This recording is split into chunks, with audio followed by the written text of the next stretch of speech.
Craig Allen, Stephen Watson, Chris Hicks, Kirk Jensen, Eric Gilbert, Cole Johnson, Bill McGibbon, and Casey Curry. So I think we'll have 25 cars that are still healthy enough to take the green flag. Absolutely stacked field. Cannot wait to get this thing started. It's going to be an amazing show. What a day it's been. It's been a long week, but it's been two great days of racing, and it's building up to this one right here, right now. It's going to be wild. So don't forget, go to ultra4racing.livemotorsports.com. Go to Racing Tracks. Scroll over. Well, I'm going to refresh real quick. Then hit the 3 dashes next to menu. Scroll down.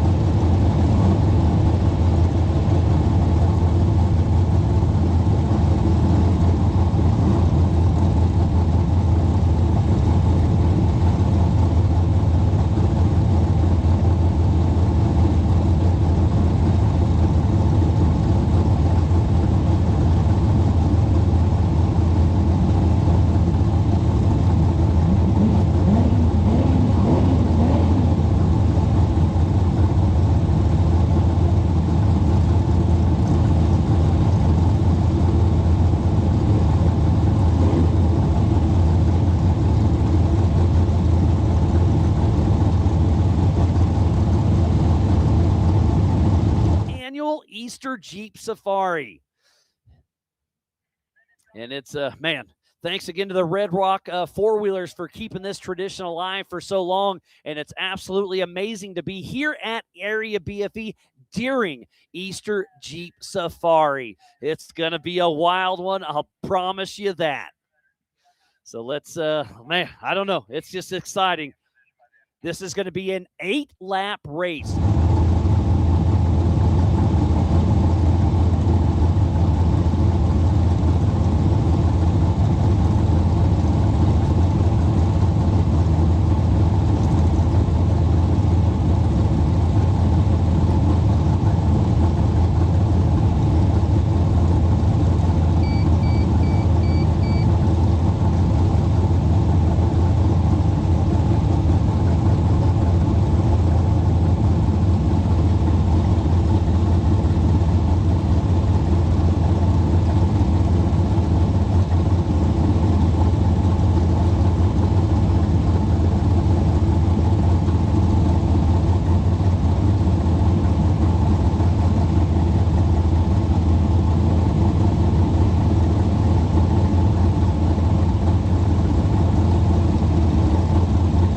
So thinking about you, buddy, but thanks for coming out and hanging out with us.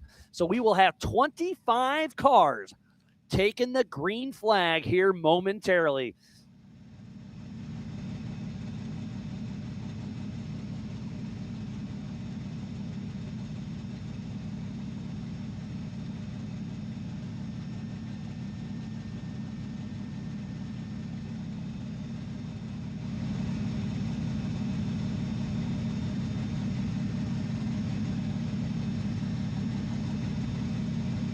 Just got a hold of Trotter, our race director, and we do have to stall for about 15 more minutes, so I do apologize, but we had a couple recoveries that ran long, so we need to get those guys back in position.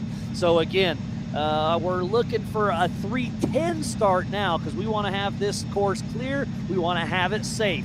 So we're going to step away from this for just a moment, throw it to commercial. We'll be back with the 4400s here very soon. Over 25 years of off-road racing dominance.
checkered flags through dust, rocks, mud, and worse. We've crowned champions, racked up wins in places where tires go to die. And we're still just getting started. From hammering at hammers to Baja bangers. If it's brutal, beautiful, or just plain ridiculous, we're there. So whether you're bombing through the desert or just dodging potholes in rush hour, tread victoriously with Maxxis tires, built for whatever you're chasing.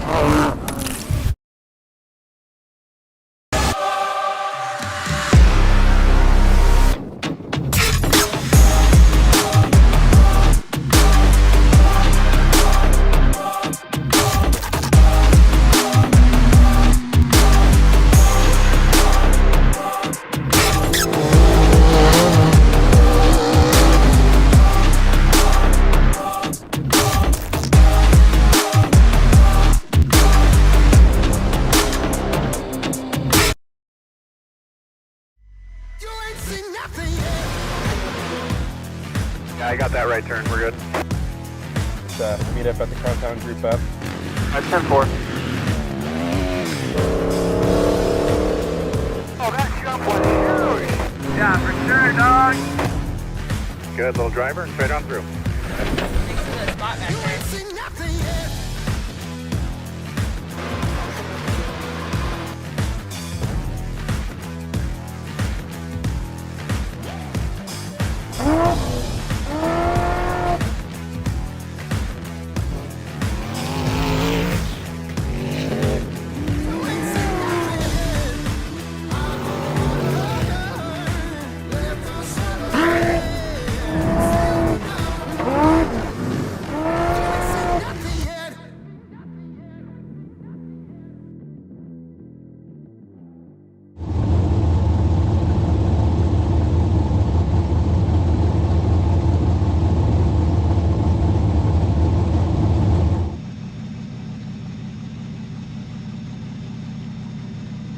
Cars, the ones that are out here, these drivers are the best drivers in the world. And man, 4,400 cars on 8 miles.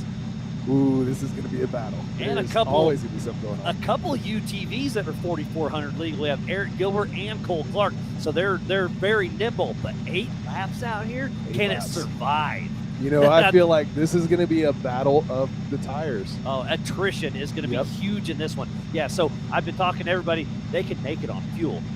But in the PCI pits, they're ready for tires. And I promise you, somebody's going to get through clean, but I'll bet you most of everybody has to change at least one, possibly a few of them. And even if they're practicing tire changes, the fastest you're going to do it is in 5 minutes or so, 8 minutes. Well, I'll give you a little. We got Orrin Anderson. He's a professional co-driver for Casey Curry. Mm-hmm. He practices with Bryce Menzies on the Unlimited T1. So Orrin Anderson, in an Unlimited truck, they've got that hydraulic jack that just does it. So he has to get a jack out, but I bet you he can do it in 3 to 4 minutes. Okay, 3 to 4 minutes. It's still impressive. We just saw in that last race that the separation between first and second was 2.5 minutes. And our last race, the stock race, 6.5 seconds. Oh my God. Yeah, Bailey Campbell lost first place to who was that? Jesse Bennett by 6 seconds. So it came down to the wire. It's going to be a wild one. And on that pole position is Paul Horschel, and then last year's winner, Brendan Thompson. So it's going to be wild. Starting off with a bang. So Paul is in P1 right now, right? And it'll be one car at a time. Every 30 seconds, this race is on adjusted time. And if you do go to ultra4racing.livemotorsports.com, it already has the adjusted time built in. So you can follow along the race. But it only trips at the start-finish. So then you'll bounce back and forth between Dirt Hub and racing tracks to try to figure out where your favorite racer is and kind of do your own split times. Oh, man, it's going to be wild. So off the line, what's the starting order this morning? We have Paul Horschel, and then Brendan Thompson, Cole Clark, Paul Wolf, Cameron Sorensen, a rookie 14 years old in the top 5. Yes.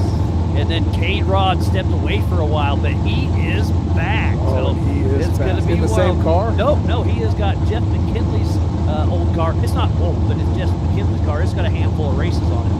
So it'll be interesting to see what he can do. He is hungry, but he hasn't been in the seat for a little bit. So that seat time, we'll see what he can do, but he'll definitely be in the mix. It's like riding a bike. Yeah, exactly.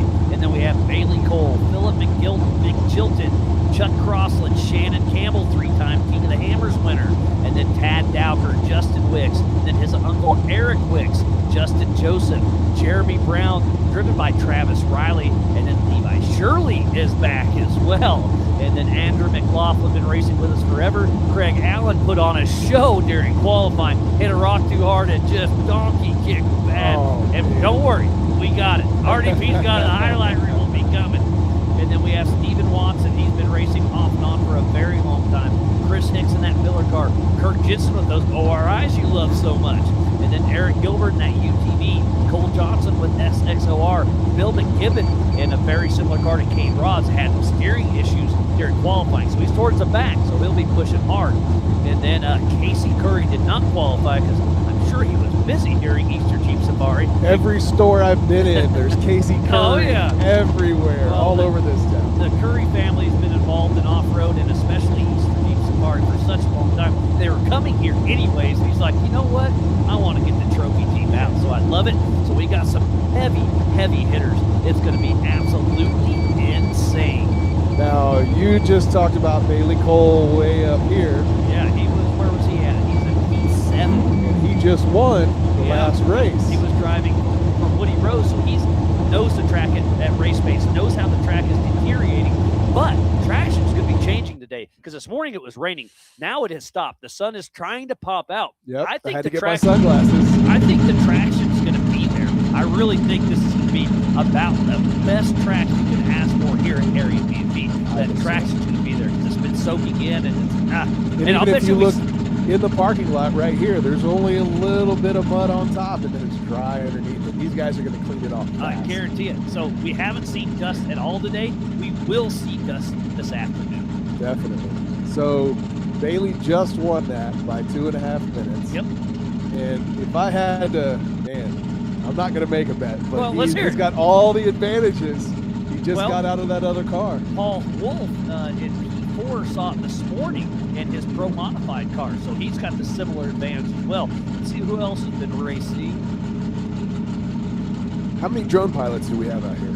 We've got our main drone for Take It Live, and then we have got a couple of the Dirt Hub guys out there. So we had their drones yesterday. We didn't have them this morning. They didn't want to fly in the rain. rain's gone, so hopefully we have multiple drones. We got lots of views, lots of angles. And it sounds like we will have a couple on board to try to get them linked in. And man, it's just going to be wild. So again, ultra4racing.livemotorsports.com and racing tracks and dirthub.tech. Where's my YouTubes? There we are. Wolf, Shirley, and Shannon is what John's saying. Stephen Lindsay's tuned in. Derek Alsler rooting on Philip McGilton. Casual drone is wanting to give a shout out to his fellow drone operators. Justin Joseph got some fans out there. Kate Rod, we know he's got one. Couldn't ask for better weather, right? It turned out Casey no Kirk. frost. Perfect. Yeah. Kids, you guys, you know the little tub of wipes? They're called tub of wipes? Yeah. When I raced desert for years, I keep one tub of wipe here. It's wet. That's a good idea. So if you ever, you always have your drying cloths, right? Yeah. You hit mud, now you scrape it. Yeah. The little tub of wipes, they zip tie right here. The best thing ever. And then you pull it out. It's a 1, 2, 3. Yeah. My windshield, my visor's clean. It's a good call. I'm going to do that, Yep. especially a day like today. Yep. Well, the thing is you never know. Where, like for us racing in Mexico, whatever. You never know when you're going to cross a river, or this, that. Yeah. Good luck, guys. Thanks, gentlemen.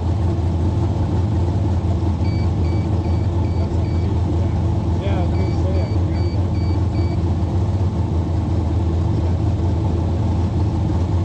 Here, forget it.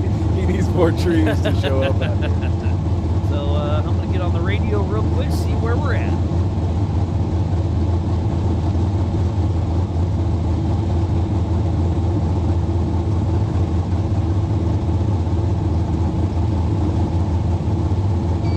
Man, this field is completely stacked. So yes, I'm a racer, but also I'm a huge fan of all these people that I'm racing with. Just got got an update from Brian Trotter, our Ultra 4 USA race director. 3:15, so we got about 5 more minutes to kill until we send out the hungry 4,400. Unlimited suspension, unlimited horsepower, and the biggest, baddest names of our sport are about to throw down. And everybody out there has a chip on their shoulder with something to prove after hammers. Oh, yeah. Everybody's chomping at the bit for a finish on this one.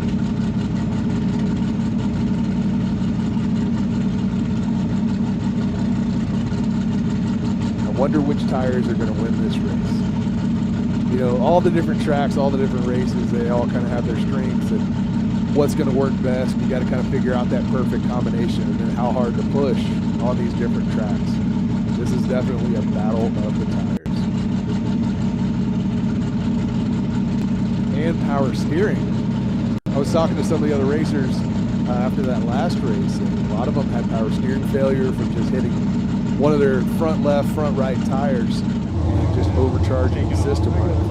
Too much pressure through it, blowing out pumps, blowing out boxes, blowing out lines and stuff like that. And exactly what you're talking about. Yeah, exactly what you're talking about. I had one of Dan Wyrick's guys come up here and he showed me a picture. Yep. To your point, he didn't have that blow-off valve, so he hit something and it just blew the steering out. Had a small fire, nothing big. They were able to get it out quick, but his day was done. It cracked the pump, blew out the guts, and game over. You're done. Shameless plug, but I'm going to throw it out there. Radial Dynamics, call Eric for anything power steering related. He is the man at figuring that stuff out for you. And you know, every part, you have shocks, you have tires, you have wheels, you have steering, you have engine. I mean, there's so many important things, and one little thing, done. One little thing. I've even seen, you know, hydraulic lines, just regular hydraulic lines, just chafing the wrong way on a control arm or something like that. And it gives out, it blows up, or they'll even separate internally and have a blister internally. That's not even something you can check see. for. Yeah, it's race prep is extremely important. Yep, and then having extra hoses and stuff like that. So Ryan Fuse tuning in. What do you think his vote is? Ditto. Oh yeah. I saw Ryan and Chris running around. They're here watching the big show, and yeah, it's going to be a great time. But Brendan Thompson, who won this race last year, is there, and he's going to put the Maxxis on. So we definitely have a tire battle out here.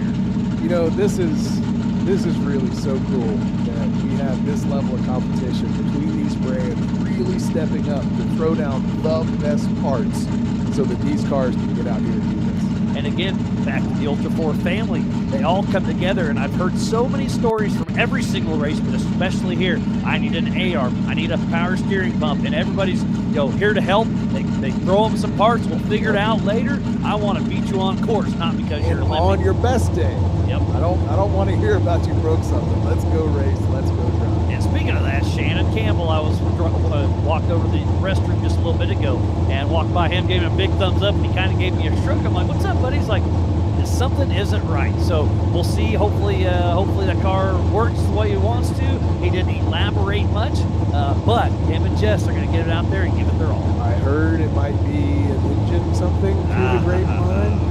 So hopefully he gets that sorted. I know that engine's kind of been haunting him a little bit. Well, there's nothing else you can do better than a good old rev tune before you take out, right? Yeah. You know, this last year starting hammers, my engine was so loaded up. Lots of people were. Hours until I got out of the short course. Oh, that's why you were so slow? That's why I was so slow. What you saw me leave short course, that was wide open. I was like, oh God. Well, we'll see. I think we're minutes away from throwing out these fire-breathing dragons. And in that pole position is Paul Horschel. Is he going to run away in that single-seater? I don't know.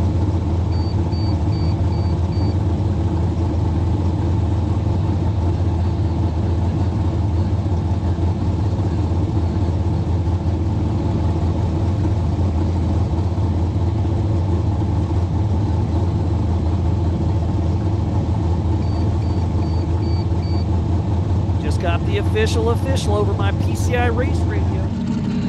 3:15 start, so we're about to throw down.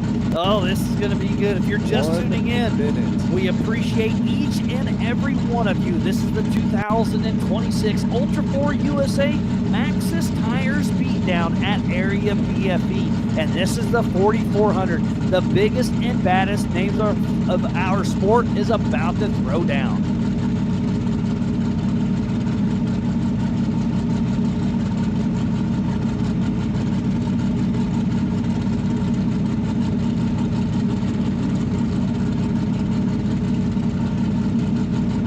This is going to be exciting. 8K can't handle it. He's wanting to walk over the cliff and watch this. And I hear him cleaning out their engines. Green flag for the number 19 of Paul Horschel out of Park City, Utah with Horschel Motorsports. And that Horschel built single-seat IFS machine Ford Bronco with a Danzio P600 big block with over 1,000 horsepower. He's got those Nitto tires, Fox live valve, alloy drilling, and obstacle. So he is out there and running one at a time every 30 seconds. And off the line next is last year's winner here, the 5150 of Brendan Thompson out of Nevada City, California with Bam Bam Racing. He's in that UFO IFS single-seat chassis with a Barillo tall deck LS 493 with 775 horsepower. Maxxis tires, FK, SMT wheels, M&M machine, X-Craft motive gear, and UFO Motorsports as he dives into the course.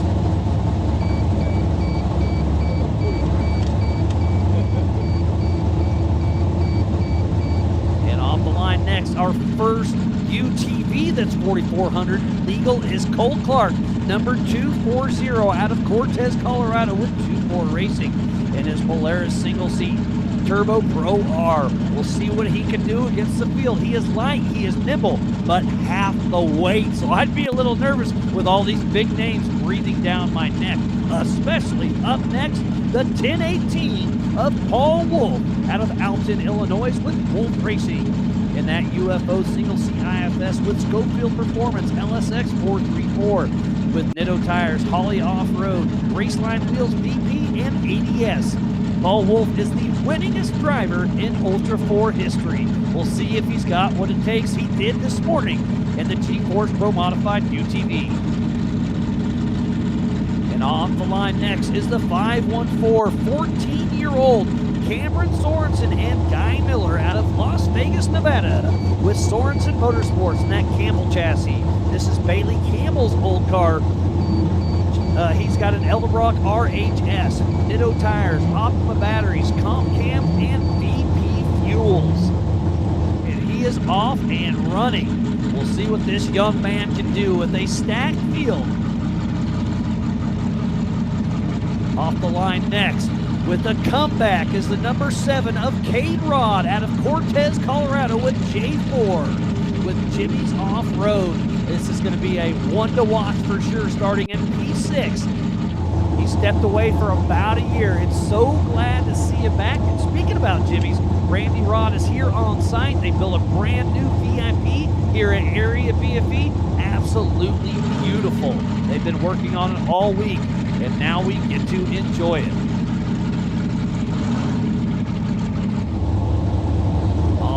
Next, who just won the 4800 class driving for Woody Rose, is the number 13 of Bailey Campbell in 80 mile water out of Temecula, California with Bailey Cole Racing.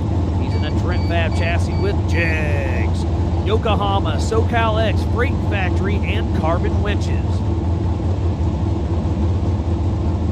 And off the line next is going to be the number 47 of Philip McChilton out of Tuscaloosa, Alabama with 47 Motorsports and Rusty Nail Racing. He's in a 4th gen Camel chassis single-seat IFS. Another Schofield Performance LSX 454 with Southern Tire Mart at Pilot, Yokohama, KMC Wheels, Simpson, Willwood, and FK.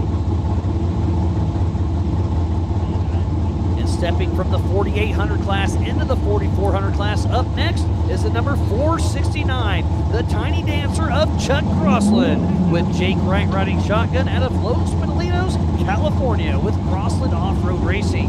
He's in a Jimmy's 4x4 2-seat Red Dragon IFS. Brian Tooley Twin Turbo, with a 6.2 with over 1,200 horsepower, the biggest horsepower in the sport. He's got a huge transmission, Mickey Thompson tires, Dirty Life wheels, ABS, and Holly off-road.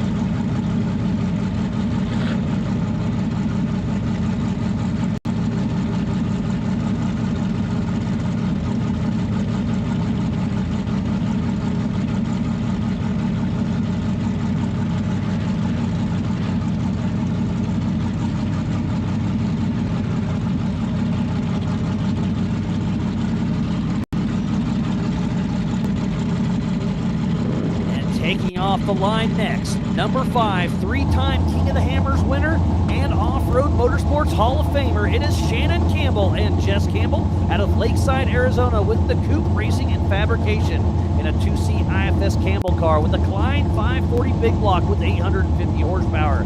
Monster Energy, Nitto, ADS, Amsoil, and Brannick Motorsports. And then it's the 906 of Tad Dowker and Andy Eustace out of Elk Rapids, Michigan with North Shore Raceworks in a Trip Fab solid axle machine called Bambi, a FTA 501 billet block with over 1,000 horsepower. Mickey Thompson tires, Raceline wheels, Baja Designs, Warren Racing, and Amsoil. And there is Justin Wicks, it looks like. So the 792 of Justin Wicks and his dad, Chris Wicks, out of Beckworth, California with Wicks Family Racing.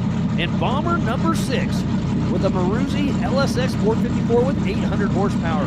Bora wheels, Maxxis tires, and High Desert Surface Prep. And up next is Justin's uncle, Eric Wicks, the number 59. Out of Truckee, California with Wicks Family Racing. He's going to be in a beautiful Get Bit Fab machine as he is out there and going to try to give it his all. Off the line next is going to be the 111 of Justin Joseph with Harry Riding Shotgun out of Pueblo, California with Off-Road Affair and Seat Time Syndicate. He's in a Triton chassis with a Mast LSR 466, Seat Time Syndicate, Maxxis tires, RPM Extreme, Odaway, and KMC wheels. Looks like this should be up next. It is going to be Jeremy Brown with a fill-in driver of Travis Riley out of Rio Linda, California with Brown's Motorsports. He's got a Jimmy's 4x4 chassis single seat IFS with a Mass Motors LSX 463 with over 750 horsepower.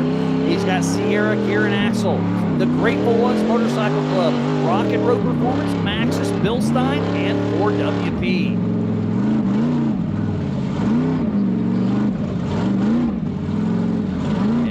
Another comeback just like K-Rod. It's going to be the 81 of Levi Shirley and Corey Nasso out of Dodge City, Kansas with Lucky Dog Racing and Levi Shirley Racing in a beautiful off-road Army Eurofighter 2C IFS called Layla.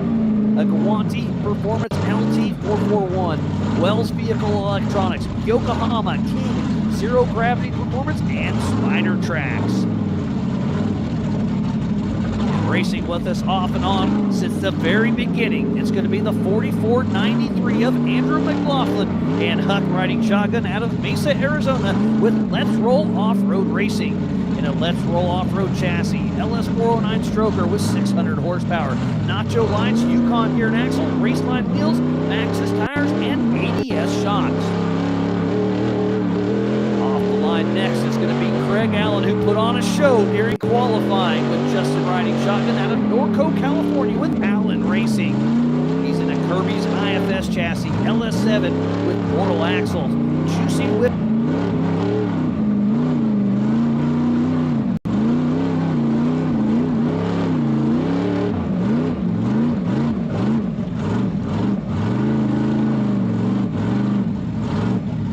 Real for sure. Again, they are taking off one at a time, 30-second increments.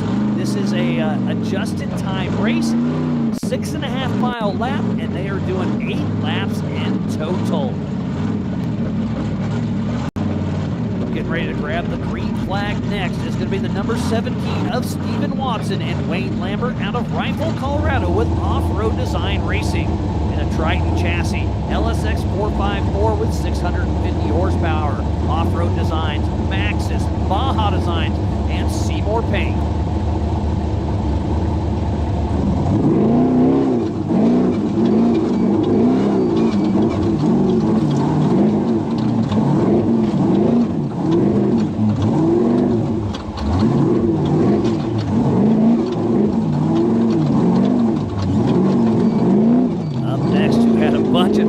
Wolf's getting here. He can't be aligned, and he finally made it here. But it is the 4480 of Chris Hicks and Evan Nelson out of Gainesville, California with AdRack Racing. And this is Cody Young's old car. This is a Miller Pro Chassis solid axle with a Total Racing Solutions LS7 with 850 horsepower. SS Custom, Fox shocks, and Method race wheels. Now we are on board. Looks like this is an ORI car, isn't it? I believe so.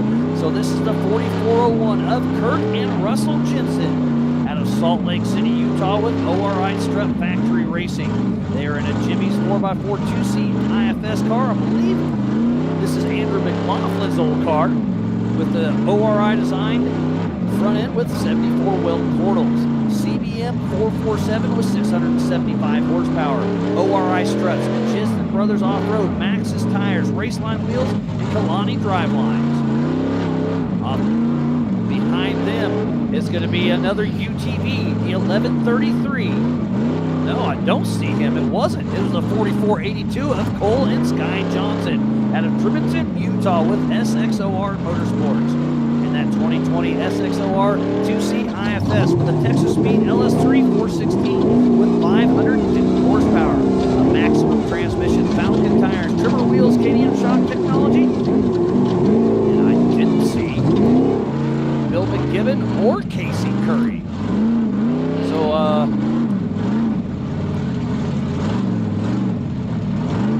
we are missing Bill McGibbon. Mark McClary, we knew he left already. Eric Gilbert was supposed to take the line. Where is Casey Curry and Bill McGibbon? And look at this. Cole Clark gets around Brendan Thompson. Brendan Thompson has issues. Paul Wolf's around. Wow, we got a battle out front. I assume Paul Horschel's still up front, but I would hate to be Cole Clark right now with Paul Wolf breathing down his neck. They are on their first lap of 8. This is going to be wild.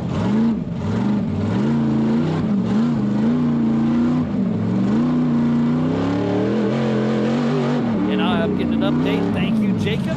Andy is actually on family vacation, so it's Justin Myron. I knew that. I just forgot. So thanks for keeping me honest.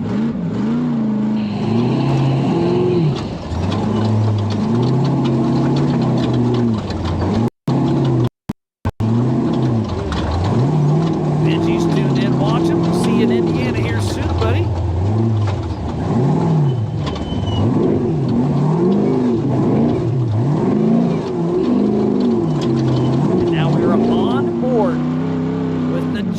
Brothers and that ORI machine. Jimmy's 4x4, IFS 2C, obviously.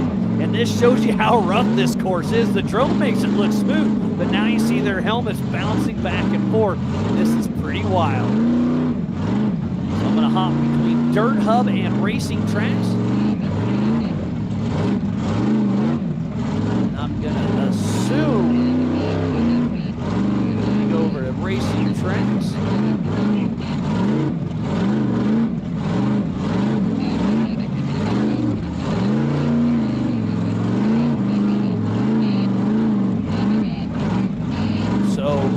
Looks like 4400 is getting ready to take the new line out the top. I'm trying to zoom in, but my fingers are on the new line. There. Oh, so Racing Tracks doesn't have the new course on it, so it's gonna let me zoom in. So they're gonna go. It's gonna look like they go off course, but they are not. We add a little loop. You're on Racing Tracks, they're going to go straight ahead towards Strike Ravine and then kind of curve left back to race mile 3 or so. How old is this update? Paul Horschel updated at 22, so it's 7 minutes old. Let's switch back to Dirt Hub.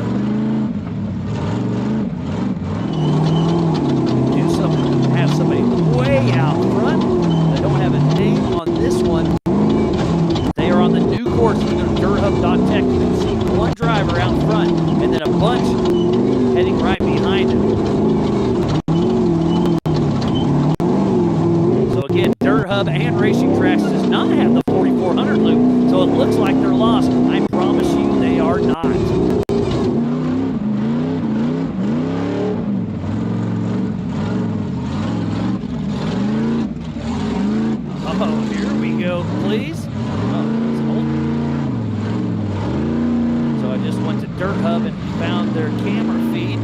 Paul Wolf early this morning working on his UTV, so obviously that is not live. Brad Level's not. Eric Gilbert. Where's Eric Gilbert? He was supposed to come out here with me, so it's showing the old V2.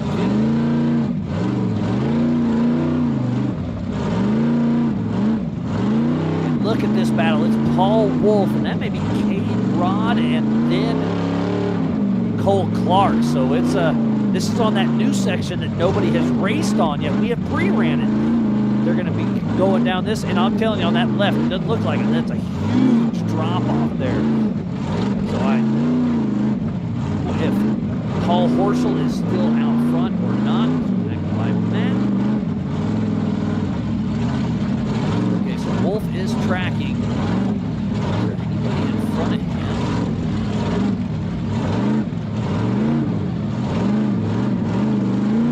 Shannon Campbell's pushing strong.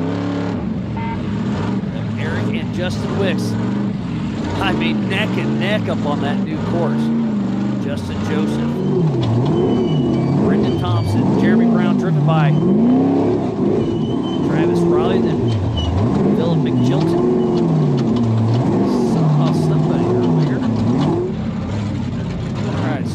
This drone shot is absolutely amazing. I don't know if Paul Horschel is still moving. I cannot find him on the tracker, but that may be our top three, unless Horschel's still out there. We just don't see him. And with the rain we got this morning, there is minimal dust.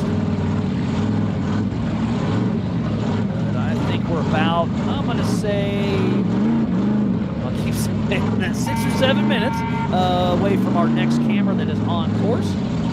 And I only see one car on Dirt Hub of Paul Wolf, but we can physically see 3 of them.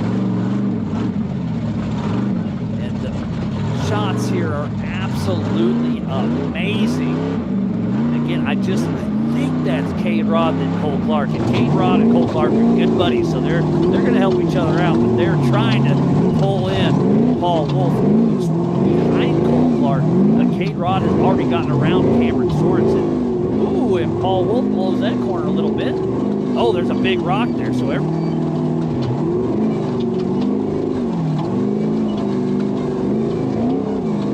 believe this is the Dirt Hub drone if we're that far back. Oh, Mitchell Sweats. Oh, heartbreaker. Mitchell Sweat just told me Paul Horschel broke at Green Day. So Paul...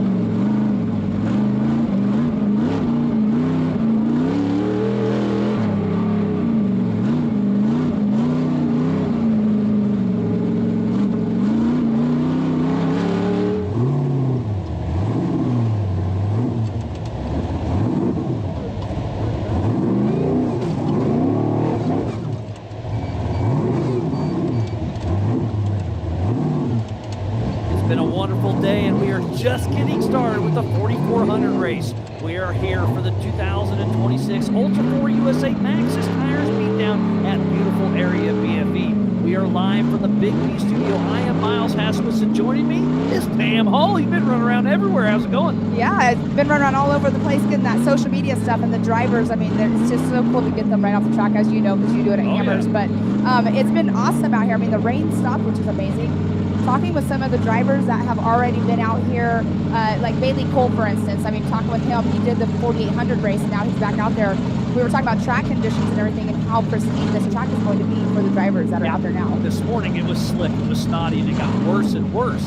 And now the sun's trying to come out. It's drying up. I think the track couldn't be more the 4400. I agree with you, Miles. I do have to say, I don't know if you can see the dark clouds over here to our right, but the radar showing us a little bit more rain coming. So we'll see.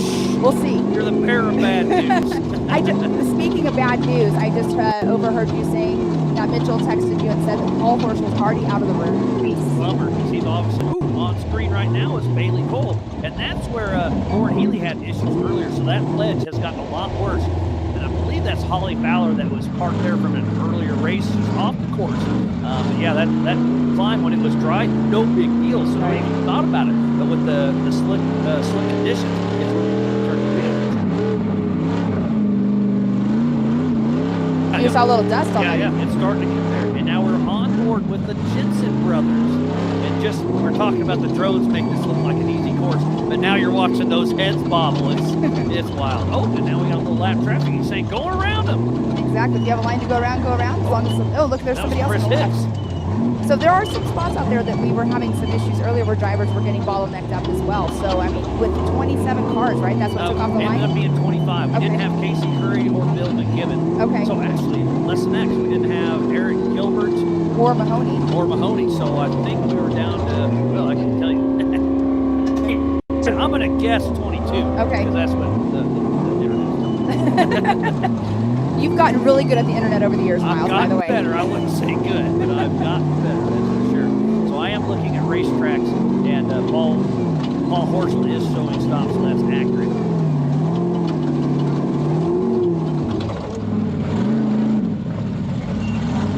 And you're watching right now. I can't make out who that quite is. It looks like that's Levi Shirley trying to make his way up to that. I don't know what that hill is called, Miles, but I believe that is Levi Shirley right there making his way up. As Bailey Cole's on the right-hand side going through the wash area. You can see that he is struggling. That's either Cameron Sorensen. That's Cameron Sorensen, excuse me. So Cameron Sorensen. Hill, is that climb named? No, I don't know where they're Okay. at exactly. Okay. That's roughly race mile 3 or so. Okay. Yeah, you can see Cameron Sorensen. Oh, and there we have Paul Wolf, and we have, So oh, that's and Cade Rod. And Yes. then should be Cole Clark right behind him. So Cole Clark's dropped back. They were nose to tail. So that is our physical first three. Paul Wolf, Cade Rod, and Cole Clark.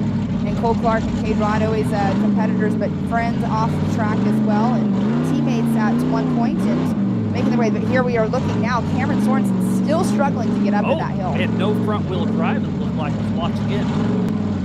And no front wheel drive is no bueno here. Definitely. Area BFE does not. Well, so let, Yep, no, he's definitely doing a two-wheel peel, burning those ditto tires to the ground. well, let's talk about that, Miles. If you're only in two-wheel drive and you're in a spot like that, what he probably needs to try to do to hopefully get himself up it is back up just a little bit, and they call it what, that bump, the bump up. Oh, and he had it almost. It looks like his passenger rear tire was still stuck off of the ledge just a little bit. But each time he keeps trying, he keeps moving farther and farther to the driver's side. And I believe that's the side that there's like a little bit of drop off. Still spinning those tires though. Oh, and look, and Shannon. Shannon Campbell, three-time King of the Hammers champion, and trying to pass his daughter's old car. But let's talk about this, what we have seen in the past in other races. Sometimes those drivers that come up behind them will give them a little bit of a bump. We'll see, but two-wheel drive is going to be a struggle. So right now, Shannon's getting frustrated because there isn't really a line. Just go to the right. No way. That looks like an 8-foot ledge. So what are you going to do? Cameron, you got to back up and get out of the way, buddy. Let Shannon around. Back up and bump it up, or like you just said, get out of the way for sure. But now behind that, is that like a little ravine, or is there that backup spot? You can back down, but it's pretty steep. You know, you can do it, but I wouldn't want to be there.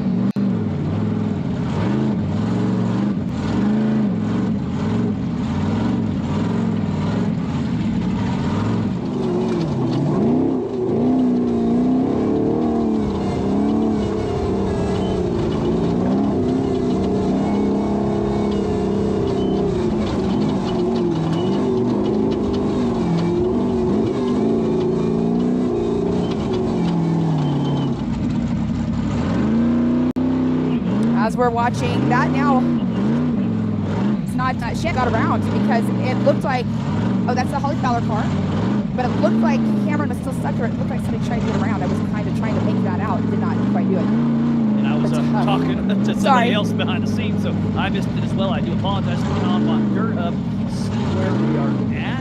Well, Miles, you were talking about the worn winch that we were giving away as a raffle, and we were supposed to do it before this race started. But like you said, there wasn't. I think everybody was down there. Oh, to be they're here honest. to watch. So we are going to default, and we are going to do the worn winch giveaway just before the awards, either right here at the semi or next door at Area BFE. So if you bought $50 of swag earlier from Roxy and you have that raffle ticket, come.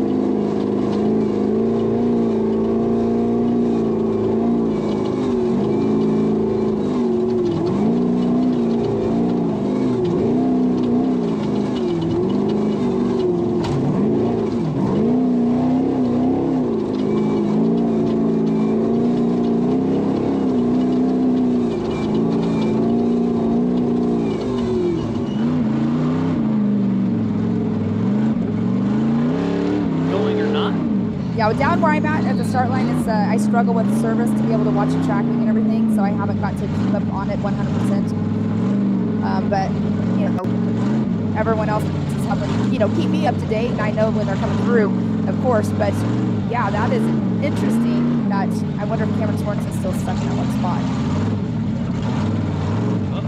Oh, I hear AK. AK's over here going, oh no. I see Justin Joseph. I think he missed the 44 meters line. Oh no. See how that plays out. So I don't know exactly where that's at now. I usually get to get out and see the course, and I have to be honest, this is the only place that we have ever gone in the last 7 years of me doing this and being here, you know, with all of you guys, that I've never actually seen the course out here. So I, you know, take word from these drivers of how tough it is and everything. And speaking of tough, the racers, the ones that have never been here, they're like, this is a bucket list item. This is a bucket list race to come to. Like Cody Wilbur yesterday was talking about that. So, you know, the driver heard such good things about this course and how fun it is exactly what the reason why they keep bringing them in. Oh, absolutely. Like you said, bucket list. The 60th annual Easter Jeep Safari and Ultra 4 USA is putting on a show here at Area BFE. Thanks again for everybody tuning in. I am Miles Hasmus.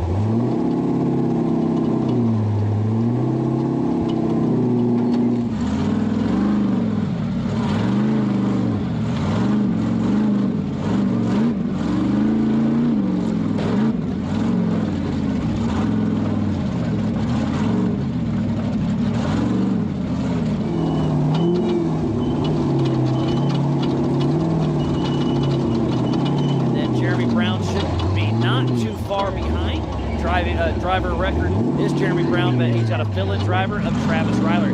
And let's talk about that. You can have one fill-in driver per season, but your fill-in driver does have to drive the driver of record's car unless there is a medical issue. And there it is. Thanks, MOAB John. Got the camera on there. There's Travis Riley driving for Jeremy Brown. Jeremy Brown's back at home missing it. I'm sure he is super, super jelly.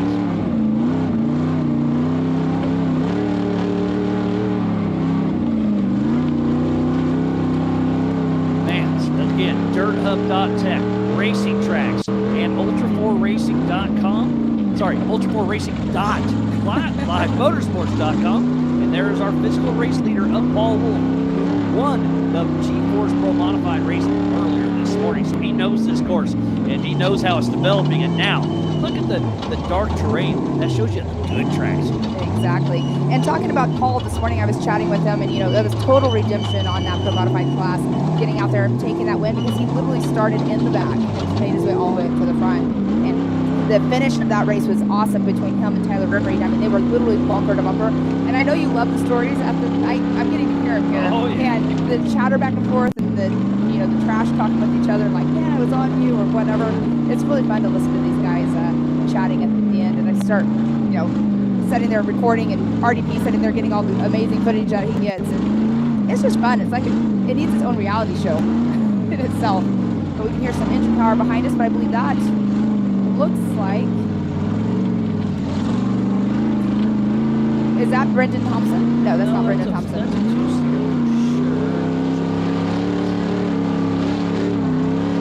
I know.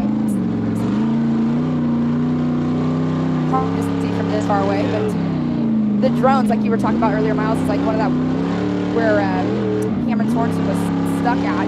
You know, it looks like it's probably an 8-foot ledge next to it. The drones are amazing, but it doesn't actually give you the steepness and everything of these hills. And while we were chattering, getting caught up on the phone and everything, I went back to timing. Guess who's in second place on adjusted time? Bailey Cole is on a mission. So let's just in time. It is K-Rod, then Bill, and then Eric Witz, all on their second lap of 8. And here comes Shannon Campbell, 2-time Keep the Hammers champion. Did I say 2? I meant 3. I don't know what you I said. You did say 2, but Bailey Cole. So Bailey Cole, I mean, he really got a really good pre-run earlier on, because he did the driver for at Race Base for Woody Road. Yes, thank you. And won that race. So Shannon and Jess pushing strong, heading out for lap number 2 of 8. Where's that going to put him? Just in time 6. So So we know Paul Horschel's out. Brendan Thompson was having issues. Cameron Sorensen in two-wheel peel, missing front-wheel drive.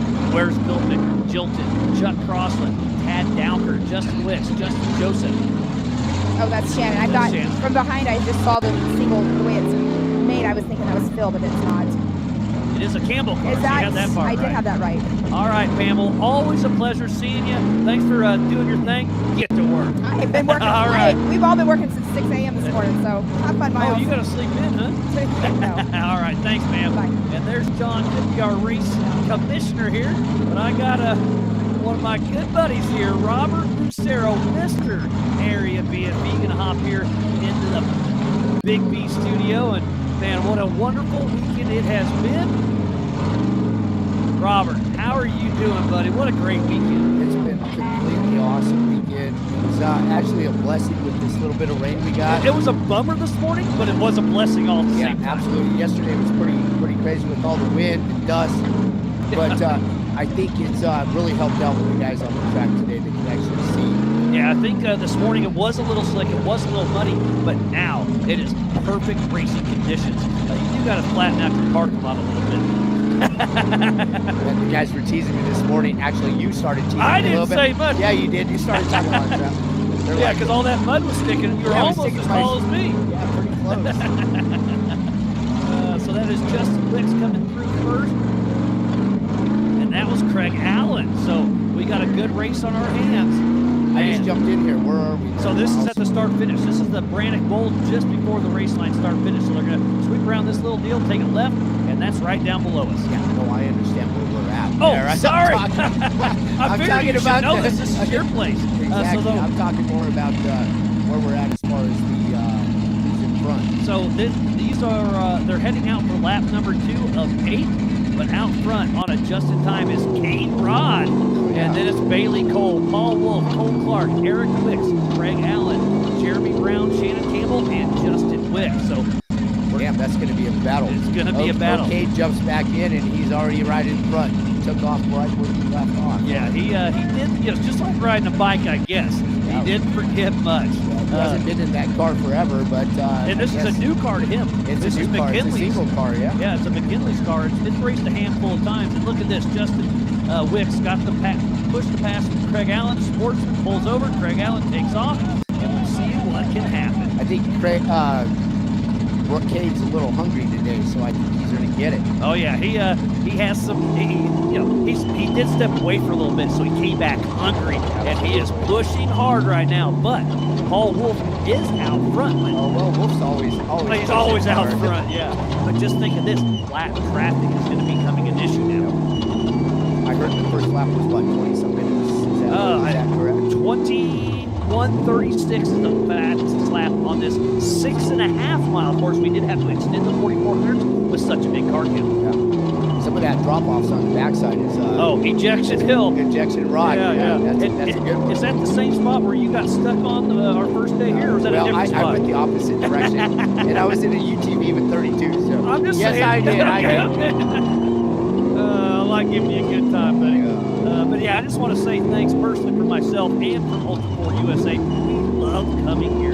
It's always something that's busy, lots of moving pieces, a big puzzle, but look at it.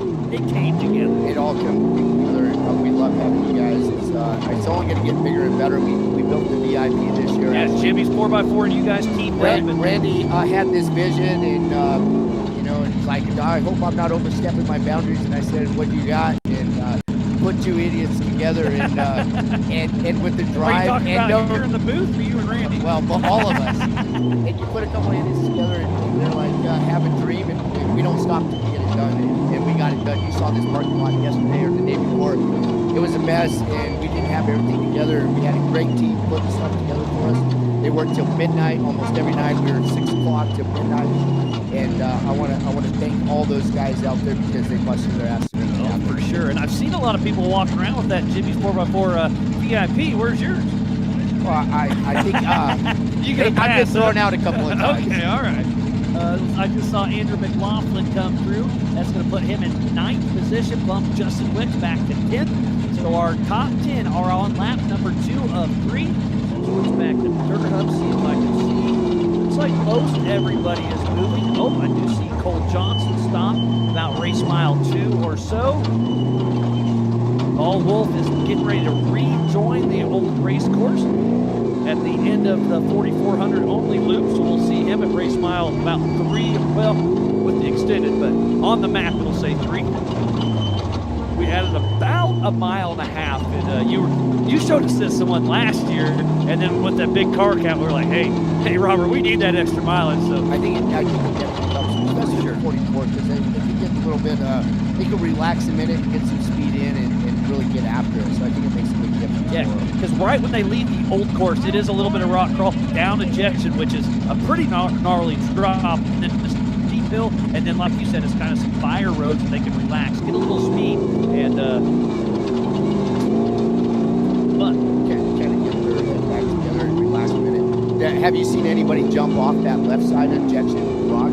So we haven't seen anything on here. The drone quite can't make it that far. There goes Chris Hicks in that Miller car who's coming up next. That's the Jensen brothers, I believe.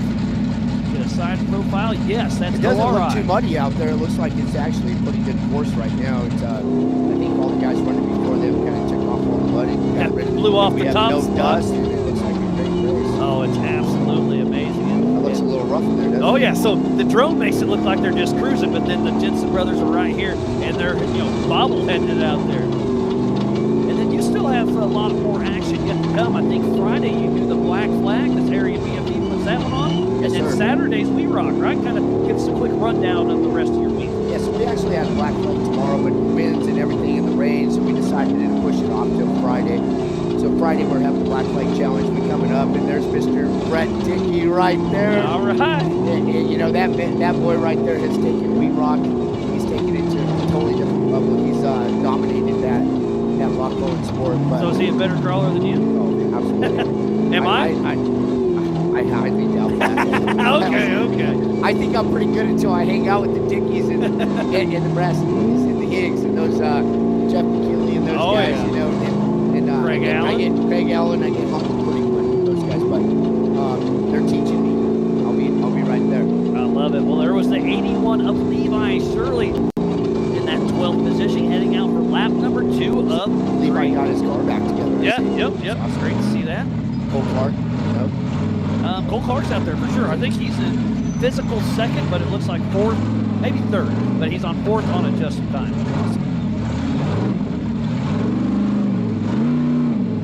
He's getting caught up. I'll scroll over to the YouTube. That Maxxis banner up there. Oh yeah, they put that arch up. Chris came out early this morning in the dark, just like we were here. You were still sleeping, I think. Yeah, right. I'm joking. You work harder than a lot of people know.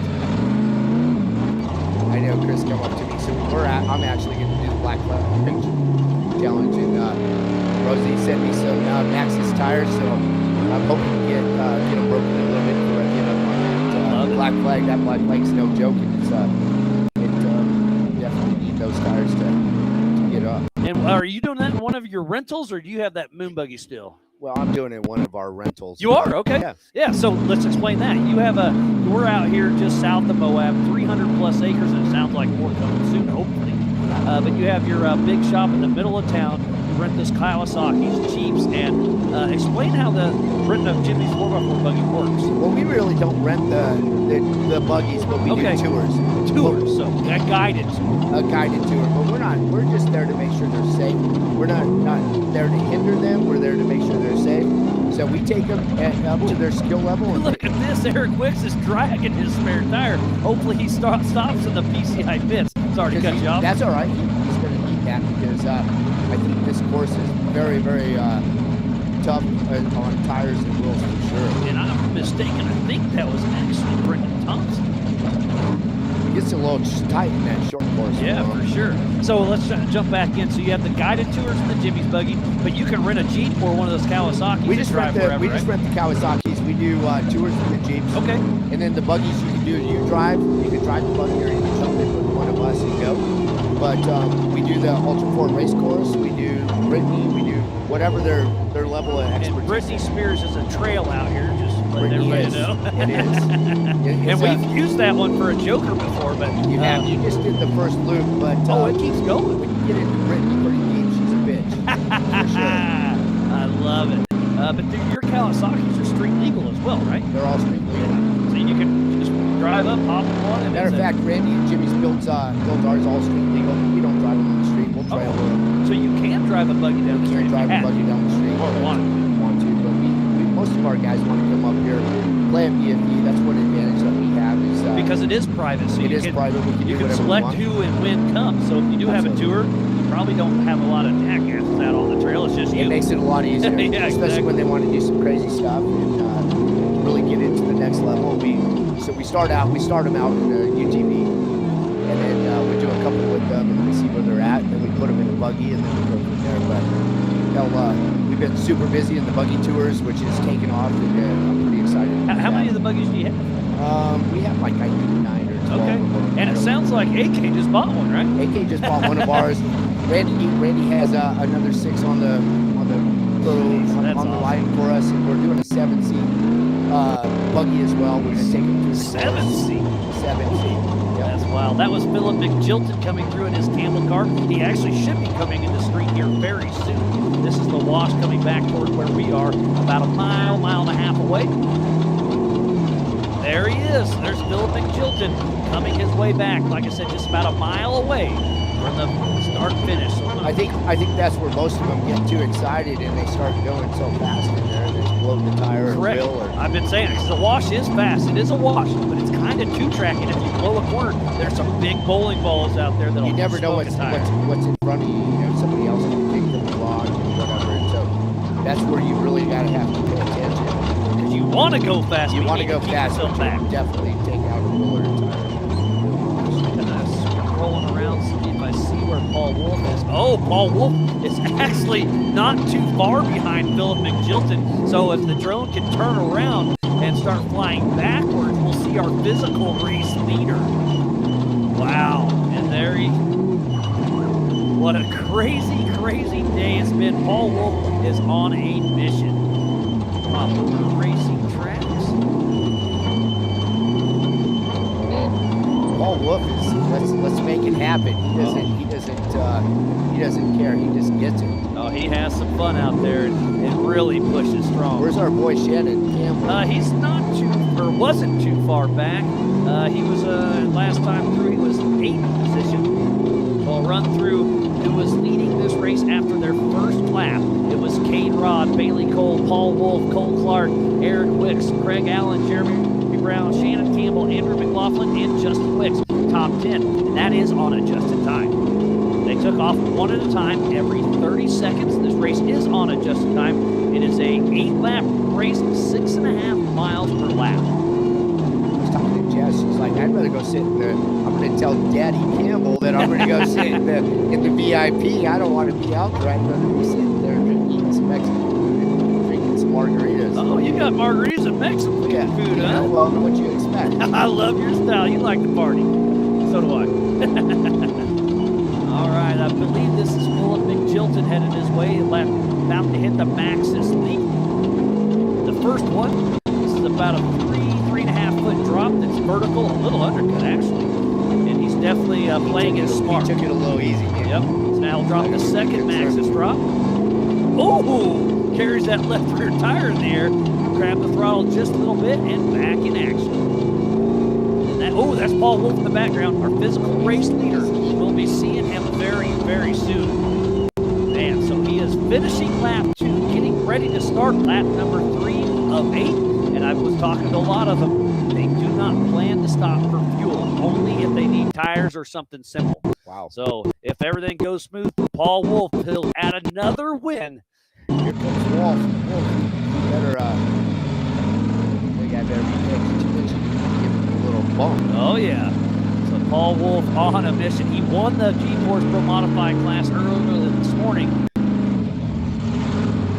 Just kind of giving a quick look. So Paul Wolf is heading out for lap number 3 of 8, trying to hunt everybody down. And look at this, he is in lap traffic. Oh, Philip McJilton pulling into the PCI pits. Paul Wolf blows by, full race pace for Wolf.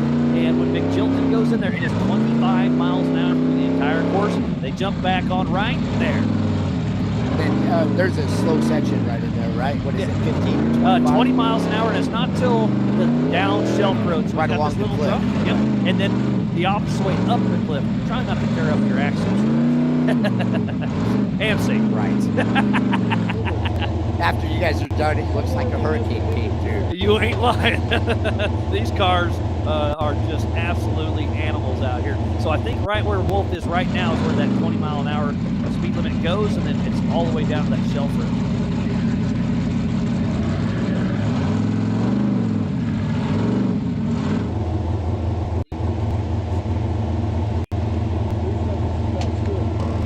Oh, and look at this. K-Rod came through. So physically second, and Paul Wolf took the lead from K-Rod by 12 seconds. And those guys always have that battle, so this should be a fun race. Those two are going to go at it. Oh, for sure. Both of them are single-seat IFS cars. I've been saying IFS and solid axle. You know the difference? Oh, I know. Can you explain it to me, please? All right. So IFS is independent front suspension, so it's A-arms.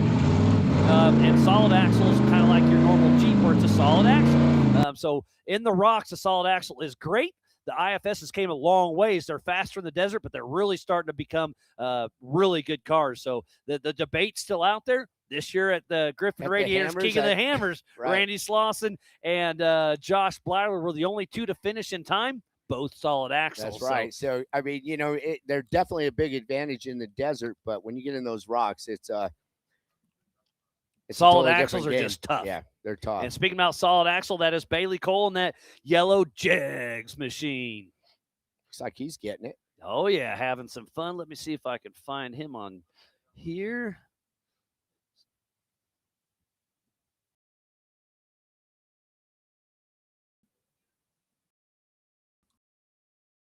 Kind of bouncing back and forth between racing tracks and dirt hub.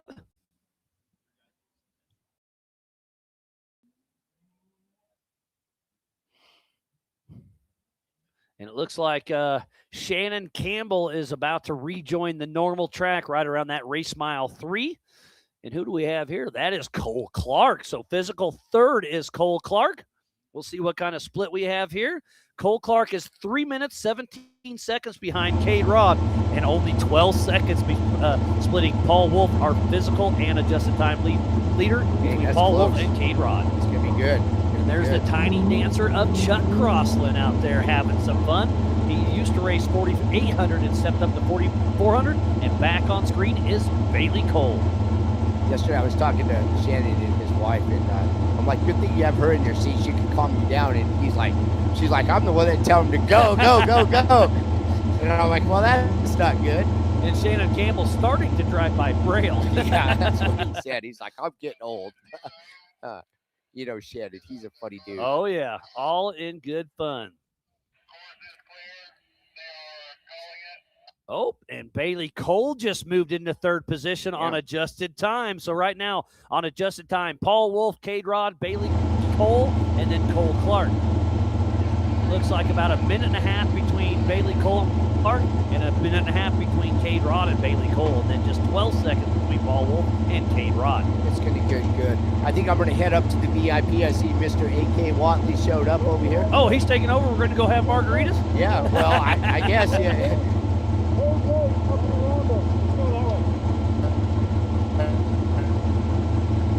I'm going to head it up there. I guess we're really loving this. So much fun out here at Area BFE. Always a pleasure. Thanks. Go have a drink, buddy. Thank you. Appreciate it. Take her easy.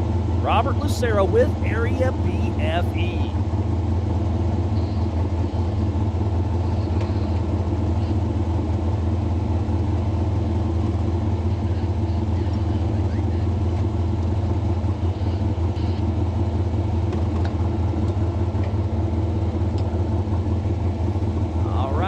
Back with Mr. A.K. Watley here in the Big B studio. You're going to go watch the start? Yeah, How rowdy was that?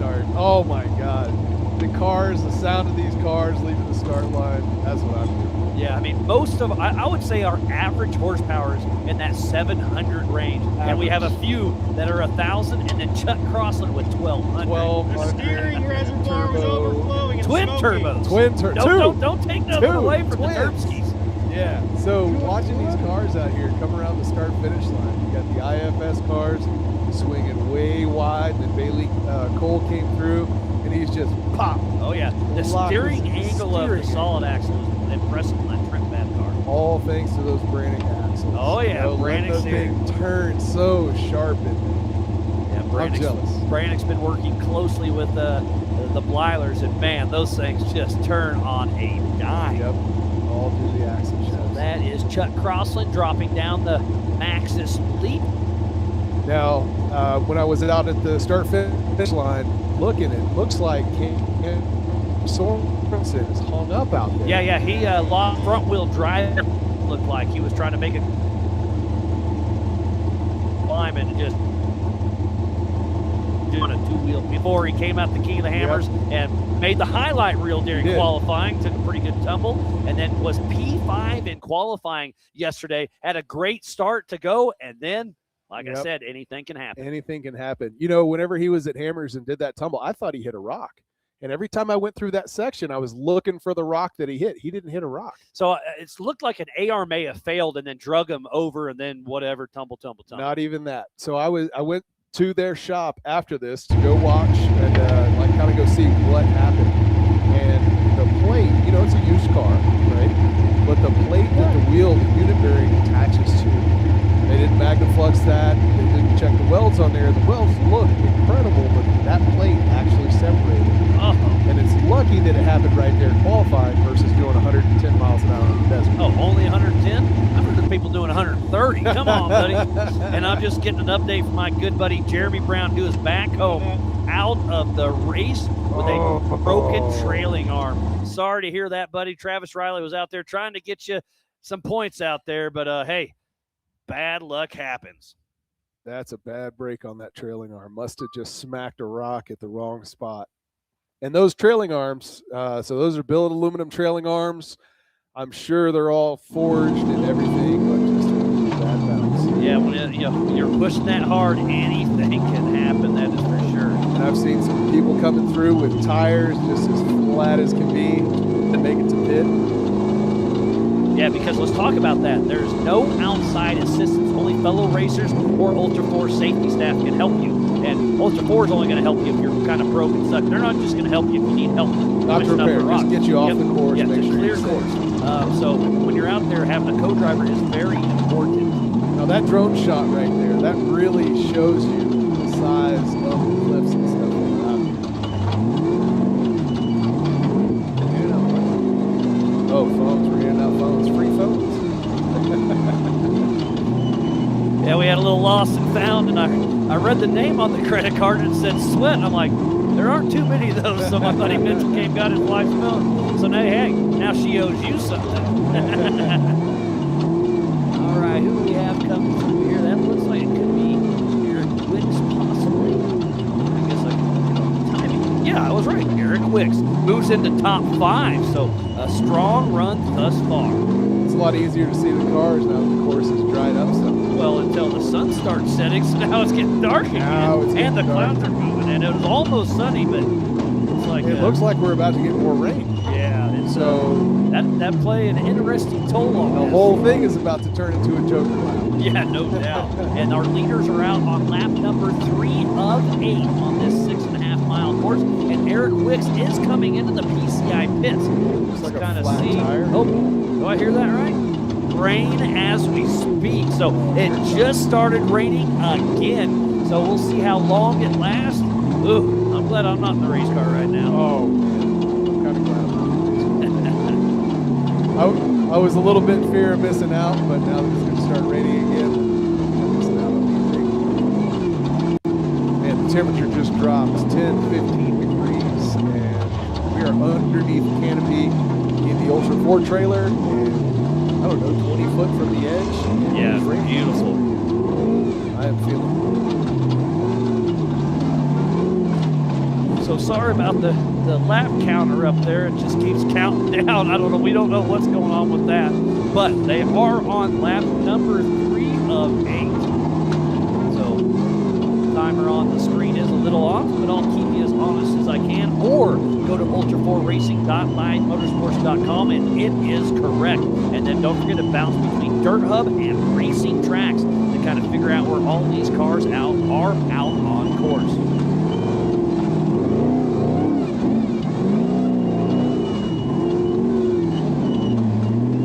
And the scoring that's on the screen right now is accurate, even though the lap count isn't. So it looks like that's Cam Sorensen off to the left, maybe a broken transfer case, front drive shaft, something like that. Everybody's going around him over there.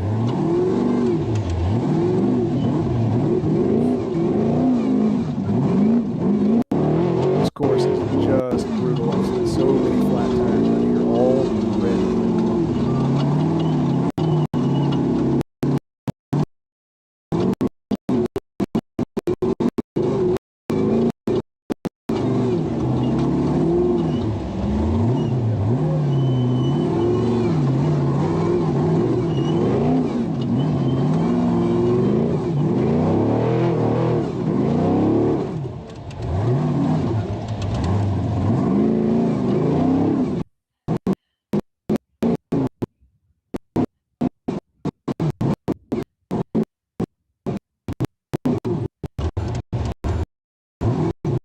What's going through all their minds right now. So they started out, they thought they were going to have a nice clean race in the sun, and the rain was over with for the day. Everybody was checking the weather reports, and just in the last 15-20 minutes the weather has moved in.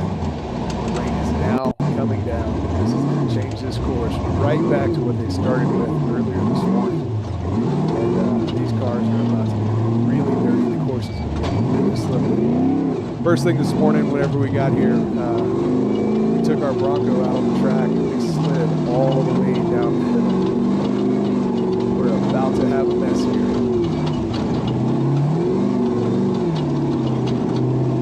These guys really need to push as hard and as fast as they can before it starts to soak in and they start to really lose traction. It'll be interesting to see what happens with these big cars. So now that we're losing all this traction that we had, it's going to be kind of the equalizer. It's not like you can just hold this thing to the wood the whole time. We're going to be losing a lot of traction on this. Miles, do you think you could roll the windows up for us? No doubt. I just ran to the little boys' room real quick, and guess what? It's a little bit of hail out there. Oh, hail no. Yeah, exactly. It started to rain a little bit, and now it's a downpour. I made it back just in time. So this is going to make this course extremely about difficult. to put on my windshield wipers here. Oh, it is an absolute downpour. So, man, the spectators are scrambling to find cover. I think we're going to have some friends in here. And look, the hail's coming down. Oh my God. Oh, this is going to make it It is interesting. hailing in the Ultra 4 canopy right now. All right, so I'm sitting here looking at this, and they started out with the dry race. All the races, it's over, and everybody's checking their weather report. And now, it just went back to worse than it was this morning. Way worse, because it was raining this morning. Now it's off and on pouring with a little bit of hail. This is the equalizer. Now it doesn't really matter how much power you had when you started the race. Now it's about traction. And, with a lot of these tires, they're worried about having flat tires. So they're running, starting out at 32 PSI in the tires. Man, I just got an update from Steven Watson. He said that danger drop is no joke. He is missing the right front tire. Wow.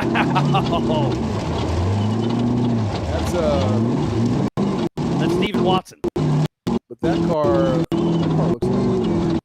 And it's very similar. It's a Triton car. Oh, yeah. It's not your car. Remember, it's back home. You're My scared. car's back home and safe. My car was like, hell no. No, it was like hailing right now. Right.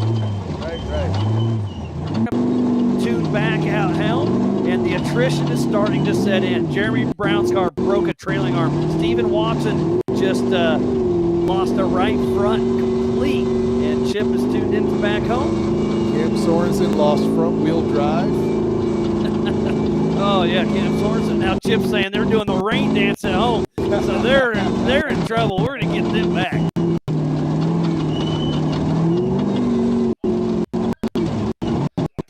right, so who do we have here? That's SXOR, so that's Sky Johnson and Justin Wicks.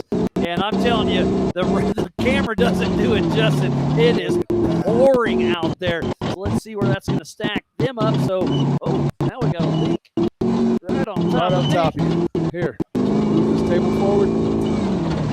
All right, we're going to readjust. Right.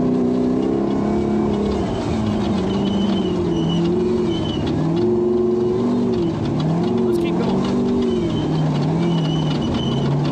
Oh, I guess I'm wrong. Sorry. We're having to adjust the table real quick. Getting rained on.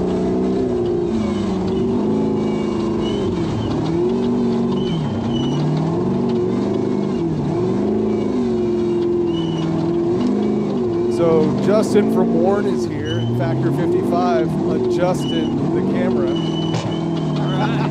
And there is the Jensen brothers, and there you can see how wet it's doing. They're having some kind of problem. And speaking about Justin, AK, let's swap you out for just a second. We'll bring in Mr. Justin from Warren Racing. The myth, the legend. AK, we'll see you in a little bit. Thanks, buddy. And man, so I don't know. I bet you the reason Justin's coming in here is because he's starting to melt out there in that rain. This course is unforgiving. So we got Justin Andrews from Warren Racing. How you doing, buddy? Miles? Oh, I'm having fun. So why'd you come in here? Were you starting to melt out there? So some, sugar melts and other stuff floats, right? Yeah, right, man. Dream rises to the top. There we go. I'll take it. Oh, yeah. You showed up yesterday and put on a Warren training for some of our racers. Absolutely. So Right thanks for coming out and It was doing great, that. man. It was super windy last night, but man, it was like, even the setup being out here, so that, we had great attendance going into that. And, super excited to be out here having a race midweek like this. And then even, then I was racing earlier today with Chris in the Dealey, right? Yeah, in the old Toyota. Just So, bouncing down everything, So right? so Sergio texted me afterwards and said, "Hey man, don't get used to that music. You only get to hear me singing in the car." So that was pretty funny. Man, we had a great time, man. It was a great race today. It was super fun to be able to throw that down. And then for these guys, I mean, it was lightly sprinkling, but it was not a downpour right now. Well, when they started the first 2 laps, it was picture perfect, and now it is a downpour. Oh man, yeah, this is the intensity of coming in here, and then AK is just chilling over here with flip flops on And a heater. yeah, exactly. And I believe that's last year's winner, Brendan Thompson, crossing the race line start finish. We'll see if he can move his way up. Let's see if we have. He makes the top 10. So we have 10 out of 22 drivers out on their 3rd lap of 8. And this course is going to get rowdy. Wow. Yeah. And let's talk a minute about Warren Racing. You guys gave us a bunch of winches a little bit ago, and then Roxy was selling merch. Every $50 of merch, they got a raffle ticket. I've got a bag of raffle tickets right here. So here in a little bit, don't go anywhere. With 4 awards, we're going to be raffling off a ticket. Will you stick around and help with that? Heck yeah. That's awesome. And that's one of those new Warren 10,000 Scions, if I'm not mistaken, right? Yeah, it's our Xeon XD. It's a brand new Oh, Xeon, not Scion? Yeah, Xeon. All right. That's all right. I can't spell. Yeah. Neely. I got it. Just wrote it wrong. Or I wrote it wrong. Yeah. It's been a long week. Yes, it has. That's the same winch I got on my Jeep. Yeah, I put that sucker to work back home. No problem. And on the old 4-course. Well, dude, it's good to show, man. It's always good to be go prepared, right? Yep. Have all your gear and lockdown. And I want to talk about that Ultra hook. You've hooked me up with that with the Factor 55 and kind of explain it was born with Ultra Core, right? Yeah, I mean, Ultra Core, Ultra Hook, right? So it came out of a necessity, as finding something that was going to be like a safe use, something that was lighter weight, still quick, built to be able to aluminum. use it, and ready to go. And it's got the quick clip on front. You can go right over a D-ring, right over the rope, or on the back or on the bottom. It's got the hole for a shackle. Shackle. Yeah, There we go. Exactly. And so even now, like what we came out from racing hammers, doing this thing is now what's called the hammered loop. So it's actually like an integrated soft shackle to the end of the Ultra Hook. So it's even a quicker, faster, and safer way of performing any of your recovery techniques. And that's where we saw so much of from just the hammers this year, right? The amount of winch that was involved this year. So the things to think about what's going to happen in the future, there is so much going on behind the scenes, and I can't wait here in a few months, man, to share some of the stuff that's coming out. I love it. It's Because, gonna be really great. I mean, at Hammers, yes, you have to winch sometimes. But this Hammers, everybody had to winch a lot. And look at this. Our physical race leader, that is Paul Wolf, coming in to finish his third lap, getting ready to head out for lap number 4, as we just saw Justin Joseph and Levi Shirley head out for their third lap. So he is almost a full lap ahead of those guys. Amazing. God, man on a mission. And at least it's raining harder and the wind is blowing pretty good. Oh, man, but we had to adjust a little bit. But, man, the drone's still flying. So thanks, Spencer. You're doing a killer job, buddy. That's got to be so hard to be able to control that thing. Oh, that wind and weather, man. Good for that guy. Let's switch over to the YouTubes real quick, see what everybody else is thinking about this. We got the Ultra 4 Escort having some fun. Wreck Boy, DDK Knives. Everybody's having fun, and we got a lot of people. We've got almost 1,000 people tuned in right now all over the world. So thanks to each and every one of you for tuning in to the Ultra 4 USA Maxxis Tires Beatdown here at Area BFE. I am Miles Hasselquist alongside Justin Andrews here in the Big B studio, and this live show is presented by Take It Live. And Paul Wolf, let's flip up to him. This last lap was a 21:25, so only about 45 seconds slower than his last lap. So even the rain, he's not slowing down. Wow. Just pushing hard, charging through them. And that's it put it in perspective. Like, so in our race earlier today, I think our first lap, we were at 38 minutes. So Well, you were in a stock class stock car. class car, right, but go. I mean, you see, And you were riding with Chris. So. well, dude, then he shaved off another minute on lap 2. Isn't it It crazy? was moving, man. That Toyota gets it. All right, Kane Rod just crosses the line, heading out for his 4th lap of 8, and he is 2 minutes behind Paul Wolf. So- No, that's 2 seconds. Yes. Oh my goodness, only 2 seconds between Paul Wolf and Kane Rod. I saw 1, 2, 3, but it's 2.1, 2, 3. So for 2 Kane to seconds. show back up and throw it down, that's awesome. And look at the roost. You can see how muddy it is with the drone right here. This course is getting slick, so they're having to slow down from the corners a little bit. And now those trails on those downhills are turning into rivers. Oh man, when we were coming down some of those downhills earlier too, especially even the light rain, it almost was like snow. Yeah. Right? You know, you Just start kinda drifting side to side. to get out gravity. through there. Yeah, exactly. It's just that's gonna take you right. And now we're on board with the Jensen brothers as they're making their way through the course. They had some issues earlier, not sure what it was, but they are back and moving. Uh-oh, your buddy Sergio's tuning in, listening live, getting extreme FOMO. Hey, you should be, buddy. Yeah, you should be here too. We all know that. We all know.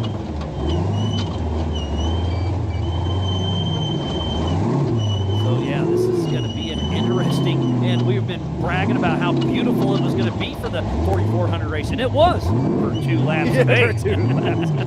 And now we're back to the muck. Oh man. Oh, and just think about this. Now your race gloves are wet. Your steering wheel could be getting muddy. Now your electronics, Wiping out the comms. screen, your visor. your visor. man. I mean, it just. So even earlier today, we were down on comms in the car with Chris. Did you still have music? Hell yeah. All right. For sure. Sir.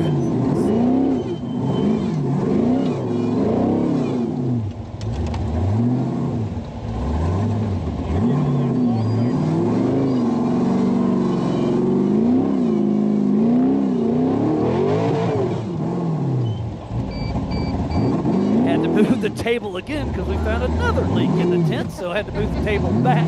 This wind's doing some wild stuff for us, but trying to keep the live show dry and working, and so far it's been a great day. Oh man. So what's next on the horizon for you, Amber Racing? Yeah, so we've got Sergio and I were gonna go on and tackle. Oh, the North 1000. I Yeah. love it. Yeah. Where am I going to be? I can't remember. I think Pennsylvania for that race. Oh, no kidding. So I wish I could go to it. I love me some Nora. We're gonna be able to go back to Mexico. We won the Baja 1000 In your class. In our class. Okay, all right. But it was still, it was awesome. It was such a big experience to do that this last fall. And so now to go do Nora and supporting the sweet teams, the crews, the whole thing. We're really excited to go back down there. Don't forget about the tacos. Oh, you gotta have the tacos, man. I love me some tacos. I will not forget about that. Oh, man.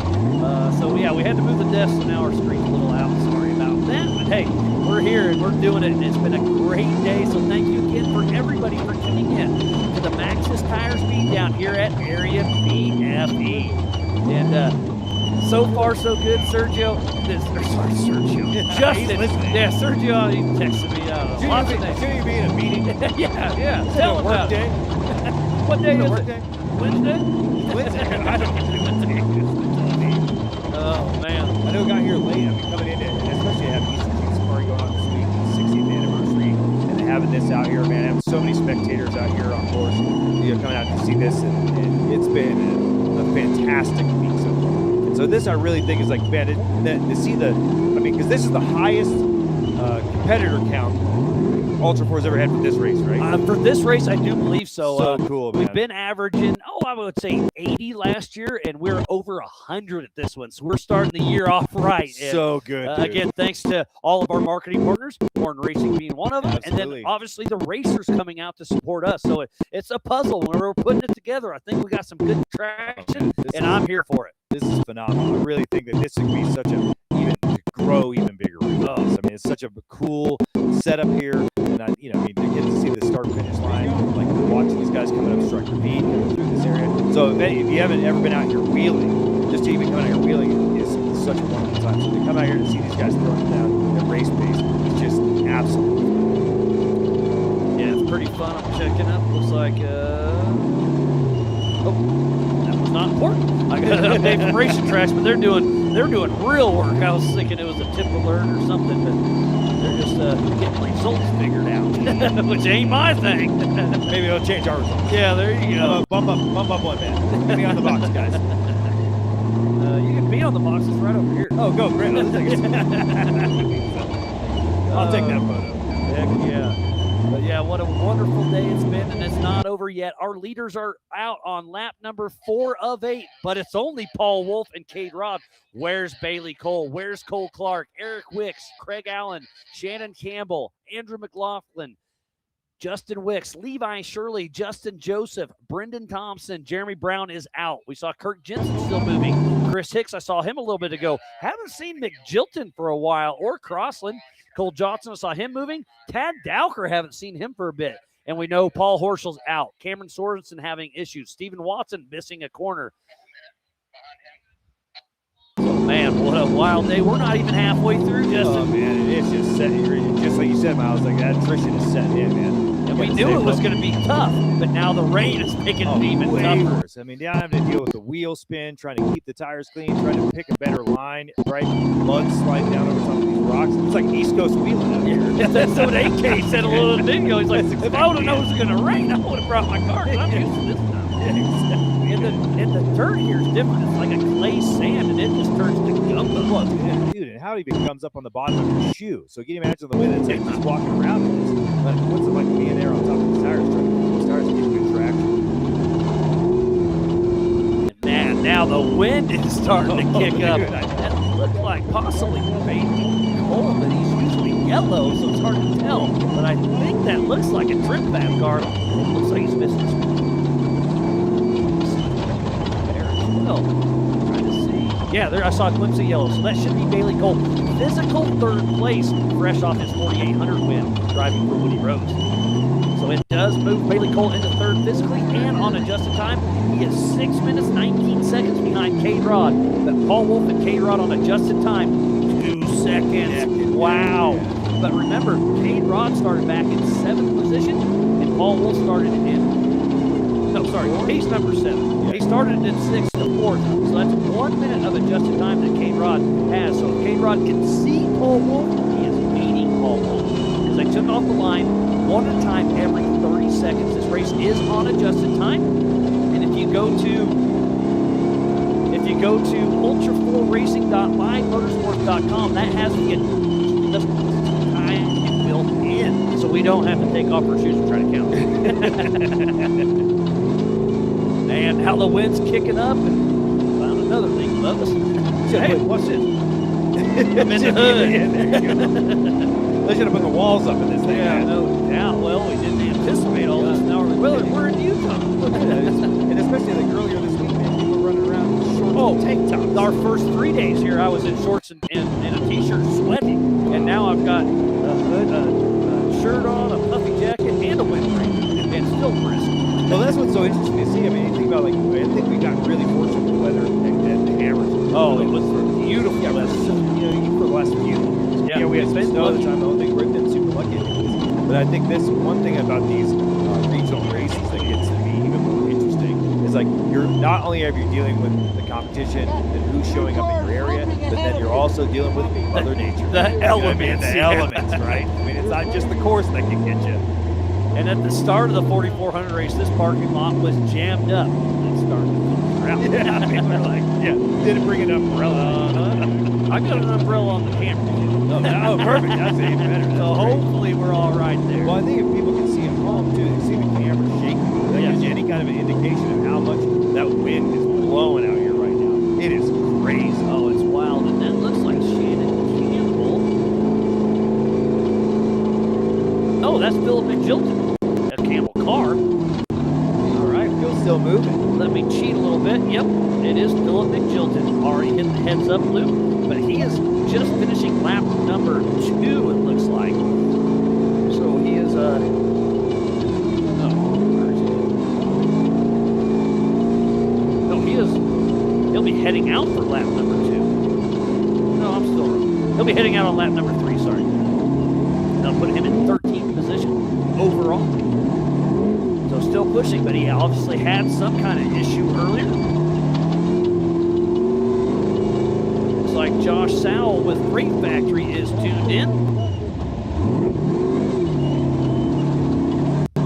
And he's telling me the rocket's about to launch. So he's watching Ultra 4 and a rocket launch. He's having all the fun. Pretty good right now. He's much warmer than we are. Much warmer than we are, Josh.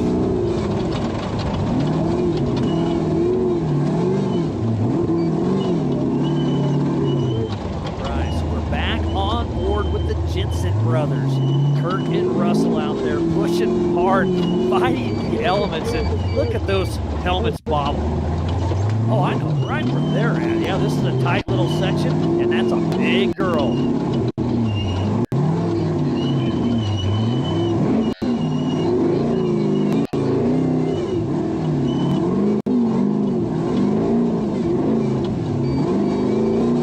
Now the rain's starting to play with the electronics a little bit. Looks like my stream deck, I just tried to reboot it. We'll see if it wakes up or not.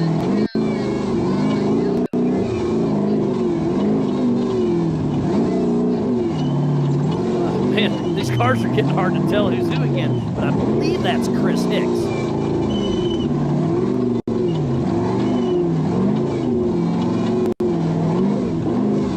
All the cars are brown. Well, it's a reddish brown out here. All the cars are brown and the sky is gray. Oh man, and somebody's something else right now.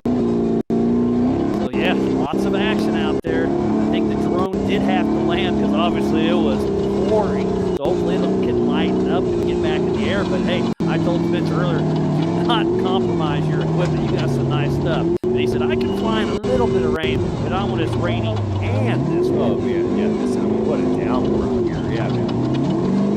You can only imagine, too, especially how much water and spray, let alone these hill climbs, and then these guys are turning into it and then driving right into the weather, coming right into the car. And then they're having to deal with the debris and the mud and that water coming off the tires spraying back Oh in the yeah, car. because too, yeah, as they're well. So it's open wheels. So yeah, the- so you're getting like, you're just getting double beat. Oh yeah, and then there was that hail. It was very small, but it's real. Oh yeah, well, you can see even from like some of the in-car stuff too, where you can see those rags are out, man. People cleaning the visors, got to clean the screens, trying to stay there and stay on course.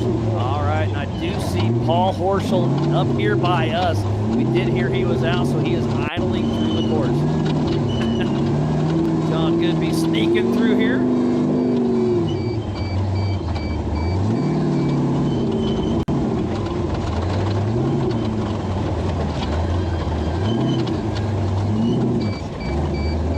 So Paul Horschel's pulling up. That's why you can't hear much because all you hear is 1,000 horsepower. Yeah. here to drop off his tracker.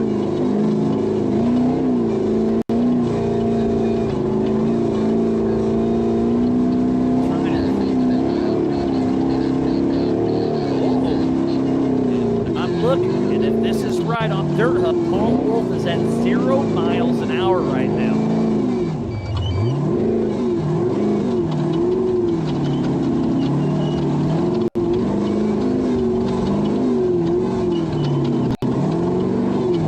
And just getting a heads up, Philip Chilton has just called himself out. I do not know why, but they are dropping like flies. This weather, this course is not disappointing. It is tough.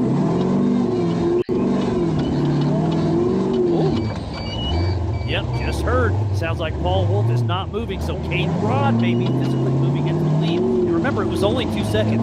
Paul's been sitting for longer than that. Way so, longer. Man, what a tough run.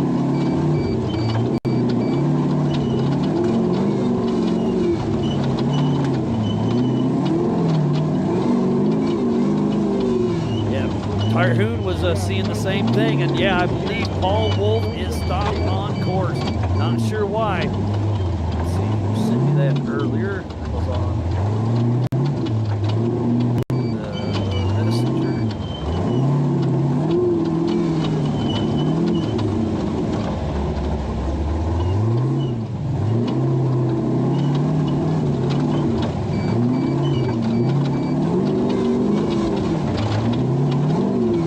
Well, just trying to get caught up, but not much info coming through. Man, this rain is making it tough out there, Justin. I'm glad we're here at the Big B studio staying dry.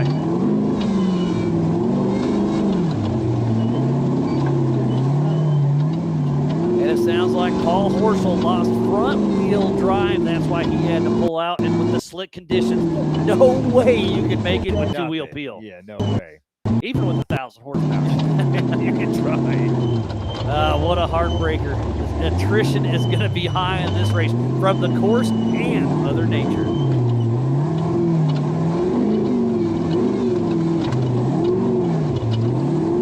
Oh, and Daniel's telling me that Paul's on-car isn't working, probably to the weather, so nobody knows what's going on. So thanks for the update for that.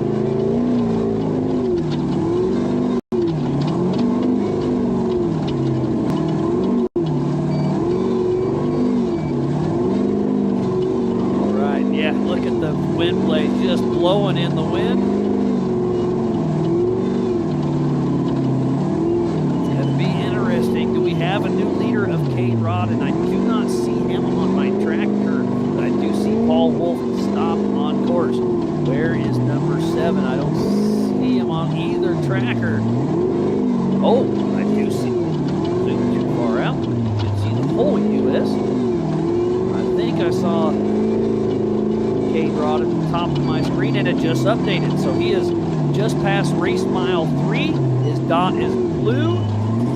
So that means he is on his 4th lap. And he is going 12 miles an hour at 37. So accurate update. But I do not see, and just like that, he disappeared on me. But on Dirt Hub, I do see Paul Wolf back moving. Paul Wolf just got back going. And I'm going to guess he is about a mile behind Kate Rod. No, if this is correct, Paul Wolf. We got to let it update for a little bit because he's doing stars on us. So I think the satellites were goofing with us. Okay, he is on course. I don't think he drove all the way out there. It did stars on purpose. So glad to hear Paul Wolf is back and moving. Well, I guess we'll find out. I guess we'll find out soon. It was a tire change or was some other type of scam. Yeah, and remember, Paul Wilson is single-seater, so a tire change by yourself sucks. Yeah, no way to sugarcoat watching that. him winch by himself with the hammers this year. That guy is an absolute animal. He definitely had a lot of people rooting for him.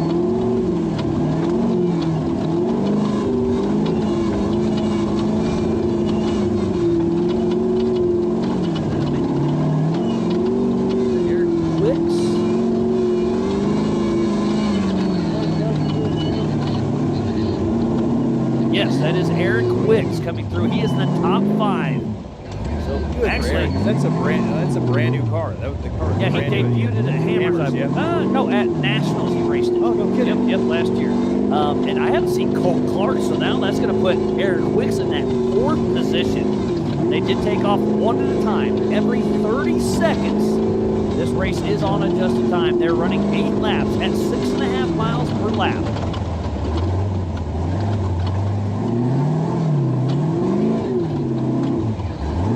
This coverage of Ultra 4 USA is presented by Maxxis Tires and is brought to you by our official sponsors, G-Force, Maxxis Tires, All Things UTV, PCI Race Radios, Can-Am, Tire Spine, Pro Eagle, NorCal Rock Racing, Brannick Motorsports, Rock Crawler Suspension, Spider Tracks, Metal Cloak, Factor 55, Holly Off-Road, Warren Racing, King, Raceline Wheels, Freight Factory, Monster Energy, Off the Grid, and by Big B Motorsports. So please support who supports the sport.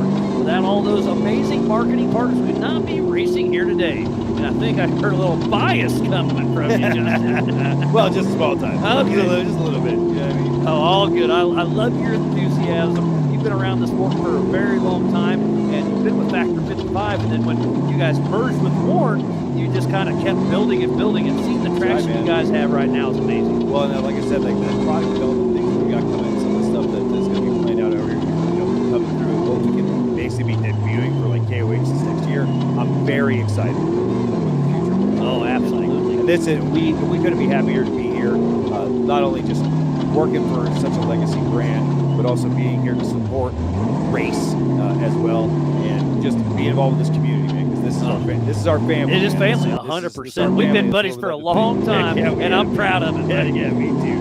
And it's raining right now, but look at that blue sky. Oh, I got a little and then glimpse. more clouds. A little glimpse, yeah, exactly. Just pouring through here. Trying to cover it's raining and blowing, and man, it's You got a hot tub in here? No, I wish. Do you have one in your Airbnb? I do, yeah. All right, perfect. I'm camping at the Best Western. Oh, I like it. All in good fun. If you were just tuning in, this is the 2026 Ultra 4 USA Maxxis Tires Beatdown here at Area BFE. It started out with a light rain this morning, then it turned beautiful at the end of the 4800 class and the start of 4400, and now the rain's moved in again. Yeah, here we go. Yeah, let's swap Let's out. bring- Justin, let's- always a pleasure. Great to see you. Yep. Thanks to Factor 55, Oh. Warren Racing. You guys have been great for such a long time. So thanks Thank for you, man, everything and you do. thank you everybody at home that's listening to and giving Miles updates too as well. Like, make sure check out Racing Tracks, check out the YouTube channel, drop a comment. Miles is here. You do the best job in the industry. Well, Thank you so I much try for my all. hardest. You're the best. Well, I wouldn't say that, but I try. Let's bring in the driver of today. Perfect. For All me. right. So Justin Andrews with Warren and Factor 55 joining me here in the Big B studio. Up next is Chris Benneely. I'm finally getting that one right, aren't I, buddy? Yes, sir. Yes, sir. Pam had to work on it earlier today. Oh, too. well, I had got to coach that her on. last No. time. But yeah, a lot of fun. Is that What lap are we working on? the leaders are out on lap number 4 of 8. I think that may be Shannon We Campbell. still got a long way ahead of it. Yeah, it's going to be a long day. So that was Shannon Campbell. So our top 5 are through. It is Paul Wolf, who was stopped for a bit. So I think it changed to Kate Rod, we'll see. And then it was Bailey Cole, Eric Wicks, and Shannon Campbell. So you guys started at what, 9:30 if I remember right? Yeah, 9:30 start. Yeah. Perfect. So you're in the 4600 Spider Track stock class. And one of my favorite cars, the old Raisin Down right on Toyota. Yes, sir. And you were out there jamming to some music. There's Brendan Thompson right there, last year's winner. We'll see. He's still in the mix. So give me a rundown on how your day went hanging out with Justin. Well, first off, you mentioned the music. I have a part of my race prep is make sure the music can work good because I don't want it cutting out, and I have like a. Don't worry about comms. Worry about the radio, right? I got a loose ground wire or something. So every night we did the trail ride the other day with Ultra 4, and I told him I had to work. I was pretty jealous, but it sounded like it was a great time. it was fun. Phil Magilton was riding with me, and we were just having a blast. And, I told him, the tunes cut out every now and then. It sucks because right when you're really feeling the song, you're feeling a section, you're wheeling or racing, and the music dives out. You're like, oh man. You know, like what the heck, you know? So, however, today, even in qualifying and today during the race, they never used it. So that was the best part of it all. But it was a blast, dude. Like this race is, aside from King of the Hammers, you know, is my favorite race to race because it's the best race on my platform. It's all rock crawling, and you know I'm a rock crawler by heart, you know. And, my rig is probably the best rig arguably the best rig for this type of driving. It's rough out here. Just went out there, you know, and I actually, you know, Jesse Bennett, I saw he got first place, and you know, unofficially. Yeah, I guess. yeah, unofficial. But how cool is that? I was hanging out with him yesterday during qualifying, and I was like, "Hey, man, I'm rooting for you, man. I think you have." You know, I'm worried about you more than the Bronco drivers. All right. You know, those the Broncos. Yeah, you know, the Broncos, they're really fast in the desert stuff. You know, the places they have to get the speed, and, you know, put the distance on in the desert and whatnot. But in the rocks, they're just kind of okay. They bebop around, and they're not really rock crawling rigs, we'll say. Yeah. But Jesse's rig, it's got the power. It's solid. You know, it's good for this type of driving. It's got the power. So yeah, he's got a V8. Yeah. So I was like, hey man, I think you have the potential, and I'm worried about you more than the other guys. You know. So first, like the desert stuff, it's like those Broncos are just gonna take off. So he took it, so I'm proud of him. And you know, so it was cool that he was able to take it. So I'm stoked for him. Absolutely. So but it was. Go ahead. Yeah, I was getting some updates. Cole Clark is in the pits, and there's a ton of people stuck where Lauren Healy was stuck earlier too. So, man, it's going to be wild. Kind of hop through here.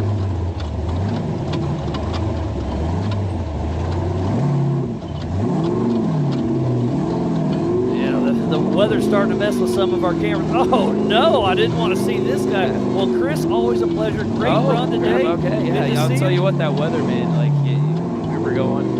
It was, the first lap wasn't too bad, you know, cleared all the dust off the rocks, and then you know, the second lap it got a little slicker, mud's on the tires, mud's on the rocks, and then third lap it was sloppy. Yeah, it was just raining and stuff, so I can only imagine what these guys are doing out there. It was a good run for us, we had a good time, and you know, I'm very fortunate to have this race on the schedule, to be here and sit down. It's always a blast. Oh, always, all in good fun. Right on, thanks for having me. Good times, we'll see you around, buddy. But I got somebody out here that's was supposed to be in this race. He's already went back, took a shower, changed his clothes. I hate to see it. So I'll let Cole Clark sit down here in the Big B studio. Have a seat. Don't get my chair too wet. So you were pushing strong up front. You and Wolf were battling hard. What happened? We had a drive shaft like just completely broken in half. Just the unluck? I think it's an older drive shaft. We ran into hammers. You know, all these cars, everything's got a timeline. Oh yeah. I think I'm still in like 5th place right now, so I can still go back out there. You Maybe just got bumped. Yeah, you're down to 7th now. So you'll obviously keep getting bumped down. But man, you guys were putting on one heck of a show the first couple laps. Everyone was getting after it, man. It was so much fun. And Kate, your buddy Kate, you guys were bumping. Well, the only reason, I mean, there were those first two shelves, and on the second shelf where there's that V notch, Paul had broke there, and Brandon was right there, and he had a flat. So I was like, perfect. And I looked at Paul Horton. Yeah, Paul. Okay. Paul Horton. Yep. And I have a rear view camera, and Paul wasn't there. You know, I had so much calamity going on. I was like, all right, I'm in a pretty good spot. And then Paul finally did a courtesy to back off because he knew he was broken. And Brandon had a flat tire, and so I thought he'd let me go around him, and he goes to hit me, and I threw it in reverse. And then he just kept trying to slam that thing up the hill. Barely made it up, and then hit it into another rock, got stuck. So me and Paul Wolf, now Paul Wolf's there, and we're all just stuck in this V-notch together. And I was like, dude, just get out of the way. I looked at Paul, and Paul was like, what's going on? And then I saw Cade come up, and I was like, this is about to be the craziest amount of 3 minutes. The drone was on you guys for that too. Oh, sweet, yeah. Just after what you're talking about, then when the 3 of you took off, the drone was there following you. You guys were all 15 feet apart from you. Well, Paul passed me. You know, I let him go because I figured he had a little bit more speed, and then he started going slow. And then Cade was behind me, so I let Cade go by so he could hit him, get him out of the way. And then Cade started going slow, so then I had my siren on, but I just don't have enough car to go. I ended up punting Bailey Cole, so I'm sorry for that. But no, it's just sucks. I wouldn't say punt. You might be bumped. Oh no, I hit him. I hit him good. I hit him with all 3 inches I had.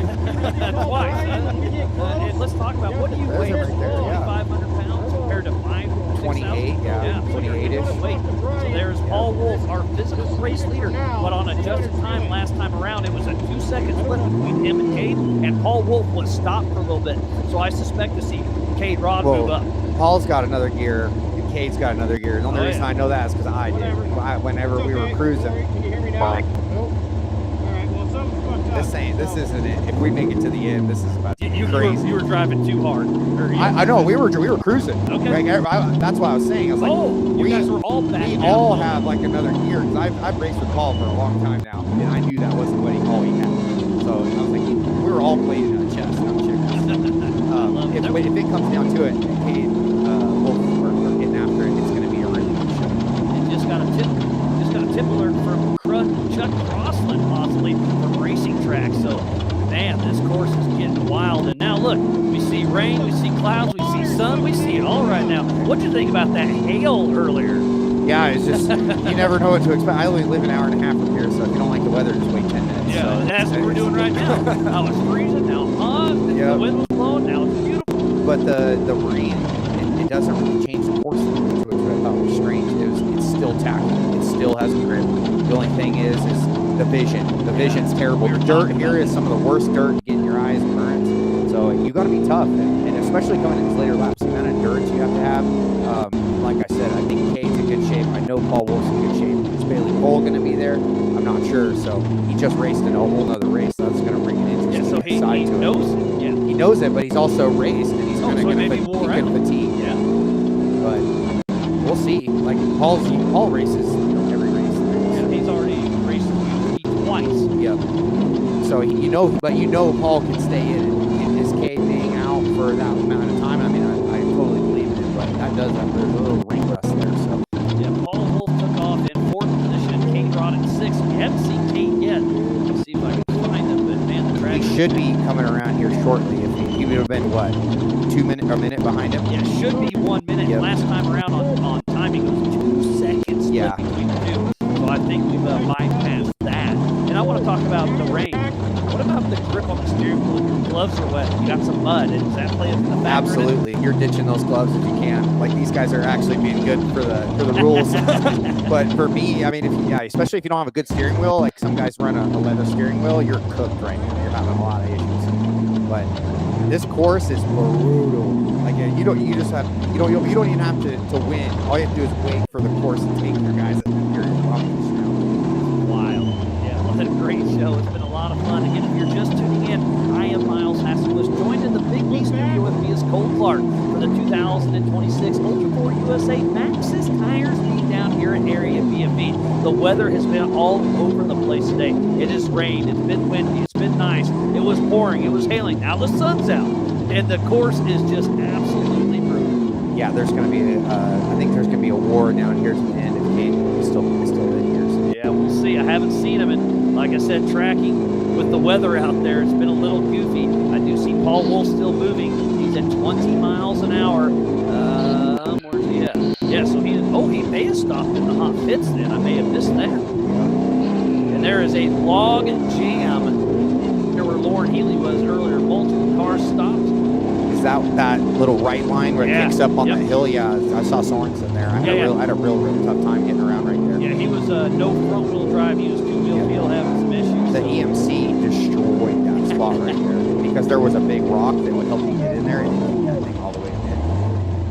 But I'm going to go load my stuff up on the trailer, Miles. I appreciate you talking to me. I thought I'd get a little info. No, I appreciate it. Sorry for your bad luck, because last year kind of was similar. You were flying out front and just a simple break.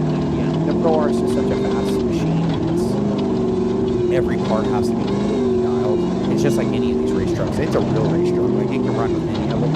And we've got a lot of refinement done. It's just finding that maintenance program for these cars and making sure like every part, even the chassis, is aware of it.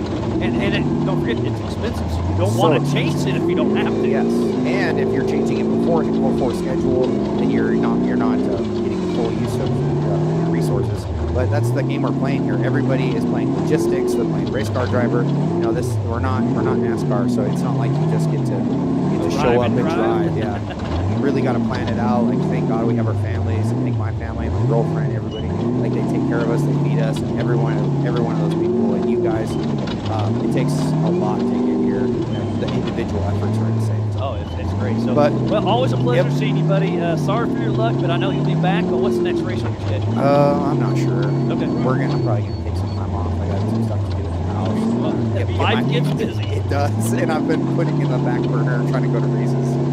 But cool, man. All right, always a Appreciate pleasure seeing you, and thanks for everything, buddy. So Cole Clark heading up to load up. Tough break. Hate seeing these racers when they're supposed to be up there on course. And I'm going to slide back over here. Still have not seen Cade Rod. And again, I'm checking Dirt Hub and Racing Tracks. I do not see him. I could miss him, but I don't see him out there right now. Just scroll around between the two. There we go. Racing Tracks has him. How long ago was this pink 38? It's old pink at race mile 3. Hopefully he has moved down. The weather has really goofed up with everything. But again, Racing Tracks, we do download the raw data after the race so we can check for those VCPs, those virtual checkpoints, the Easter eggs we like to call them this week, and make sure everybody is course compliant. And it's for safety for those tip alerts and those hard stops when somebody may roll or a tip there or whatever. So it's just another great tool between Racing Tracks and DirtHub.tech. And then, man, so Paul Wolf is starting to run away with it. But to finish first you must finish. And if you go to Racing Tracks, you can see Paul Wolf has turned to a dark blue. So that means he is out on lap number 5 of 8. So this is literally the halfway mark. And look, we have 3 cars. That looks like a bomber, so I would assume that's Wicks. That was Tad Dowker. Haven't seen him for a little bit. Glad to see him back and moving. You can see the pointy end of the back of that Trent Fab car. There may be a little puff of smoke out of the back of Dowker. That looks like Cole and Sky Johnson, possibly.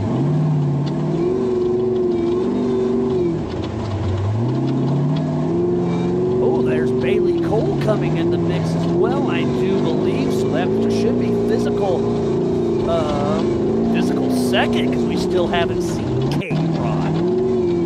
So I think Bailey Cole is going to move into physical. Physical and on adjusted time, because those racers we just saw were a lap down. So Bailey Cole is 5 minutes 33 seconds behind Paul Wolf. And again, we are going to give away that Warren Racing winch just before awards. So if you did buy $50 in merch from Roxy earlier, she is closed up for the weekend. But if you bought them earlier, got that raffle ticket, make sure you stick around for awards. We're giving out that Warren winch before the Creative House Hardware.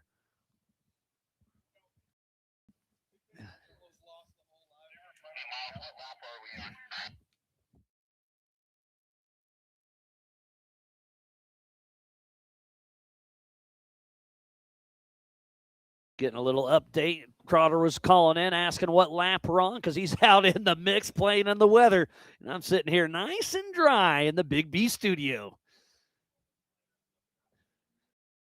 And the sun is out and the clouds are here. This is wild weather. We've had it all. We've had the wind. We've had the sun. We've had the heat. We've had the cold. We had a little bit of hail. It poured just about 20 minutes ago, but now it's beautiful. But the track is muddy again.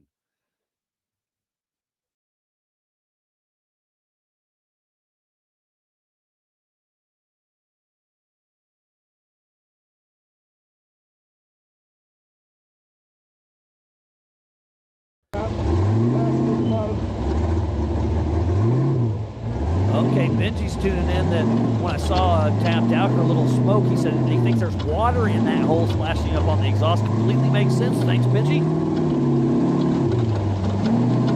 An armchair quarterback today. Hey, don't worry, buddy. We'll put you to work here in a couple weeks at the Badlands. Let's run through this rest of our schedule this week. This is our last race of the weekend here at Area BFE. Up next is the Badlands Brawl, April 15th through the 19th in Attica, Indiana. And from there, we go to Rouse Creek Rumble in Pine Grove, Pennsylvania, April 29th through the 3rd. And then a joint race up at the Big Sky 200 with Yellowstone Off-Road Racing and Ultra 4 in Broadview, Montana, June 17th through the 21st. And then we're back to Davis, Oklahoma for the Clash at the Crossbar, July 8th through the 12th. And then up in Sturgis, South Dakota, during Bike Week, August 8th through the 12th. That'll be during the week like this one as well. And then from there, next up will be Crandon, Wisconsin, up at the Big House over Labor Day weekend. That is a no-points race. There's just some cash prize, and we hope to put on a show for everybody there at the Big House. And then back-to-back weekends down to LS Fest at the Beach Bend Melee in Bowling Green, Kentucky, September 9th through the 13th. Back-to-back with NorCal Stampede up in Rancho Cordova with NorCal Rock Racing, September 16th through the 20th. And then we'll end up the year in Leatherwood, Kentucky for Nationals, October 14th from the 18th. I've never been to that track, and it sounds like it's going to be amazing. Super excited to see that one for sure. Shit. Still can't find Cade Rod. Still don't see him on trackers. Don't see him coming through the start and finish. So if anybody has communications with Cade Rod, please let me know. Put it park! Put the fucking car in park! And Frank, part of North Shore, saying, you think you're cold. He still has snow on the ground, so thanks for tuning in, buddy. Wish you were here. Neutral. Switch over to the YouTube, see what's going on. Can you put it in park? I just don't want it to roll away. Kevin asking, where's Tiffany Stone? I did see her this weekend, just a quick wave, but we are definitely on a tight budget here, so we got a small crew just trying to make it happen. Put a fucking rock underneath. Looks like Dylan Moto X is tuned in. Greg, watch out. Cole Buckland's rooting on. The Ultra 4 Escort, Walter Fowler, Aaron Marie. Off-Road Designs official, Stephen Lindsay. Thank you everybody for tuning in. It's been a wonderful, wonderful day.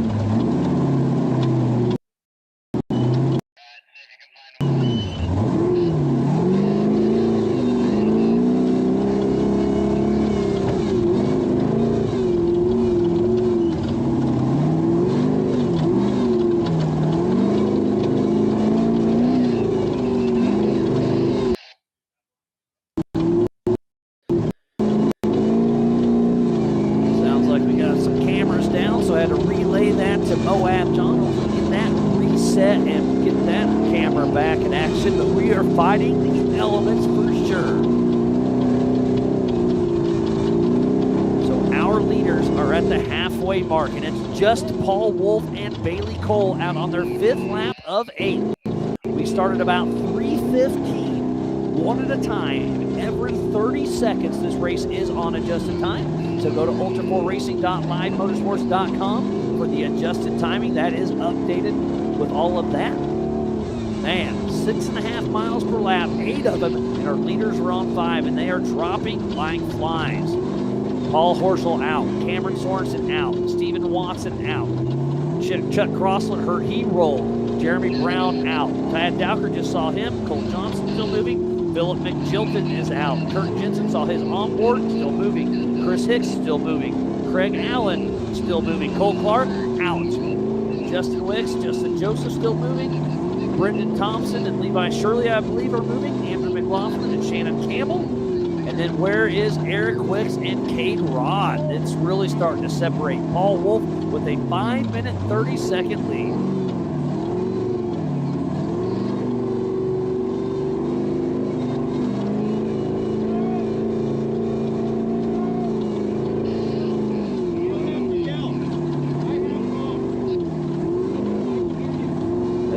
Just tuning in, we thoroughly appreciate each and every one of you for tuning in to the Ultra 4 USA Maxxis Tires Beatdown here at Area BFE. The weather has been absolutely insane out here, but we're still out racing. This is Ultra 4 Racing.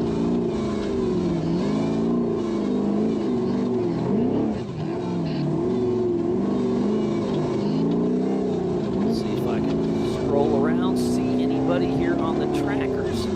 This weather's definitely fighting us. Oh, correct. Bailey Cole is in the PCI pits in 02, so fairly accurate.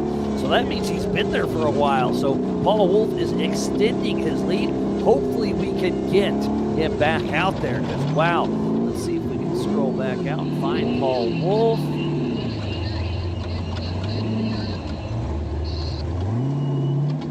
So Paul Wolf is at race mile 2. And that's a 5-minute-old update, so I believe he is still moving.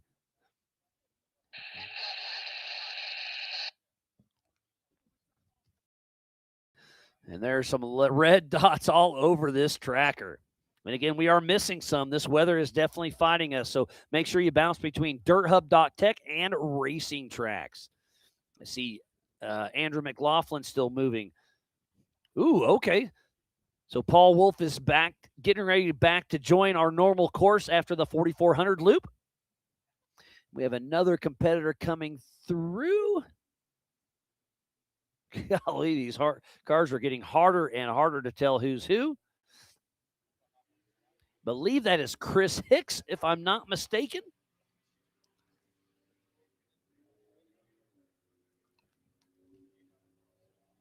We'll see if he pings. Chris or Eric Wicks heading out for lap number 4.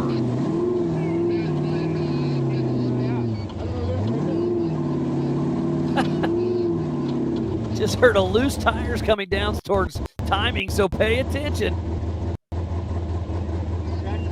Okay, there is Eric Wicks. I'm not sure who that first one was. I do apologize. But there I got the visual. That Get Bent Fab car. And now joining, oh, there's Brendan Thompson, I do believe. So Brendan Thompson, last year's winner, just moves into 3rd position. And I do believe that Bailey Cole is still in the pits, so Brendan Thompson may be moving into physical 2nd. AK, you took a little break. This thing's wild, isn't it? This is insane. I was over there digging trenches to reroute water around the trailer. Oh, well, perfect. Thanks, buddy. Yeah, just practicing. Yeah. I've got my KOH practice. This is insane. The sun comes out, it's hailing, it's raining, it's warm, it's cold. And wow. the leaders keep changing. The thing that hasn't changed much is Paul Wolf is still out front pushing strong. But the new update is Bailey Cole in the PCI pits, and now Brendan Thompson has moved up. I believe he's 2nd place out on course. Oh, man. So it just shows you never give up. So what place was Bailey in when he went to the pits? 2nd. He was in 2nd. Yeah, by 5 minutes, but he's been in there for a while now. No. So Brendan Thompson, I do see him. He is down the shelf road getting ready to hit up that right ledge. I'll see if I can find Paul Wolf again. I do see Paul Wolf. He's roughly almost race mile 3. So that means he's got a almost 3 to 4 mile lead over 2nd place. So if he's got communication, I think Chris Hicks better be telling him, hey, you've got a great lead. Keep that car together. But I don't know if Paul Wolf knows how to slow down. I think that his slow is so fast. So his slow is your fast. Oh, yeah. I'm just joking, buddy. His slow is 100% my fast. That little car, and I was thinking about that when everybody's coming through. I'm looking at them, and the front engine cars, they're kind of checking up a little bit different lines. The ones that are rear engine, where everybody's got visibility and they can see, they're just plowing through this stuff. I wonder how many tearaways people packed. Who's this coming through right now? Is that Shannon? And I'm zoomed in. It looks like that's Eric Hicks maybe having an issue. We were talking about how great it is that we could see the cars and the numbers and all that. We shouldn't have said anything because now the rain has made all the cars look exactly the same. And I'm getting an update from Jeremy Brown, and it does look, I see Cade Rod's car stopped with the window net open out of the car. So I'm not sure exactly where he's at. He's in the middle of where, BFE. So tough break for Cade Rod. Not sure the issue, but we do have a visual confirmation. Thank you, Jeremy.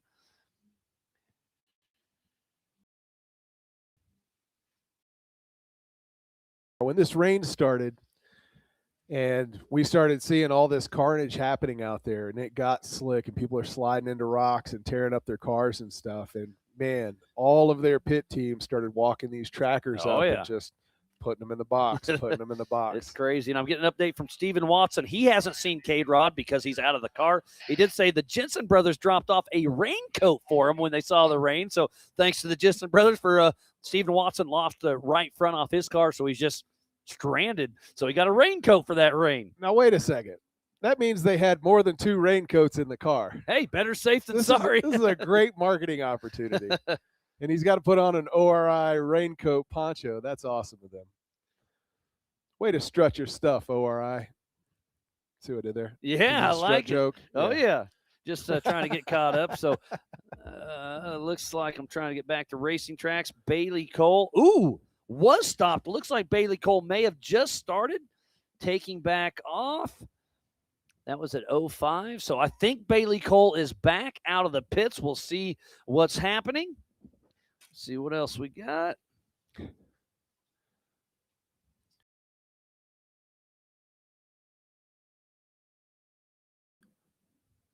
So how many racers do we have still moving right now? Still racing. All right, just got an update from Jacob Smith. Bailey is back moving out of the course. So that's a trick question. We who started with stopped on 25. It ended up being 22. All right, there's a couple that 22. didn't make it.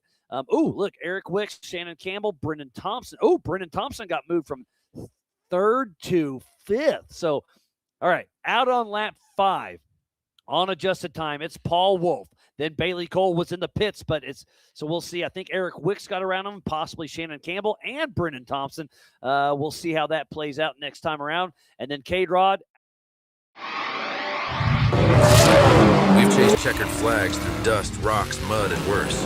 We've crowned champions, racked up wins in places where tires go to die. And we're still just getting started. From hammering at hammers to Baja bangers. If it's brutal, beautiful, or just plain ridiculous, we're there. So whether you're bombing through the desert or just dodging potholes in rush hour, tread victoriously with Maxxis tires, built for whatever you're chasing.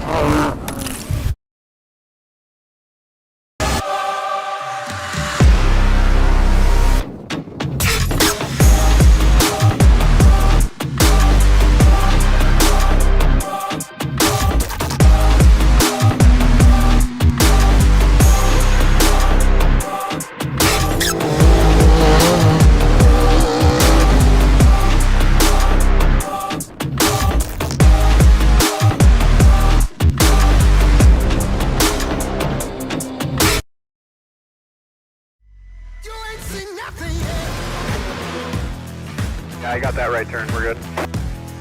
Let's meet up at the compound group up. That's 10-4.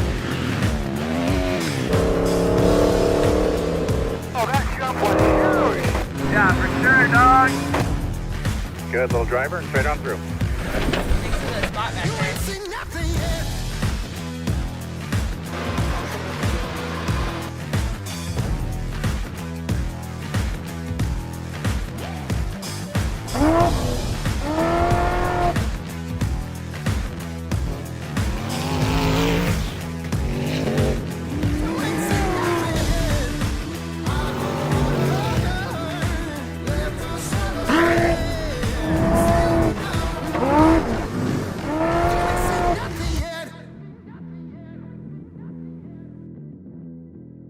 Straight. Thank you, buddy. But, man, what a wild day it has been. And, man, Paul Wolf out there moving strong, trying to see. Yeah, I think the trackers are getting wet. The rain's moving, messing with stuff. Technology's awesome until it doesn't work. Until it doesn't work. So, I wonder how many people, if they've lost navigation, if they had notes or communication with their pits. Yeah. It's all part of the game for sure. And then a lot of these guys are just using tablets to navigate. Yeah, with lead nav. So it's basically just an iPad, and they're weather resistant. But once that charging port gets wet, lead nav sucks the battery down so fast. Yeah, because it's constantly on GPS. So all of these are factors that play into this. I was getting ready to disagree with you. I really like lead nav, but you're right. It does suck the energy out or the battery out of your battery, yeah. out of your iPad. If you don't make sure you've got a strong charger on there, and oh, Jeremy's saying a trick is to wire it directly into your battery, which that's a good idea. yeah, but you still got a charging port there, right, Jeremy? How do you get around the charging port? So when you get water into the charging port on the tablet itself, that's when I've started having issues. I'm taking the Jeremy Dickinson approach. I'm going to crack the back case off of this and just hardwire it in, huh? Uh-oh, there's Jack Mildwater. Hey.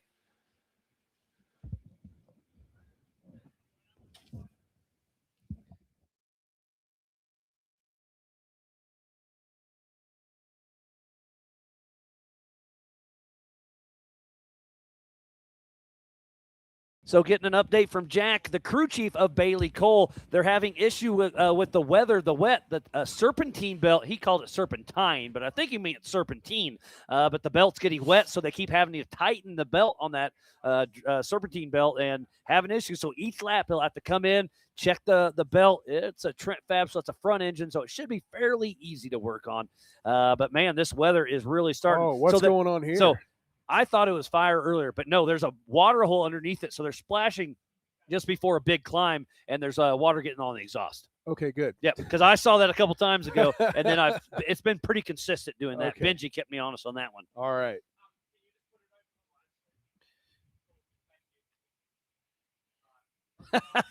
Chip said, well, once you roll the car, then your iPad's going to drive out or dump out all the water out of the charging port. Old Chip, the class clown of Ultra 4.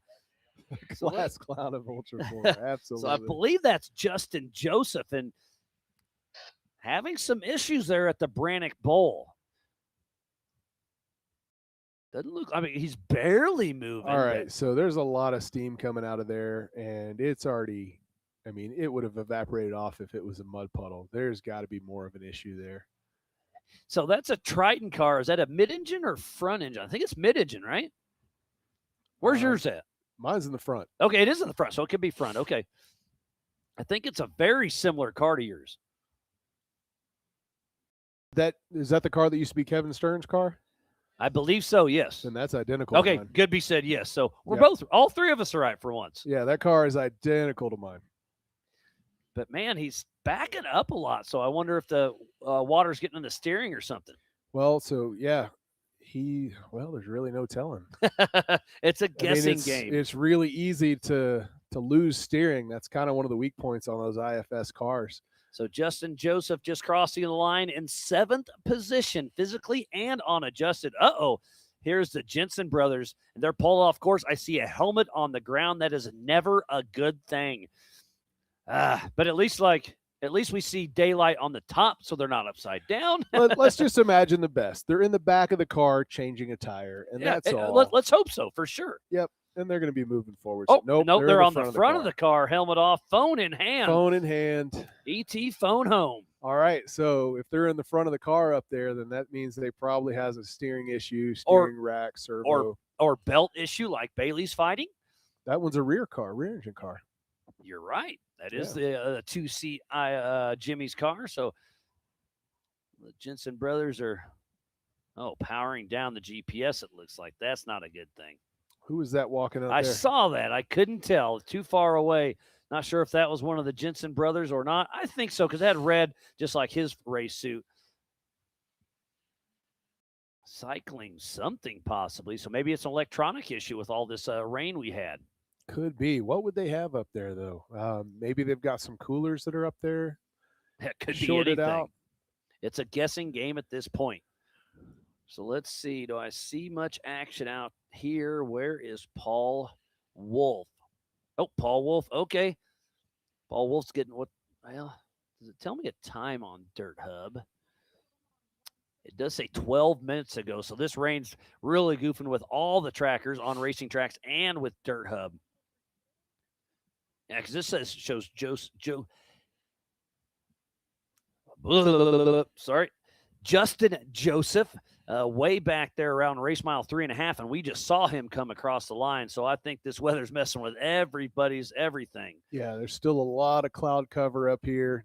lots of people are using Starlink. They're using Starlink, and some people using Starstream as well. Sure. But definitely the cloud cover wreaks havoc on that. So it looks like I do see Bailey Cole. How long of an update was this? 14. So fairly accurate. He is on the 4400 loop now, which you haven't seen it hardly any of this course. I haven't seen any of this. It's a pretty wild spot.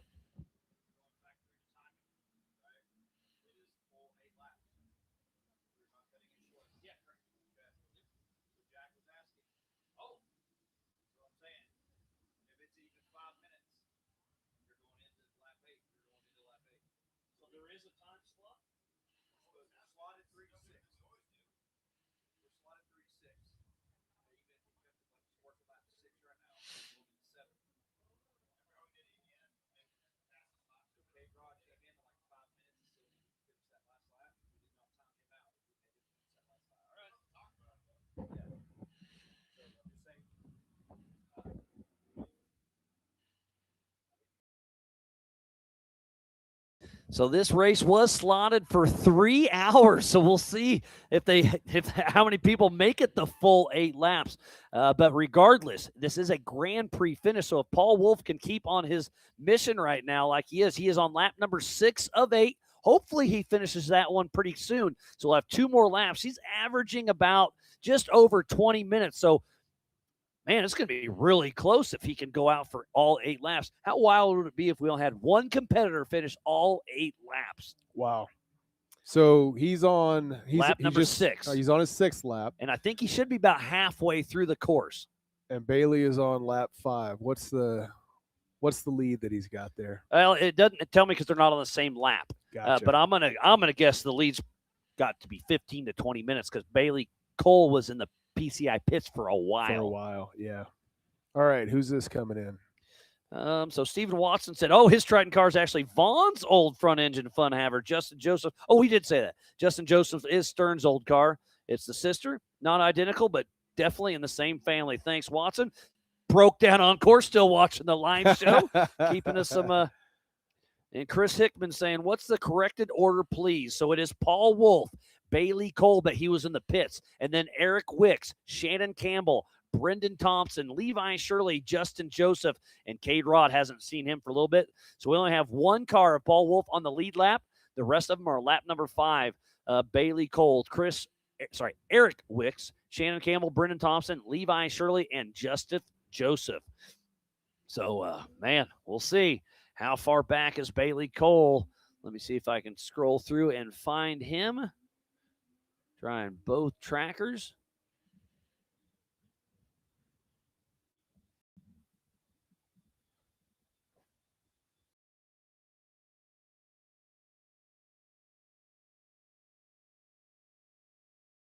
Can't zoom in quite far enough, but Bailey Cole is on top of somebody out there on course.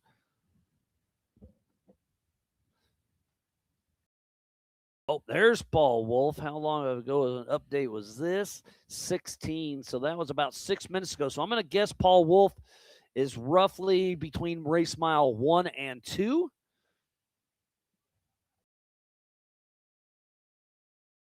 So Stephen Watson, if you're still listening, have you seen Paul Wolf? Has he passed you yet? Or keep an eye out for him and let me know.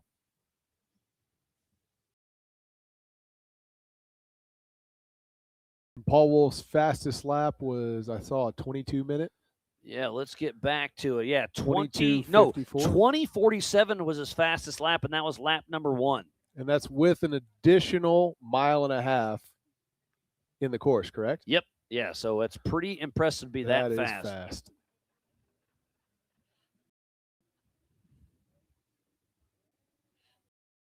And Moab John said it's getting interesting out there where he's at race mile 3.5.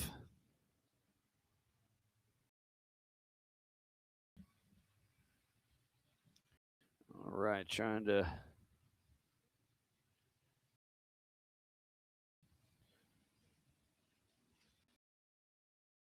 Okay, so Brian Hartman's telling me that Bailey Cole and Eric Wicks are on top of each other, and Wicks is back in third. Well, was third, so where did he start? Eric Wicks was back in 13th, So if him and Bailey Cole are on top of each other, 7th to 13th, that's roughly 6 spots. So that's 3 minutes. So that's 3. So Eric Wicks on adjusted time is roughly 3 minutes ahead of Bailey Cole, and we don't know how far back they are from Paul Wolf, because Paul Wolf is out on his 6th lap of 8. And just pulling away from them. Man, starting to walk And if the they're dog. on top of each other, anybody that knows and that or slows has them eyes, down. Yeah, are they winching on something? Are they stuck? Are they broken?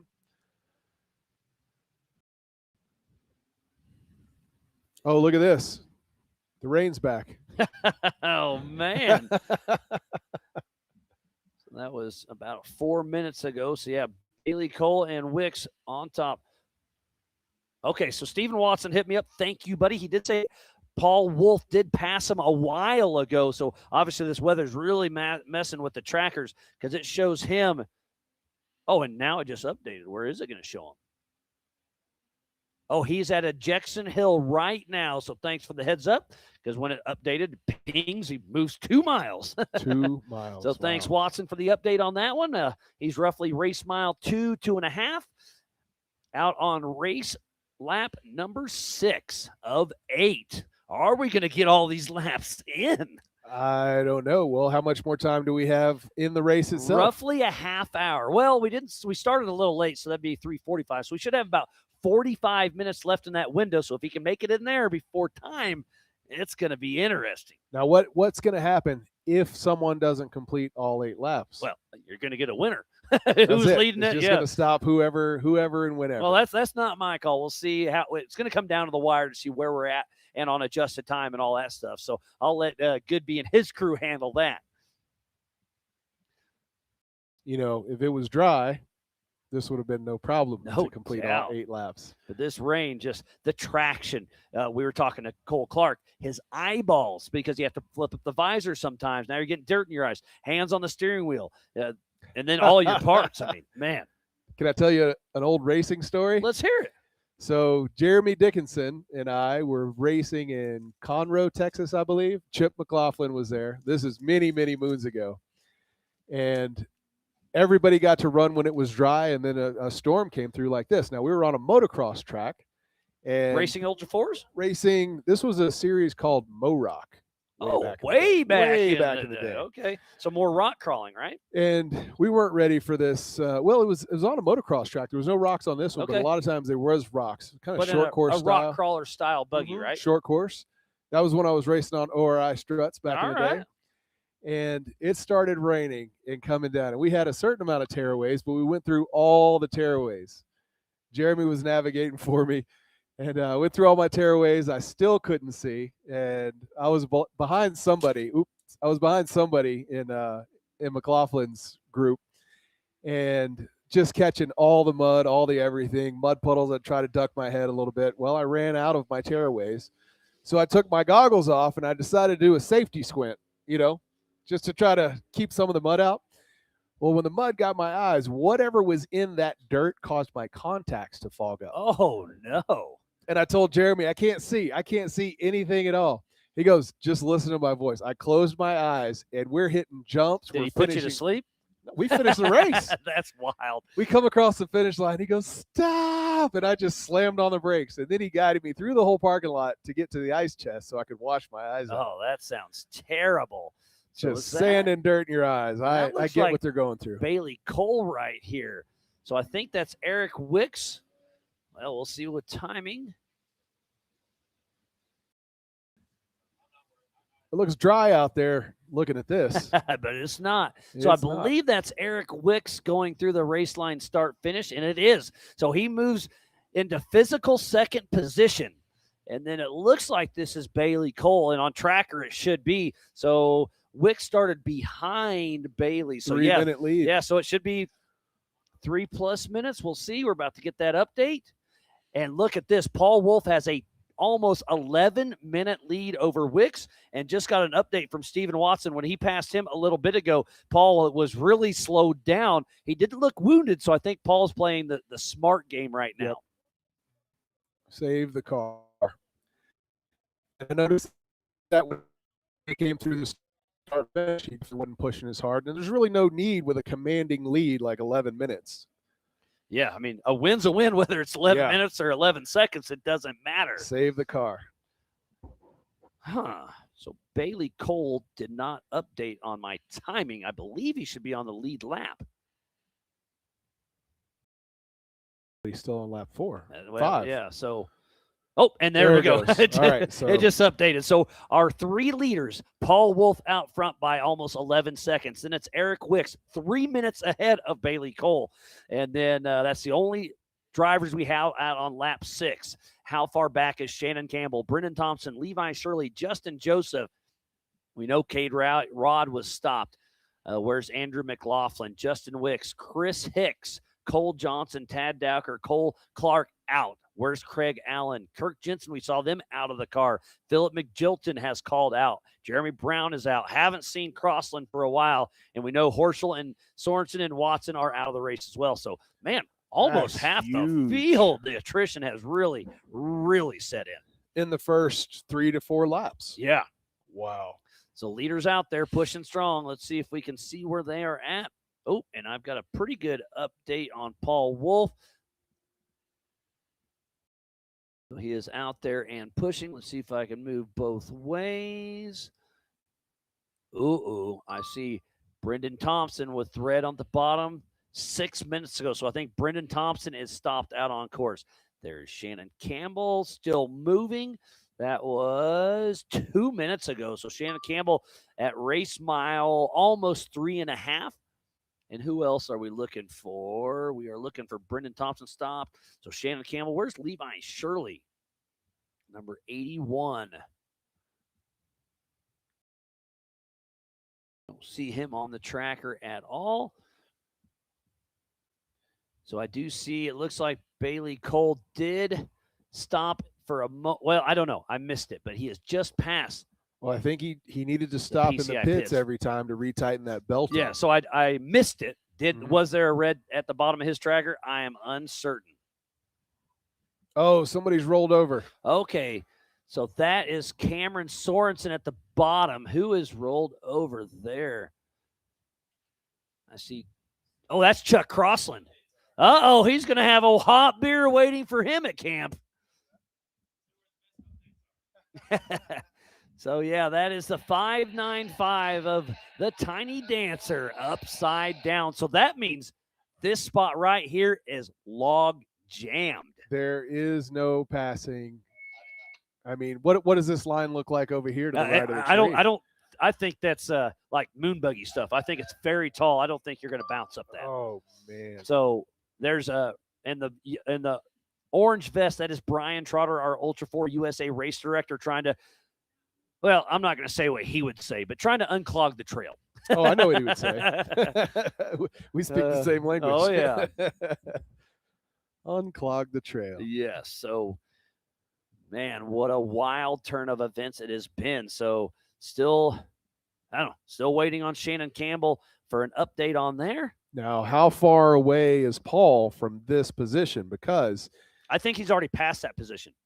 And he's got one more lap to go. But when they come around, this could really jam everything I need to find out. This could easily take away an 11-minute lead and bunch everybody back up, you know? Oh, and good news. It does look like I see Brendan Thompson still moving, but I'm trying to find out where Sorensen's right here. Yeah, well, on the tracker, see where they are. Yeah, I don't see either one of them on the tracker, but I think that was, where is that? But I think Paul Wolf is past that. And, okay, so that's Holly Fowler. So that's where Lauren Healy had his issue. Yep. Let me see if I can pop over to Racing Tracks. There we go. Okay, so he is going to be at race mile 3 1/4, possibly, right where we're looking on Who else screen. is coming up behind him? That's what I'm going to switch back. Brendan Thompson, if he's moving. All right. So Paul Wolf has just barely passed that, so he may have had to fight that issue. Justin Joseph passed it. Yeah. And we'll see. And this ledge where these cars are broken at, When it was dry, that's not something anybody even probably marked. Yeah, as, no, as it an was obstacle. just no big day. And kept on cruising. Wait, who's that? That's another car because Sorensen was stopped on the bottom, that's right? a different car. It looks like the same spot. I'm completely confused right now. I don't think so. That's a different No, spot. it is. You are correct. So we have another car upside down. I think we need to start putting numbers on the bottoms of these things so we No can identify doubt. them. Oh, that looks like Shannon Yep. Campbell. Yes, it is. So that is going to be physical 4th position and on adjusted time. So Shannon Campbell, where did he start? He started a ways back, if I remember. He started in 10th, so pretty decent. Bailey Cole was 7th. Eric Wicks was back in 13th. So we'll see. And looking at tracking, Bailey Cole, where are you at? I don't see you on Dirt Hub. Let's go to Racing Tracks. How old is this update? I'm going to guess old at 29. So 7 minutes ago, he was just leaving the PCI pits. Trying to see. So 469, that would be Chuck Crossland. Oh, look at this. He's just down the hill. So he made it up and then Chuck rolled again. and rolled all the way down there. That's why it didn't make sense. So No. Chuck is still over there. His car is still by Bailey. So there's a second There's car a upside second down. car that's rolled and now over. a log. No, that's Holly Fowler. Been there all day. Man, where are we at? So that could be Craig Allen. Wow, that car. Look at this. I think that's Craig Allen way down the hill. Chuck Crossland right there. Cameron Sorensen. He went for a guess ride. Paul Wolf. PCI Race Radio, Paul Wolf in the short course. So that means he'll be finishing up lap number 6, heading out for lap number 7. Yes, he is. So Paul Wolf has almost a lap ahead of Shannon Campbell. Wow. It's incredible. Wow. Well, now, like I said, I heard through the grapevine that Shannon Campbell was having some engine issues. I It heard the wasn't same. running quite right. But on screen, we have physical eyes as he makes it through the Brannock Bowl. Paul Wolf and the Brown Machine. They're all brown now. They're all brown. Like you said, it reminds me of an East Coast race, not something in the West. Yep. Every single Miller Pro chassis looked identical. All right, so Paul Wolf has backed down. He ran about 3 minutes slower than his last lap, but I think it's a smart game What and was his or the lap weather. 24 seconds even, and his fastest lap was a 20:47. Wow.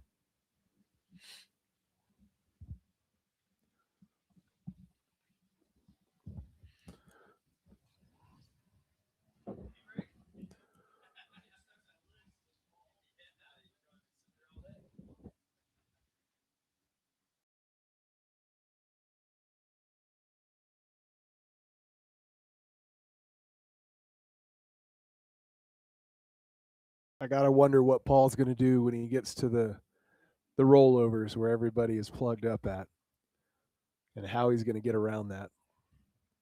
Maybe they'll get out a winch and get Chuck moved out of the way. We'll have to see what happens. Hopefully we'll have a drone on that whenever they come through.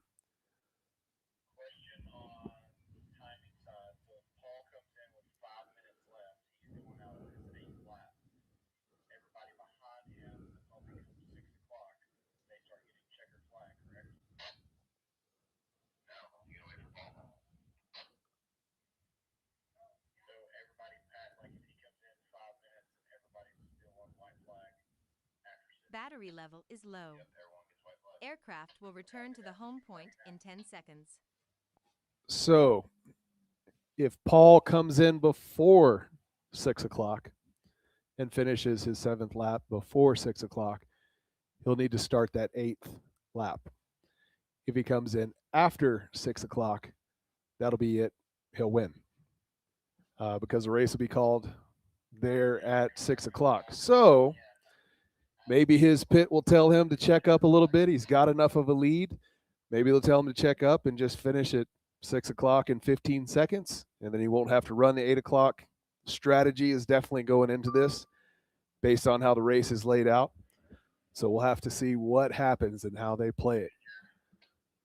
Although trying to tell Paul Wolf to go slow, good luck, everybody.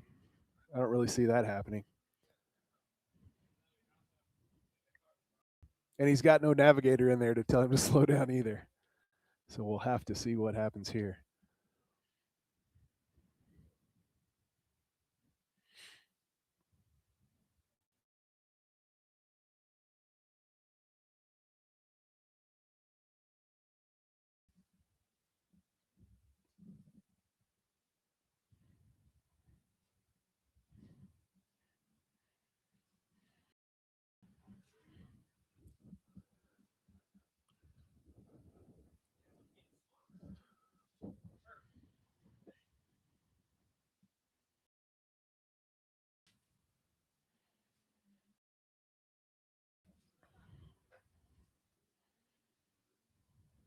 All right. Catch me up. Did I miss anything exciting? Was that Andrew McLaughlin, it looked like? It was that came through. Now, here's where we talk about strategy. There's 32 minutes left in the race before we hit that 6 o'clock hour.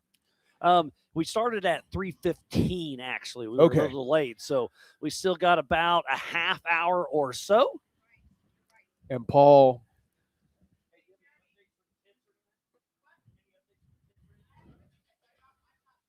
no updates on the radio.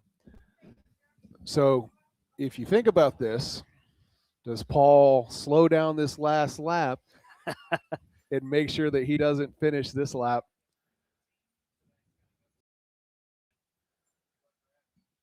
So it'll be interesting. So we got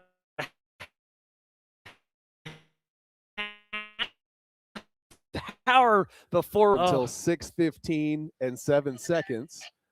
You know, so he doesn't have to run that last lap on his car. He's got such a lead on everybody else that maybe he slows down, checks up this last lap. A little bit of strategy there. We'll see.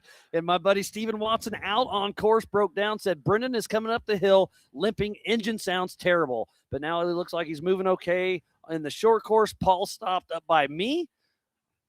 I'm going to go help. I'll lose my Starlink. He got going again before he could get there. So Paul did stop for a moment before Watson could get there and kept going. So all he's got to do is keep that car together. He's got this. So, yeah, Brian Trimp was saying the car upside down by themselves was Chuck, actually. And then I think it was Craig Allen up by Sorensen. So, wow. Man, it's definitely a wild turn of events.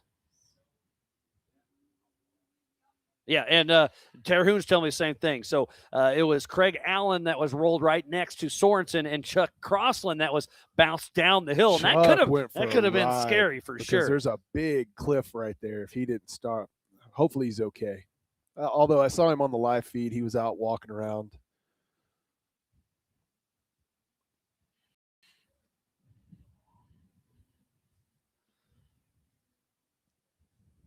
Trying to get caught up. My phone's blowing up. Thank you for all the updates.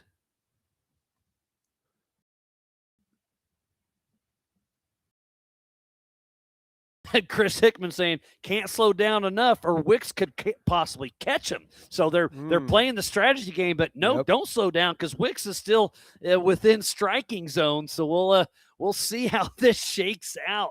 And man, I wish that the weather's really messing with the tracking out here because the Dirt Hub are awesome, but they're not waterproof. So let's talk about this other strategy then. What's the lead that he has on Wicks, that Paul has on Wicks? So they're not on the same lap, so I don't know yet. Where is Wicks? That's what I would love to see. But when Paul goes across, whatever lap that Wicks is on, that's his final lap, and they're going to stop him, right? We'll see. Yeah, it's possible, unless he can get through there in time. So, Jeremy, how does that work? If Paul comes through and then Wicks comes through, that'll be Wicks. Like they'll stop at the finish line, right? He won't have one more lap.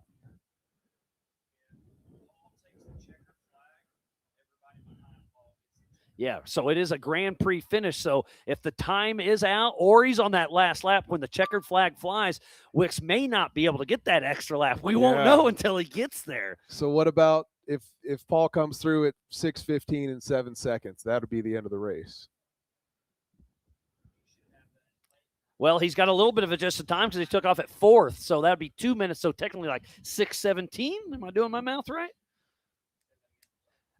Paul Wolf took off in 4th position, so that means it was 6:15 to 6:17, right? On adjusted time. So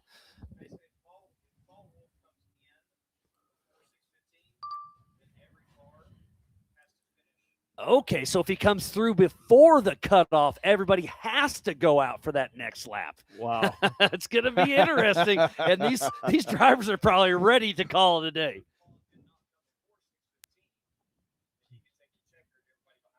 Well, we still have a half hour racing till we get there. Yeah. Wow. But Hickman just said he's not going to slow down because he was worried about Wicks on adjusted time. Yeah. Because Wicks took off in 13th, so that's roughly 6 minutes. And a half. Well, he took off in 4th, so that's only 9. So 4.5 minutes of corrected time. 4.5 minutes of corrected time. Now is when the whiteboards are out in the pits and everybody's crunching numbers to try to figure out where they're going to end up and how. Yeah, exactly. Yeah. Playing tricks. Yep. Jeremy's just said, Paul will slow down if you slow down, Wicks. I promise. Yeah, so that looks like it's Justin Joseph coming through. So he's moved into 6th position. Levi Shirley in 5th. Shanna Campbell in 4th. Bailey Cole in 3rd. Eric Wicks in 2nd. And out on his 7th lap, leading the race for the majority of it, is Paul Wolf, just like he did this morning in the G4 Suspension Technology Pro Modified UTV race. And there's no way that anybody had near enough tearaways on their helmets for this amount of mud, this amount of rain. So that means that everybody, by this point in the race, is using a dirty, wet rag to wipe the mud off their visor, which is also scratching their visor. So visibility inside that car is going to nothing.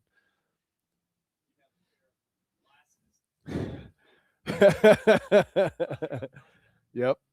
So Chris is saying, AK, help me on the calculator. You do the math. You do the math. And hopefully we can get that drone to fly back up to that bottleneck where we had the couple rollovers and get another look at that. Especially when the next racers come up to it. I'm really interested to see what happens and how they're going to navigate that. They're going to have to get that car out of the way. I don't even know that with this much mud, that driving on top of the car would be beneficial because of how slippery it is. All right, who's coming into pits right now? That is going to be Eric Wicks, I believe.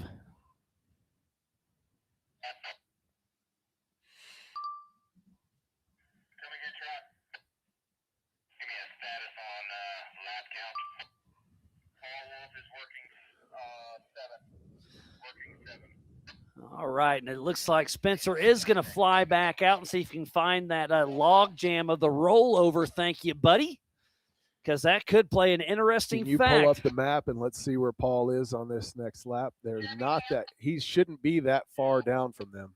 Yeah, he is at the top heading off to the 4,400 lap only. Oh, we got smoke out here. Take a look at this. Oh, it looks like maybe they –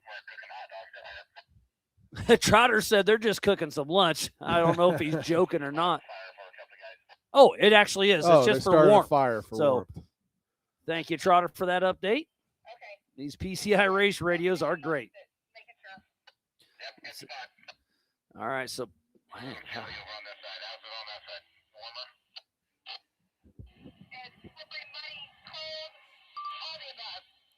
okay, so Eric Wicks will be getting close to that rollover, and we are. Is that it? Yeah, we are zoomed back in. Hopefully, we can get a little closer. There you are. Wow. So that's Craig Allen on top of Sorensen, and then Chuck Crossland roll over down the hill.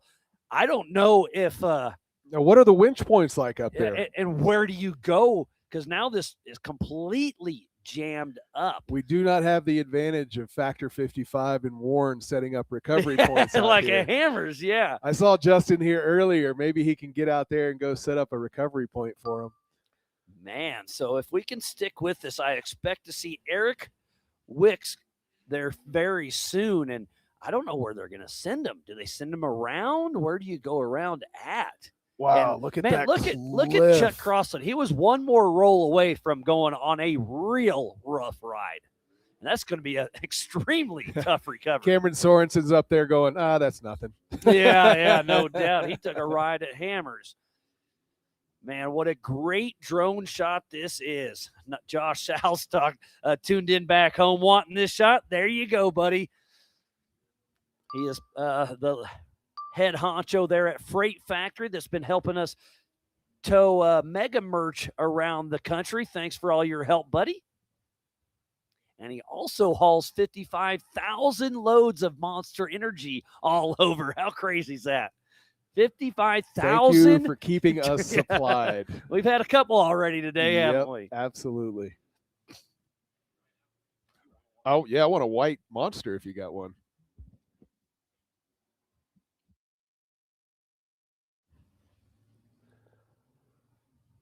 Hopefully we've got enough drone battery on this shot right here that we can keep this going. Somebody's getting passed right by the start-finish line. Can we switch to that camera? Who is it start-finish? Looks like they already made it through. Thank you, sir.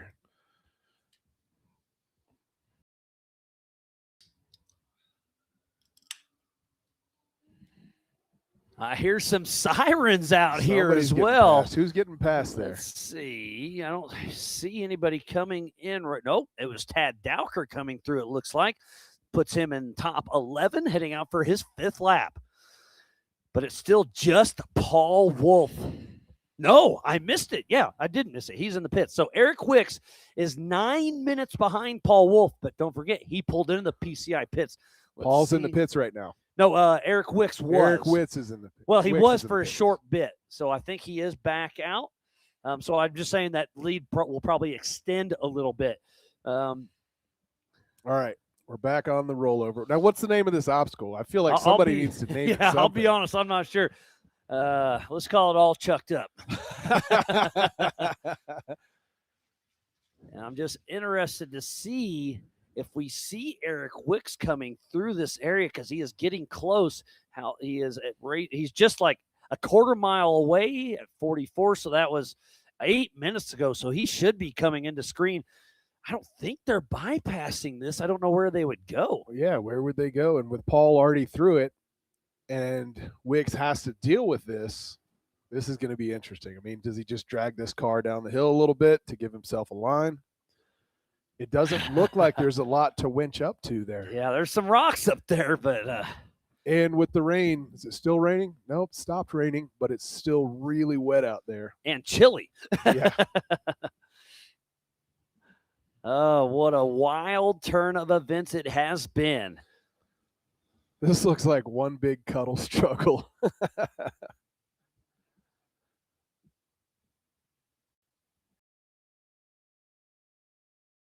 Amazing. A little ledge that no one would have even thought of when it was dry.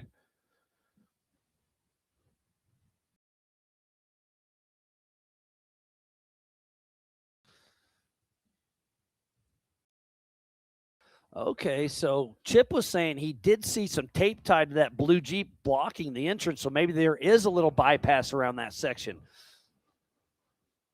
Let's see. Where was I? Racing Tracks. This is the benefits of Chip watching this on a huge screen TV. Yeah, no doubt. We're out here. We got to get our reading glasses on to see all these little screens. Cade Rod has been stopped in that area for a while as well.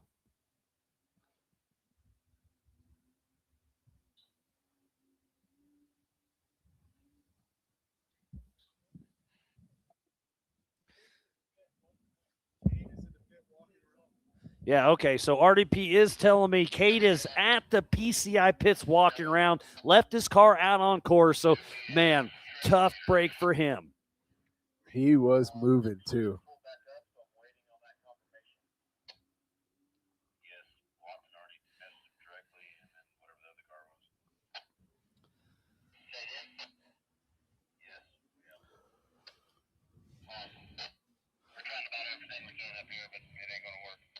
So, yeah, hearing over the PCI race radio, they're trying everything to do to unlock jam Craig Allen and Chuck Crossland, but it is not working out. They're running out of resources. Maybe log jam. Yeah, log jam, no doubt. But it does mess. sound like there is a bypass. Let me tune in real quick.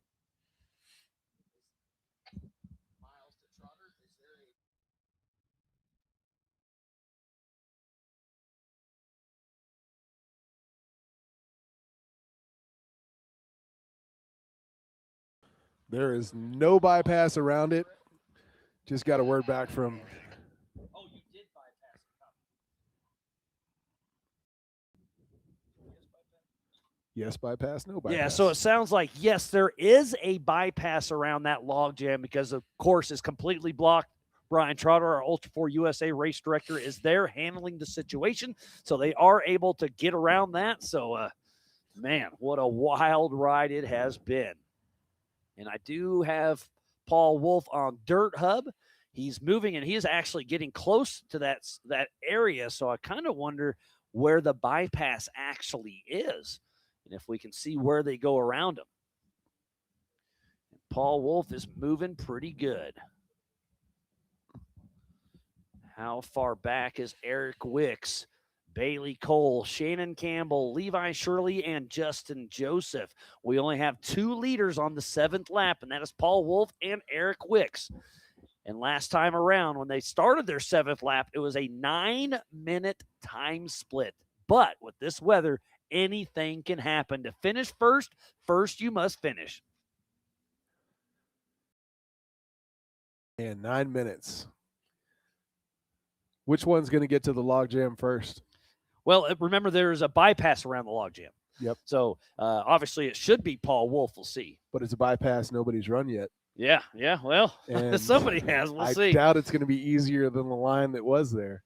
And it does look like Brendan Thompson hit his mechanical alert at race mile 2.9. So Watson said he had some issues. Well, mechanical alert doesn't mean you're out. That means you're out of the car working on it. So hopefully he can get back going. But, man. Can you tell who that is on the screen? First guess. Man, is that? Man, I can't tell. Who can't tell? Looks like a Campbell car, so I would bet that's Shannon Campbell. So let me see if I can zoom in. And Rob is back to be on the live show with you.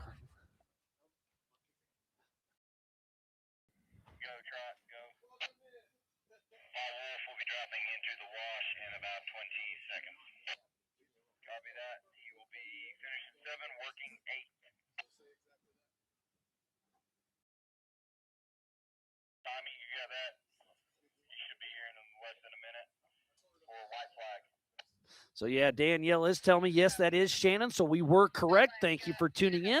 And hopping in here in the Big B studio with me once again is Robert Lucero. He went and had his tacos and his margaritas, and he's back. Yeah, I'm back. All right.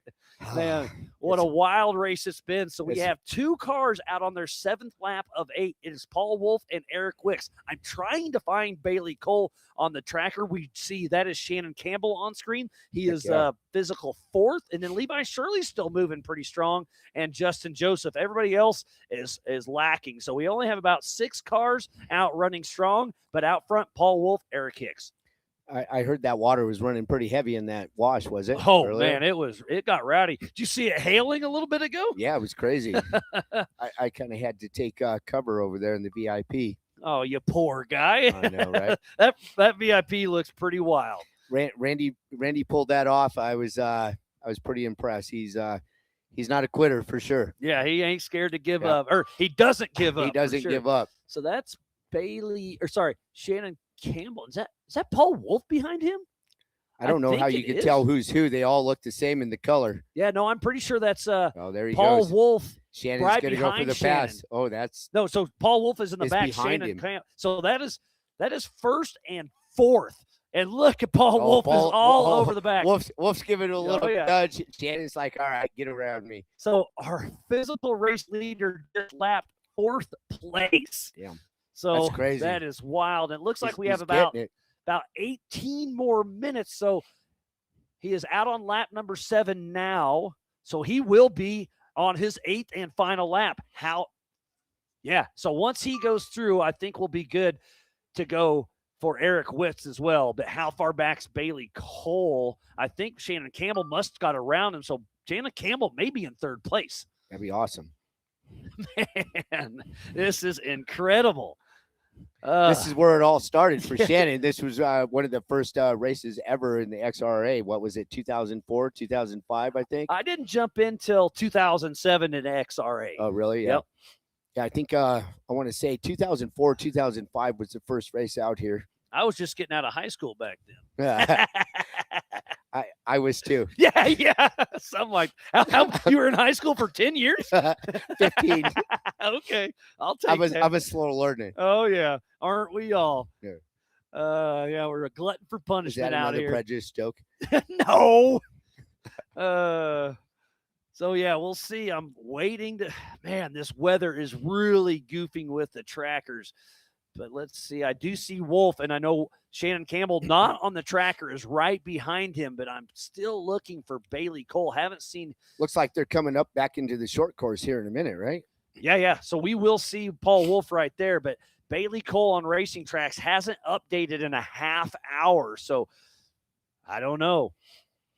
We'll see. But so the white flag will be out for Paul Wolf. So that means this will be everybody's last lap. Oh, is that how because it's a working? Grand Prix. So oh yeah. we'll see. Paul Wolf on a mission. I'm sure they're going to thank him for that, right? No doubt. But we were wondering if we'd get all 8 laps in, and it looks like we are. I am freezing. Oh, it's chilly. It's I'm cold. layered up. So there's Paul Wolf into screen as he's getting ready to hit the Maxxis leap right here. And the white flag will be flying here very soon for Paul Wolf. And right behind him is 3-time King Off-Road Motorsports Hall of Famer Shannon Campbell. And look at that water hole on the bottom. That is crazy. That looks like it's about a foot deep now. When it gets raining in there, this whole thing just turns into a river. It's changes all the time. That's what's cool about all our trails is you never know what you're going to get into. Once it rains, it totally changes everything. Well, that makes it fun. Yeah, absolutely. All right, so let's see. So Paul Wolf getting ready to head out for his 8th and final lap. The white flag is out and flying. The 1018 out of Alton, Illinois with Wolf Racing is 1 full lap ahead of Shannon Campbell. How incredible is that? That is so crazy. Nuts. That just goes to show you how hard Paul Wolf is pushing. Let's see if we can find the 59. Or how old Shannon is getting. Well, you're not wrong there. One or the other. Hey, you said that, not me. Yeah. He said it the other day. I know. I was talking to him, and he's like, man, I'm too old for this shit. He's funny. He cracks me up. Oh, he is great. But he's still out there going He's balls doing to the wall. Yeah. For sure. And Paul Wolf does blow by the PCI pits. And on the tracker, okay, tracker lagged a little bit, I believe. Yeah, so Shannon Campbell bypasses the PCI pits as well. Well, it would give Shannon a pace to keep up with for sure right now. So we'll see what happens. I was expecting Cade Rod and Wolf to be battling this out, but I did hear Cade Rod is in the pits. Yeah, he is. Personally, not his car. Yeah, no, he's actually sitting over there drinking some water in the VIP, but he had some unfortunate circumstances, I guess. It's always something. Yep. Bummer. Racing. Yep, it is racing. That is for sure. Okay, so there is red tape at that log jam we saw just a little bit ago. So they take a left and cut across and rejoin the course. So I don't know if you saw, let's see if I can show you on the map. You may know where this is. So this section right here, There's Strike Ravine. So right here, do you know what that's called? It's a little rock ledge. We got a couple rollovers right there. So we bypass the course and they kind of cut across. I'm trying to figure out where we're at. So this is Strike Ravine that comes from the road back here, and then Is it that comes into off the wash. of injection rock, or No, that's off the wash? Okay. So ejection's way up here. Okay. So they come all the way down and around, and then they hop in right here. So I don't know. Oh yeah, there are some ledges in there, Oh, yeah. and it's pretty muddy and slick. And I was saying when and it was there's a lot of dry- water in there. When it was dry, it was no big deal. But now this rain, that rain runs through there pretty heavy. it has really changed some things up. Who do we have coming in here? I think that's Chris Hicks. Does that look like a Miller car? I believe so. Man, it's getting tough to see. Man, they all look the same They with the color sure and do. everything else. They're so muddy. Oh, man. So who lost the tire earlier? I saw one rolling down. I heard about it. I heard somebody on the radio saying, hey, there's that was me. Oh, it was you? Yeah, it was me. I saw a tire fly off and start rolling down. I was just giving everybody heads up down there. Oh, you didn't lose it. You were on the radio. Okay, good. Oh, man. This is a crazy, crazy race. Paul Wolf out on his 8th and final lap. So we'll see. Wolf is just an animal. He's out there willing his square body all week and doing all kinds of keeping up with all the Jeeps and everybody else in their buggies. Yeah, it's incredible. Out here having some fun, making some memories. His media guy, Dylan, has done some great stuff on social. It's been fun to follow along on that. But I'm trying to find Eric Wicks, number 59, but I do not see him on my tracker. Oh, I do see Paul Wolf, so he must be bypassing that log jam we have. So they're cutting him around, and he'll be rejoining the course. Man. What did they end up doing in there? They just kind of made a bypass around everything. That's what it sounded like. I haven't seen it, but well, that's it was pretty completely nasty blocked. up there no matter what. For sure. It's all rock a million different directions, no matter which way you go up there. How long ago was this update? 58. I don't know. I don't think he's there. I think the tracker's a little confused. No, but I think he's way behind that. He still has a long way to go. Yeah, because he just came through, so he's probably up at race mile 2 or so. Yeah, well, I'm that's probably around 5 or 6. I would probably guess. Oh, so accurate update for Shannon Campbell. Gotta zoom in. Where is he? Oh, no.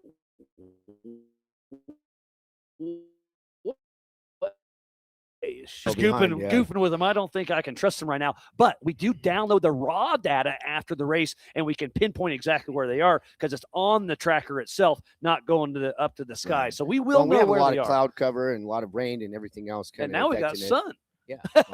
We've had everything. Yeah, it's not over us yet, but we can see it off to our west. Hopefully it's blowing this way.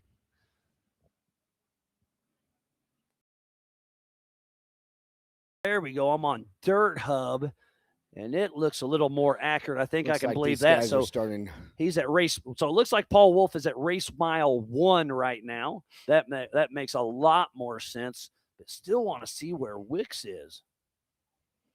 Who do we have coming in right now? Can you brown see it on the car. Tracker. Let's see. I believe that's Levi Shirley, actually. Andrew McLaughlin. Levi Shirley just ticked off. Damn, that is some water in there, isn't it? Oh, it is getting rough. So that is Andrew McLaughlin in that old car, still pushing strong. We'll see you, bud. So A.K. Watley's bouncing out of here. We had a lot of fun with him today as we're watching Andrew McLaughlin come through. So that's going to put Levi Shirley in that 4th position. So one more lap to go. He is sitting right where he wants to be because who knows? Could something happen to Paul Wolf, Eric Wicks, or Shannon Campbell? So Bailey Cole was up in the top lead in that 2nd place for a while, but he has dropped down. So something obviously is happening with Bailey Cole. Hate to hear that. He had such a good run going, but this place, your park here is rough. You just never know. I listened to Healy's kid yesterday, and when Pam asked him, he's like, "Have you ever raced here?" And the look on his face and what his answer was exactly probably what these guys are feeling today. Yeah, 100%. So I think that's Andrew McLaughlin pulling into the PCI pit. So he's got one more lap to go. Let's see what he can do. And now the sun's out and heavy. I can feel it raise 10 degrees. Yeah, it changes so much when you get a little bit of sun on you. Oh, it feels good. Now I wish that canopy wasn't above us. No doubt. Well, you're in the sun. Yeah. Barely. You're just a I bright. need that suntan. You're just a bright glow of sunshine, Robert. Right. That isn't what you guys were saying earlier. It depends on the day. Yeah. Oh, it's been a great week. I love giving you a little hard time, buddy. Oh no, it's been fun. Everybody's we have a lot of pressure, a lot of stress, but when it's race day, it's absolutely amazing. These guys come out here and they just put on the best. They just go for it. 100%. That's so cool. Yeah, putting the puzzle together, it takes a lot of work by all parts. But then when the race starts, that kind of all goes away and you zone in. Yep. And I do see focus on the race. For sure. Speaking about the race, Andrew McLaughlin in and out of the PCI pits really quick. Let's see, I'll zoom out. So Paul Wolf is almost to ejection hill. So that's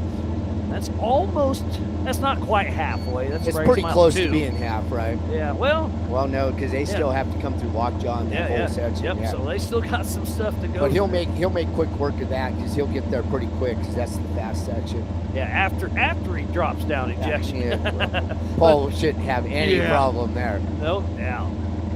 There's Spencer Landon for us. Now we pop back to the race line start finish. You see the little horseshoe there? That's the Brannick Bowl, and just to the left of there is the Maxxis lead. I can't believe these cameras have been working all day with this weather. Yeah, We've gotten lucky. So just getting an update. We definitely have some talented guys out there. For sure. So I just got an update from Stephen Watson, who's at race mile 1, broke down, said Levi Shirley just came by him on a mission. So he knows it's the last lap. I think he's sitting in 4th, and he knows it's live or learn right now. He's got to try to get around Campbell or Wicks, and haven't seen either one of those on the tracker for a little bit. Be good to see Shannon Campbell on the stand there. Oh, it would be great. So Shannon Campbell 3 minutes ago was at race mile 1.5, and Paul Wolf on Dirt Hub. Oh, on Dirt Hub, I flipped back. Shannon Campbell and Paul Wolf are about, I'm going to say, 500 yards away from each other. But remember, Paul Wolf is 1 lap ahead of Campbell, so that's not going to affect Wolf. But the one I want to see that I can't find is where is Eric Wicks? His tracker's not working right now. Yeah, no. I haven't seen him most of the day. Yeah, that'd be awesome. I'm flipping back and forth. Oh, I do see him now. Doesn't matter if you sit on that now, you're plenty wet. Now that's an old update. Anything else? Who's coming through right now? The short course. Let's see. I believe that's going to be Justin Joseph, who's currently in that 6th position. How many are still out there? But we still have quite a bit. All right, so let's see. We have that are still going that I know of. 1, 2, 3, 4, 5, 6. I'm going to say 6 to 10. That is And then crazy. how many that I know are out are 1, 2, 3, 4, 5, 6, 7, 8, 9. What did we start out with, Miles? 22. 22. So I've got about half the field that I'm pretty sure is out, and then I'm going to say another 5 or 6 I'm unsure of, and I've only got about 6, 7 Well, it seems that like are still that's all going we've been strong. seeing going. Yeah. So. It is absolutely insane. So that is Cole Johnson, possibly, it looked like.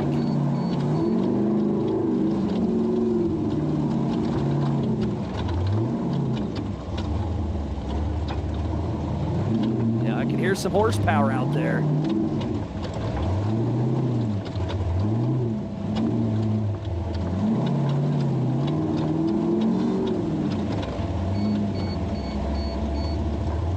So I would probably say, Wolf and Shannon are probably about 15 minutes out for the finish, I would probably guess. I would assume you're right. So can Eric Wicks come through before that or not? So let's see. Shannon Campbell could be moving into second? Is that possible? If we don't see Wicks in the next 10 minutes, it is possible. So Wicks could be stuck. Even though he's a lap behind, he could still be second, just coming right in. How nuts is that? And then Levi Shirley is pushing strong, we know. So, moving into the pits there. Let's see if I can find some. It's so difficult because you just have no color.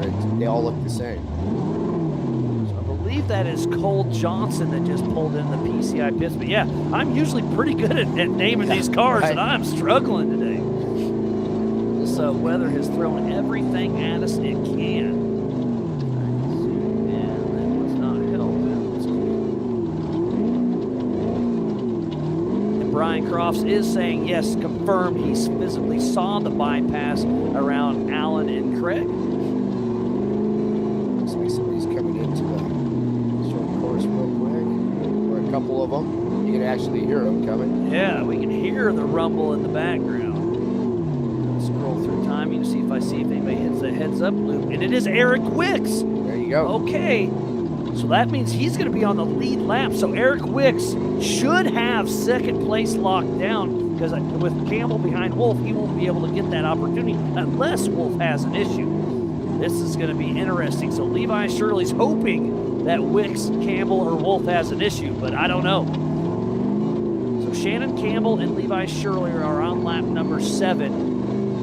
And Eric Wicks is about to head out for lap number 8, I believe. And he's got somebody hot on his tail. I can't tell who that one is. Yeah, he's definitely getting pretty aggressive. Oh, that's Tad Dowker. Let's go. Yeah, Eric Wicks, white flag is out. Oh, shit. Tad Dowker makes, oh, you're good. Tad Dowker makes the move at the start-finish line, but Tad Dowker is a couple laps down. Tad Dowker. He's just probably playing it safe. He's like, just get by, let's go. So, yeah, we'll see. So, Eric Wicks is on the lead lap, so I think he's got second place lockdown as long as Paul Wolf keeps moving. And then it would be Shannon Campbell behind him. Yeah, I'm trying to see. Okay, on Dirt Hub, I do see Campbell up around Injection Hill, and now Paul Wolf is regaining the race course. So that's probably roughly, just shy of mile 3, because I don't have the mileage for the extra 4,400 loop. So that means he is basically at the halfway mark right now. And he has been running an average lap time of roughly 25 minutes. So we should see him here in the next 10 to 15, we assume. And we know Shannon Campbell's moving. We know Levi Shirley's moving. We think Justin is moving. But we haven't seen Bailey Cole for a little bit. Chris Hicks, we saw him a bit ago. Andrew McLaughlin, Cole Johnson, Tad Dowker, just saw him. We think Brendan Thompson has an issue. We know Kane Rod has an issue. Haven't seen Justin Wicks for a while. Cole Clark is out. Craig Allen turtled. Kurt Jensen was out of the car. Phil McGilton called himself out. Jeremy Brown had car issues. Another turtle of Chuck Crossland. Horschel out. Sorensen out. Watson out. Jeez. So, all right, let's count them again. 1, 2, 3, 4, 5, 6, 7, 8, 9, 10, 11, at least 11 cars out. So half the field is officially out, and then I'm guessing on the other 5 haven't seen him for a while. And now the sun is completely out. This is going to be perfect for awards here a little bit. It definitely will be. And if you did get one of those raffle tickets for buying $50 of swag from Rocks earlier, we will be giving away that Warren winch just before awards. So if you have that raffle ticket, make sure you come to awards and take home a winch. You're not eligible. What kind of winch? A Zion or Xeon 10,000 Warren winch. So that's a good one.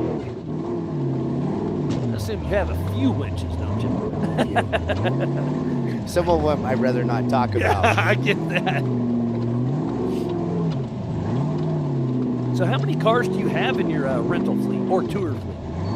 I don't even know exactly how many we have. We keep adding and adding and adding. I mean, I would guess 25 plus. Oh, I would say in more of the 40-some plus. Oh boy, okay. And Randy has a few more that was supposed to be dropped off this week, so we'll see. But he's been working on the VIP, so he's been a little busy. Well, Randy hasn't worked on the VIP. He's been delivering. I'm not saying he has not worked on it. He has not physically been here, but he's ran. I think he said he had like a few thousand miles running all kinds of material around for us. But he's definitely put a lot of time and effort into that. It's been cool. Oh, it definitely helped today with the rain and the way everything People was. could hide out a little bit. It was And, good. Just getting an update from Brendan Goodwin. Oh my gosh, maybe we should let old Cade Rod in here. So we should get Cade in. Yeah. So, What do you Robert, think? always a pleasure, buddy. Thanks for everything. It's been a lot of fun. We'll catch up later tonight. And Thank you. Good luck on your next event, the Black Flag. Excited to see that too. Absolutely. All right, Thank buddy. you. Yep, take her easy. And just getting an update from my buddy Brandon Goodwin that Jensen Bros sheared a steering rack. And getting an update from Danielle. Said Moab mechanic Matt in the YouTube chat said Shannon and Paul. Yeah, we'll see what happens with that. But hopping in the Big B studio that's supposed to be out on course, Cade Rod making a comeback, and you were leading this race on it just in time for a little bit. You got a little mud on your face. You're a big disgrace. Yeah, knew I was leading the first lap, and then I think Paul had me on a few seconds the next two. But once the rain started coming down, because I've been praying for it. So it's your fault. Yeah, everyone's like, oh, a little sprinkle, make it tacky. I'm like, no. Well, make it a mess. Your make it a dream mess. came true. Yeah, so I flipped the visor up. I'm good at taking just mud, just all In the eyes. face, huh? So yeah, I started being able to see Paul. He was getting closer and closer and closer. And then when I came over to the top, I saw him rolling to a stop, like 100 yards ahead of me. So I was like, oh, that's good. Got around him, and I knew I was making time. So I was like physically leading, and then there was a mess out there. Oh yeah, we saw that early. Race mile 3-ish, right? Yeah, right where Sorensen was. Yep. We were kind of hitting that line around him, and then somebody rolled right there. Yeah, Craig Allen rolled, Chuck And then Crossland Chuck Crossland rolled, yeah. and then there was another guy that it was. But then it was a bypass from there, right? Did you ever hit that? Or I did not get the Okay. bypass. Yep. They I made ended it up up, bypassing that. and we wrapped the winch line up with the tire. It was a mess, and then I had the winch line on my lap because I was like, I'm gonna have to come back and do this again. And did you have a co-driver? No, you're in a single seat. So I had it on my lap. I told him, throw it in with me because I'm gonna have to come back and do this again. I wanted to be able to throw it out and just do it again. And it got sucked into the front drive line. Yeah, and crushed the dash and That's stopped scary. the car. At least your leg or hand wasn't in the way. It almost got my leg, but then I just free spooled the winch, got back in and took off. But it started spinning and it blew up, I think, the trans and maybe an oil line. Okay, so the winch line got in your drive line. That's what took you out. So something as simple and dumb as that. Just bad luck. I hate to hear that. Man, it was the story you coming back to Area BFE was a pretty big hype. I loved it. And you were out there running strong, doing Cade things until just bad luck happens. Yeah, it's always like that. It's leading, Oh, yeah. leading until I wasn't. So it was cool. That was cool to have good old times battling with Paul whenever I was right behind him. That was fun. And then once I got around him, I was like, I knew he was just like going to fix a belt or something and come back, So it was like one of those things like, felt like old times. Jeremy Brown just texted me that Chris Hicks wants to know why you left your car in neutral. Every gear is neutral. It's a box full of neutrals, huh? So what's next on the horizon for Cade Rod? Making the comeback. I don't know. We have so much to do to that car. After qualifying, I was like, we got to completely go through this thing. It doesn't ride good. The wiring's on its last leg. There's so many things that are just So it needs a full prep. It needs a lot. So we might just start gearing up, maybe go to hammers. If we see something on the horizon and we get it done, then we might go to one. Okay. But that car needs a lot of work. I get you. And speaking about a lot of work, Paul Wolf has been putting that work in, and I think we should see him coming into the Maxxis Leap here within a minute or so, looking at Dirt Hub. So let's see if we can flip over cameras possibly and see if we see Paul Wolf, but he should be coming in. All right, Miles, I got to go.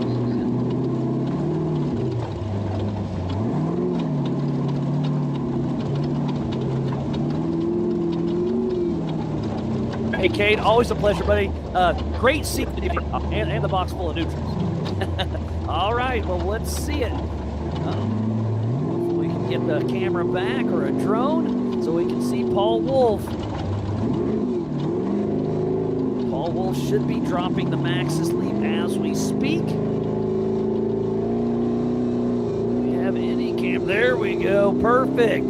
So there is Paul Wolf. No, yes, that is Paul Wolf. Making his way around. One more turn and the checkered flag will be waving. 3 full hours for the leader to win. So the number 1018 of Paul Wolf out of Alton, Illinois with Wolf Racing and that UFO single seat IFS with Schofield Performance, LSX 434 with Nitto tires, Holly Off-Road, Raceline Wheels, VP, and ADS.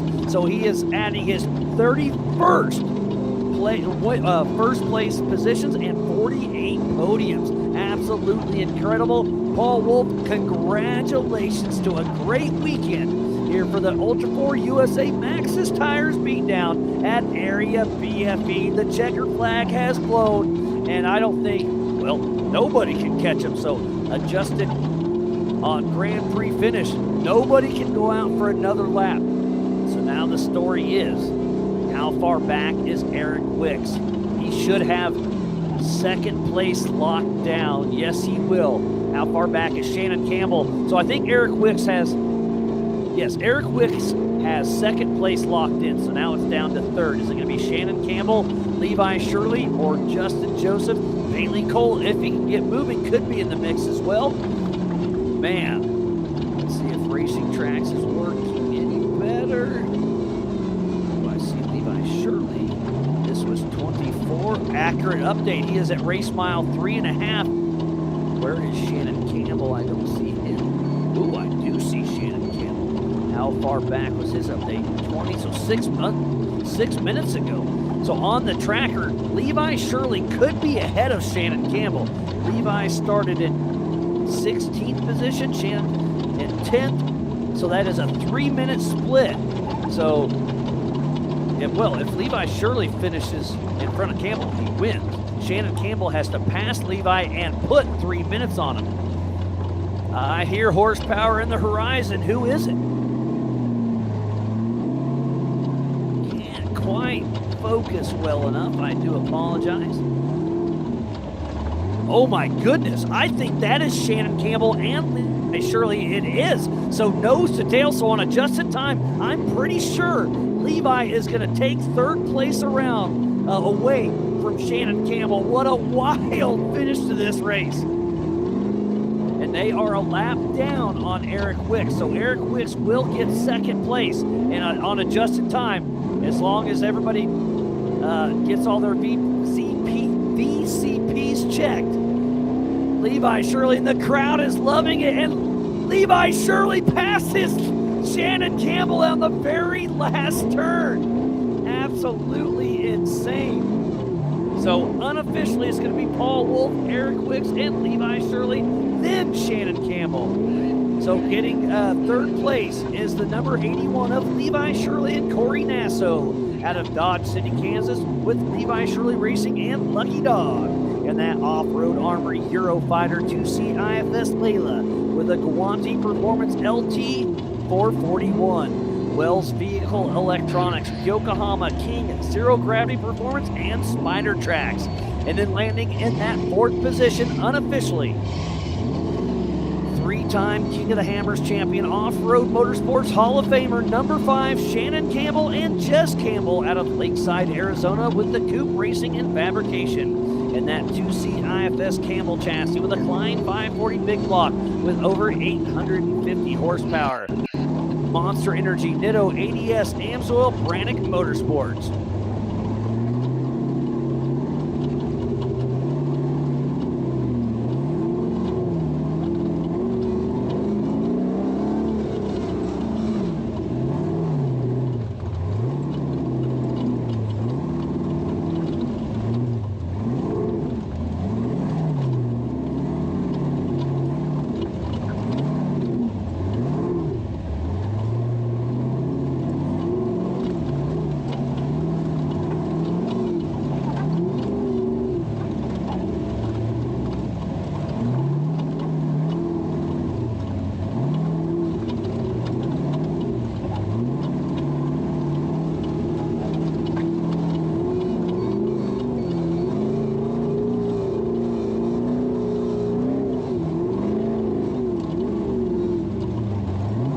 still patiently awaiting to see where Eric Wicks is, but he is on the 8th lap, so he does have second place locked down. So I do believe the podium is locked down unofficially. So number 1 looks like it's going to go to Paul Wolf. Number 2, Eric Wicks. And beating Shannon Campbell by 3 minutes is Levi Shirley. Levi Shirley put on one heck of a show. Stephen Watson told me Levi Shirley came by him like a rocket on a mission. He knew it was the last lap he was going to make. But we only are going to have 2 cars finish the 8 laps. As long as we see Eric Wicks, he may break down on it. But regardless, he made it further than Levi Shirley and Shannon Campbell.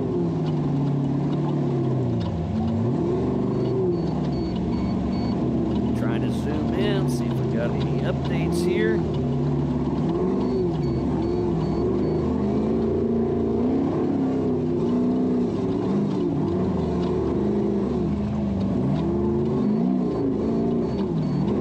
Uh-oh, Chip's yelling at me, sorry.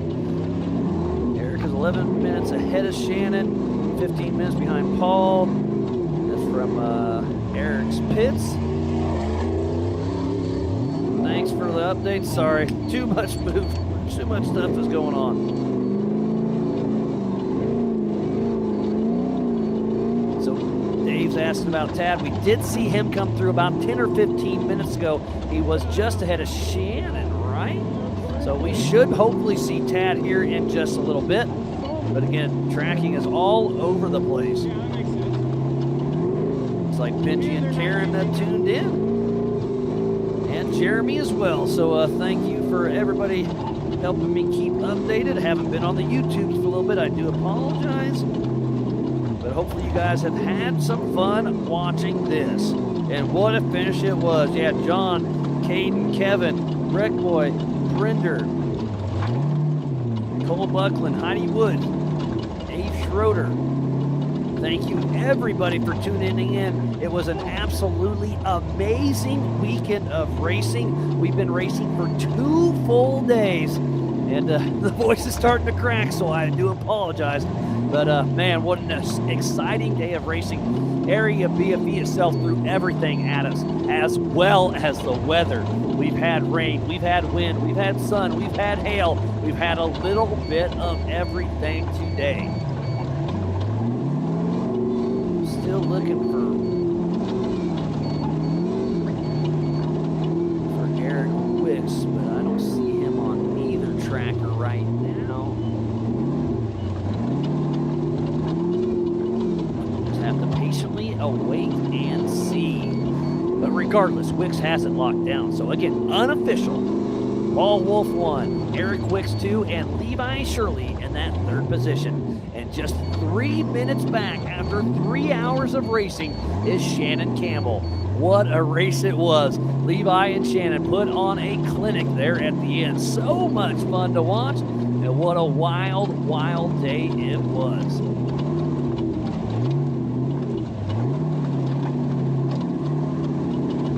Remember, if you did buy one of those, or if you bought $50 worth of swag and got one of those Warren raffle tickets, we'll be giving those away just before awards for today's races. We'll do in the G-Force Pro Modified class from this morning, and then the 4500 Mod, 4800 Brannick Motorsports Legends class.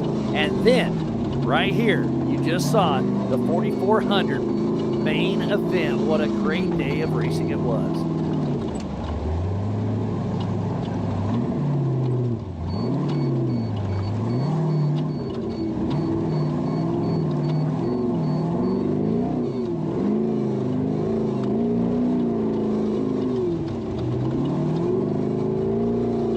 I'll give you unofficial results for the entire week. Well, I can tell you what is official. Yesterday, the Youth 170s in the limited race was Matty Manders and Matthew Horschel.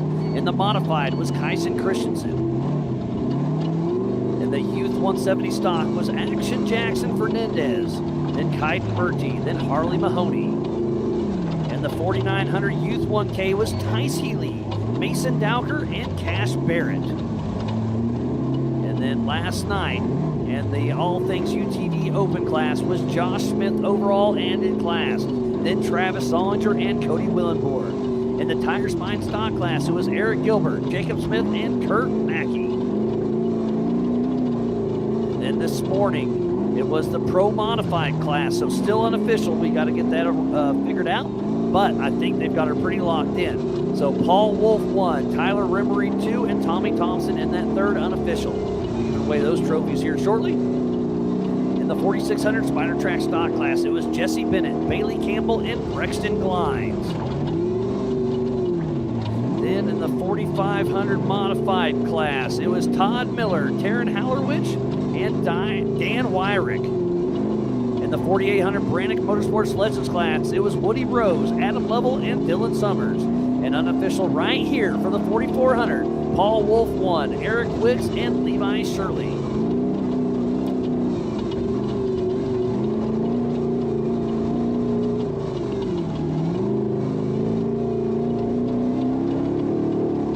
So it sounds like Shannon Campbell may have went out for another lap. We'll see. That's what Watson said.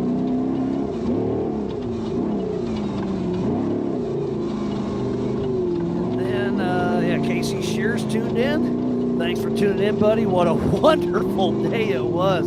So much action, so much drama, so much information. So much, bud, yeah. But the sun's shining now.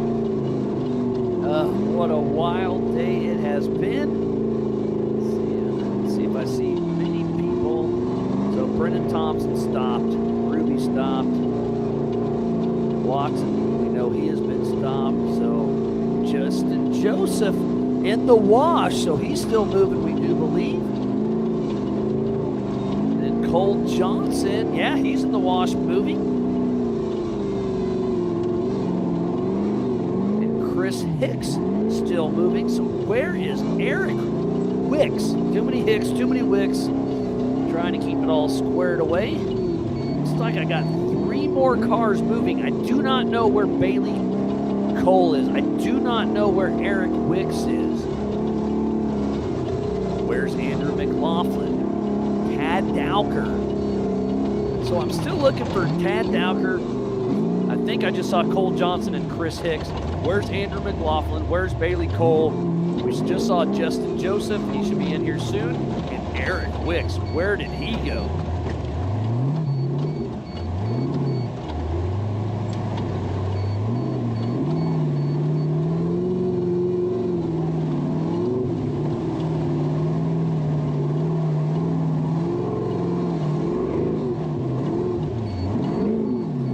Coverage of Ultra 4 USA is presented by Maxxis Tires and brought to you by our official sponsors, G-Force Suspension Technology, All Things UTV, PCI Race Radios, Can-Am, Tire Spine,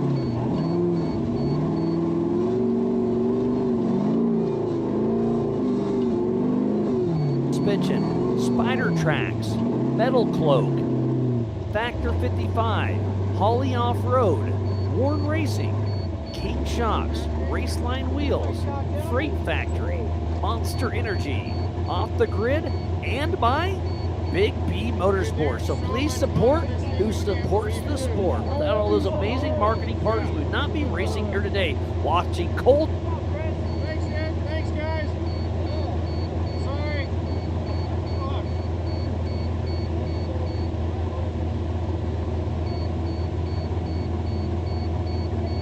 Cole, haven't seen much of him. Where is Andrew McLaughlin? Chris Hicks is getting close. We see Cole Johnson. Where is Tad Dowker? That's about it. So just a few more cars still moving.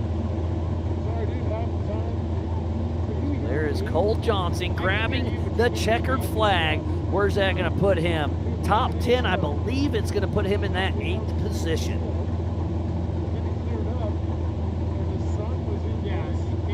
So does anybody have any updates from the pits for Eric Wicks? Untwisted for her. So Dave's telling me Bailey came through about 10 minutes ago, 10 minutes behind Justin Joseph. Thanks for the update, buddy. So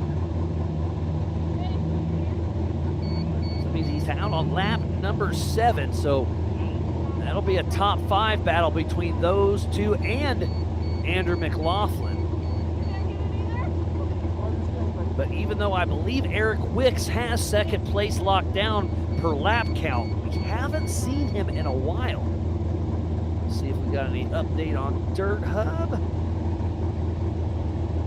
Yeah, it does look like Shannon Campbell's out for another lap. Just can't get enough. He wants that 8th lap.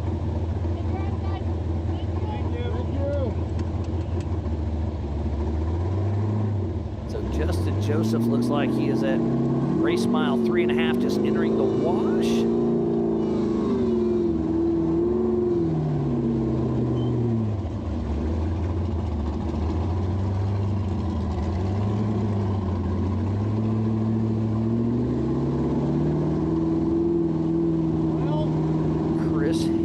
Like he should be heading our way here pretty quick.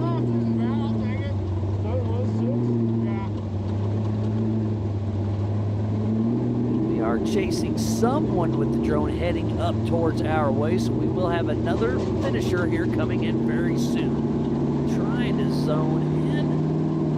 Ooh, that could be Eric Wicks. I sure hope so. I'll look at ultra4racing.live, motorsports.com. Hopefully he hits up the heads-up loop soon. Oh my goodness, Levi Shirley coming through, completely covered in mud, but with a big old smile and a couple extra ratchet straps on his spare tire. I would hate to wash that car.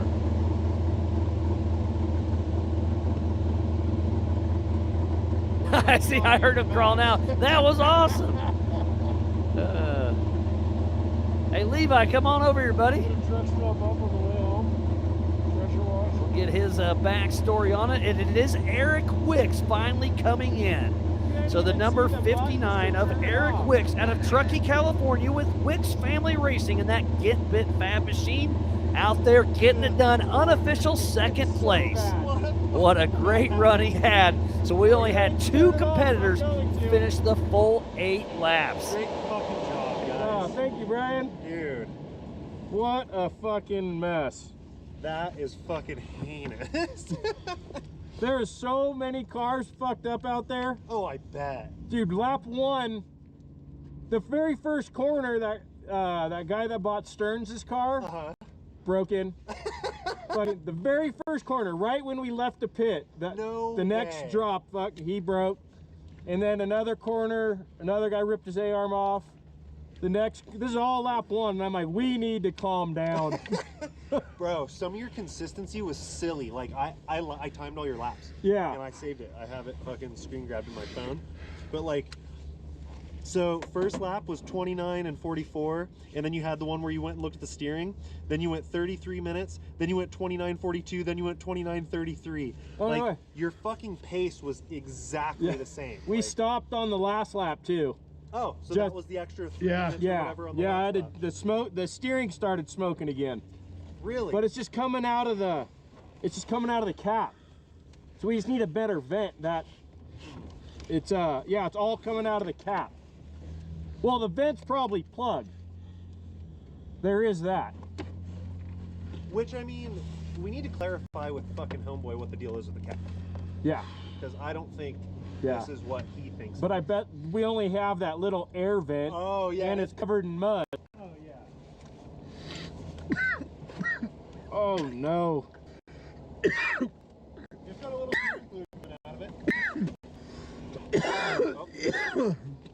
That just wasn't working, and had to, you know, if it's not working, you got to change it. As painful as that is. So yeah, we revamped the whole program over the last year, and now we're finally back on the podium. Hopefully, that's huge. It's unofficial, but I believe so. Because man, again, that last battle coming in, you passed the Campbell right there at the end. That was awesome. Yeah, somebody showed me a video. I'm like, dude, that is the best video I'll ever have because it's like me passing my childhood hero, right? 100%. Yeah, I mean, Shannon Campbell, 3-time King of the Hammers champion, Off-Road Motorsports Hall of Fame, and you're like, hey, buddy, let me show you something new. Yeah. I had to wait for him to get old to pass him, but here we are. Well, hey, at least you're honest. But yeah, man, that's right. What a good time. It was great. And Let's talk about the weather. You guys started amazing. About 2 laps in, it turned absolutely horrible. We got the wind, we got the rain. How about the hail? Yeah, dude, that was some of the most brutal racing conditions that I have ever raced in, like hands down. And talk about a course that is just has zero forgiveness.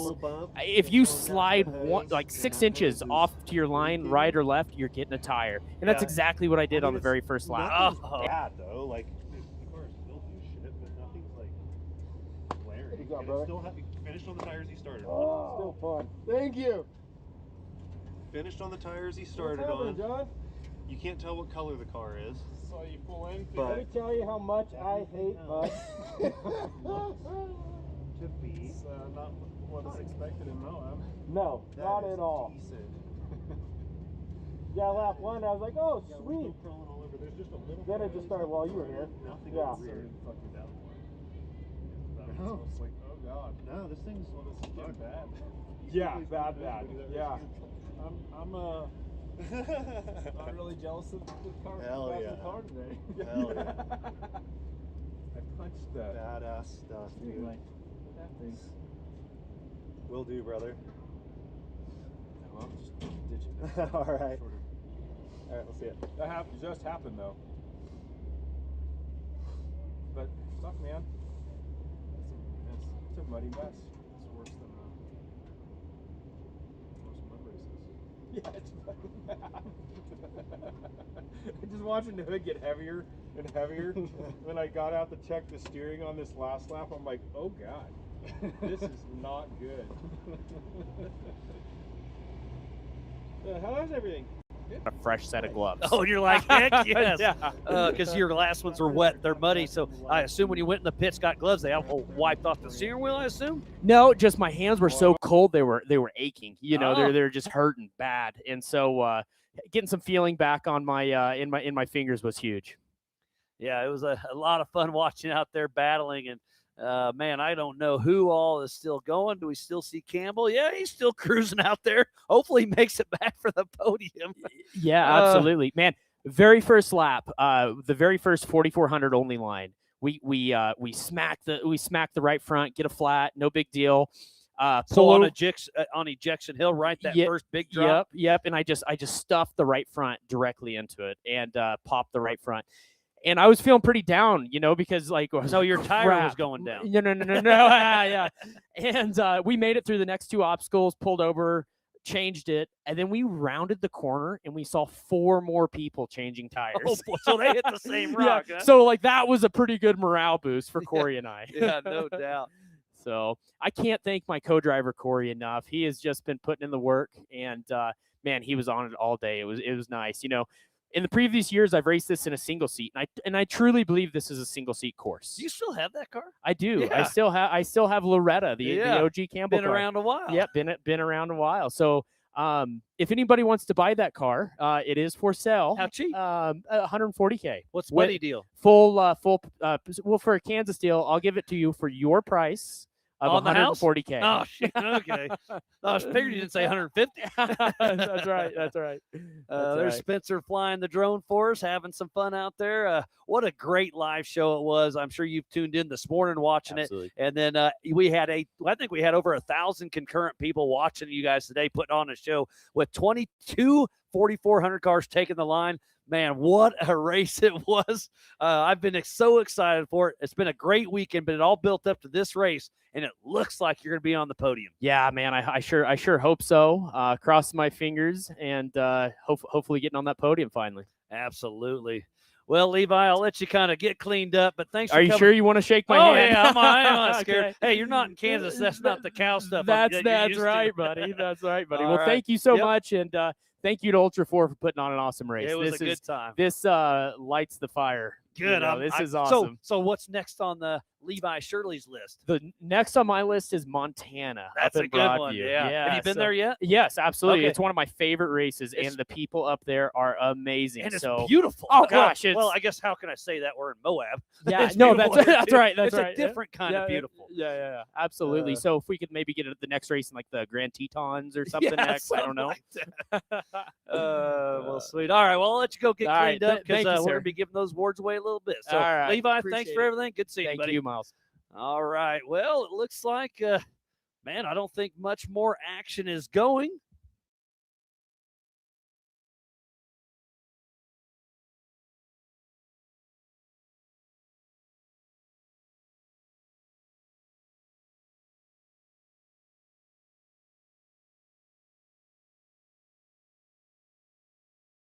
Well, again, thank you for everybody tuning in. It looks like there's not too much more action out there on course. So remember, if you do have one of those Warren Racing raffle tickets, make sure you come over to the awards here in a little bit. We'll be giving away that 10,000 Zion winch here in a little bit, and then we'll be giving away some of that hardware. So thanks again for everybody tuning in to the 2026 Maxxis Tires Beatdown here at Area BFE for round number 1 in the Western Series here in beautiful Moab, Utah. So from the entire broadcast crew here at Ultra 4 USA, I am Miles Hasselquist. Thank you, and we'll see you up next for round number 2 in Ultra 4 USA at Attica, Indiana for the Brannock Badlands Brawl, April 15th and 19th. We will see you there. We've chased checkered flags through dust, rocks, mud, and worse. We've crowned champions, racked up wins in places where tires go to die. And we're still just getting started. From hammering at hammers to Baja bangers. If it's brutal, beautiful, or just plain ridiculous, we're there. So whether you're bombing through the desert or just dodging potholes in rush hour, tread victoriously with Maxxis tires. Built for whatever you're chasing.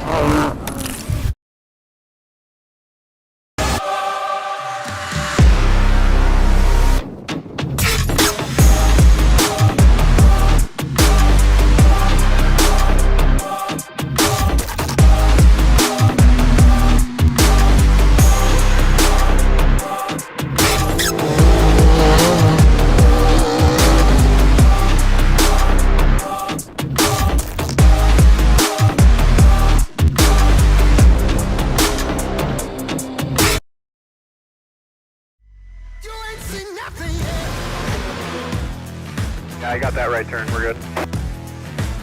Meet up at the compound group up. That's 10-4. Oh, that jump was huge. Yeah, for sure, dog. Good little driver, straight on through. Thanks for the spot back there.